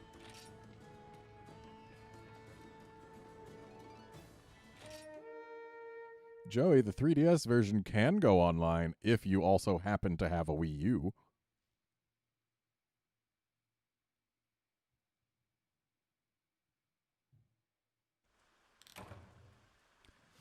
Hello, James Dorman. Sorry to say, you've come in right when we're going into the last quest of the stream. But at least you're coming around for this. It's a great Roggy. There's gonna be another one, too.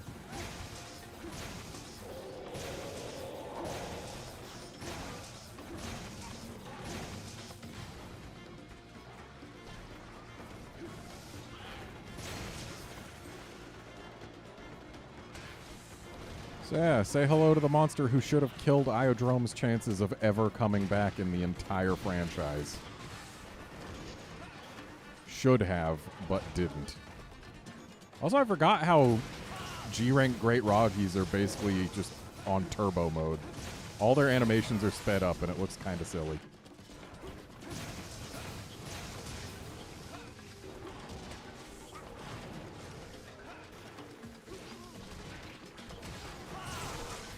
And there goes the neck break, so now most of his poison abilities are neutered.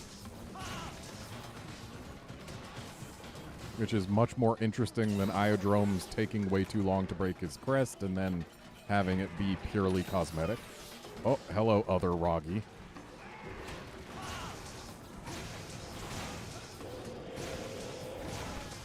RedmondStreams is feeling good. I'm missing item sets, but other than that, like, it's a modern enough Monster Hunter to be just fine. Like, the 3rd gen engine is still good. And I love this game to pieces, so yeah. It's been nice reliving a lot of nostalgia, fighting a bunch of monsters who haven't reappeared since this game. It's good. I'm very glad to be playing 3U again.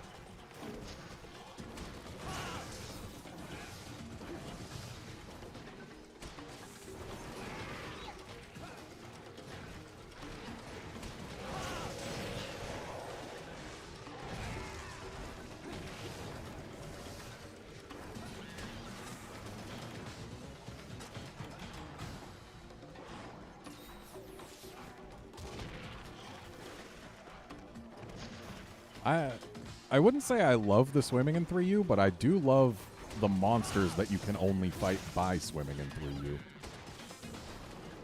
And, like, the swimming itself, I am just fine with. I don't like it any more or less than land combat. It is perfectly acceptable. And since it enables us to fight some really cool monsters with really cool designs, I am all for it. I wish it would come back. And now both their necks are broken, so we do not have nearly as much poison to worry about.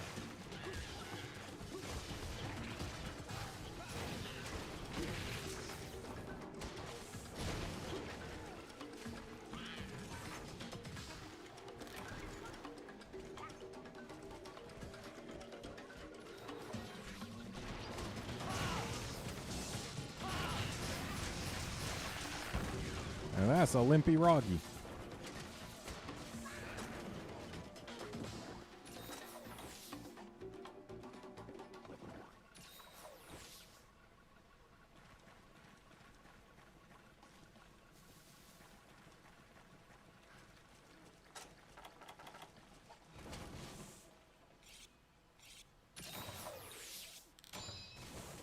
What a timely antidote.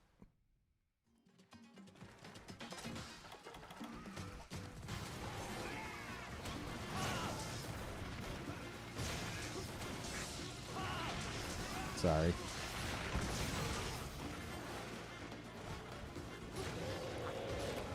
I'm too used to Iceborne, where the elemental discharge basically can't launch at your allies even if you try.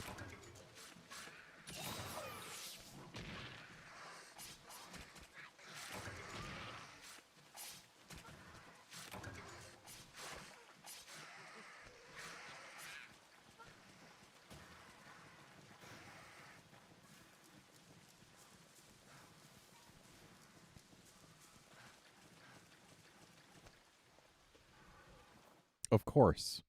Of course it goes to that area the moment I'm beyond the point of no return.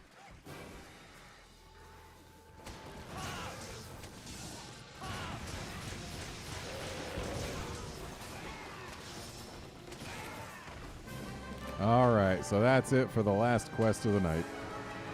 Because I need to go get myself some food.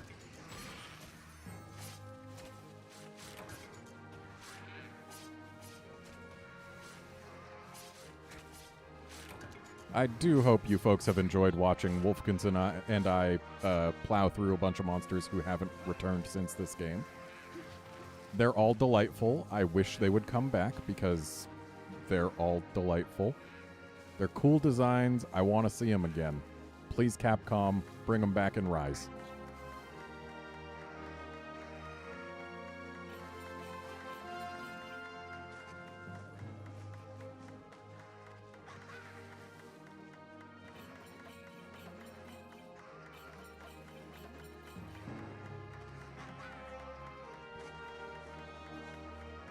And Wolfkinson may be the one clapping, but Wolfkinson is the one who deserves the round of applause here for sticking around with me this whole time, even fighting some monsters that were outside his comfort zone, and including a monster that he had never fought before. So, yeah. Thanks for hunting with me, Wolfkinson. I hope you enjoyed it as much as I did. Or more. Wow. That smaller Roggy was 9 centimeters larger than my gold small.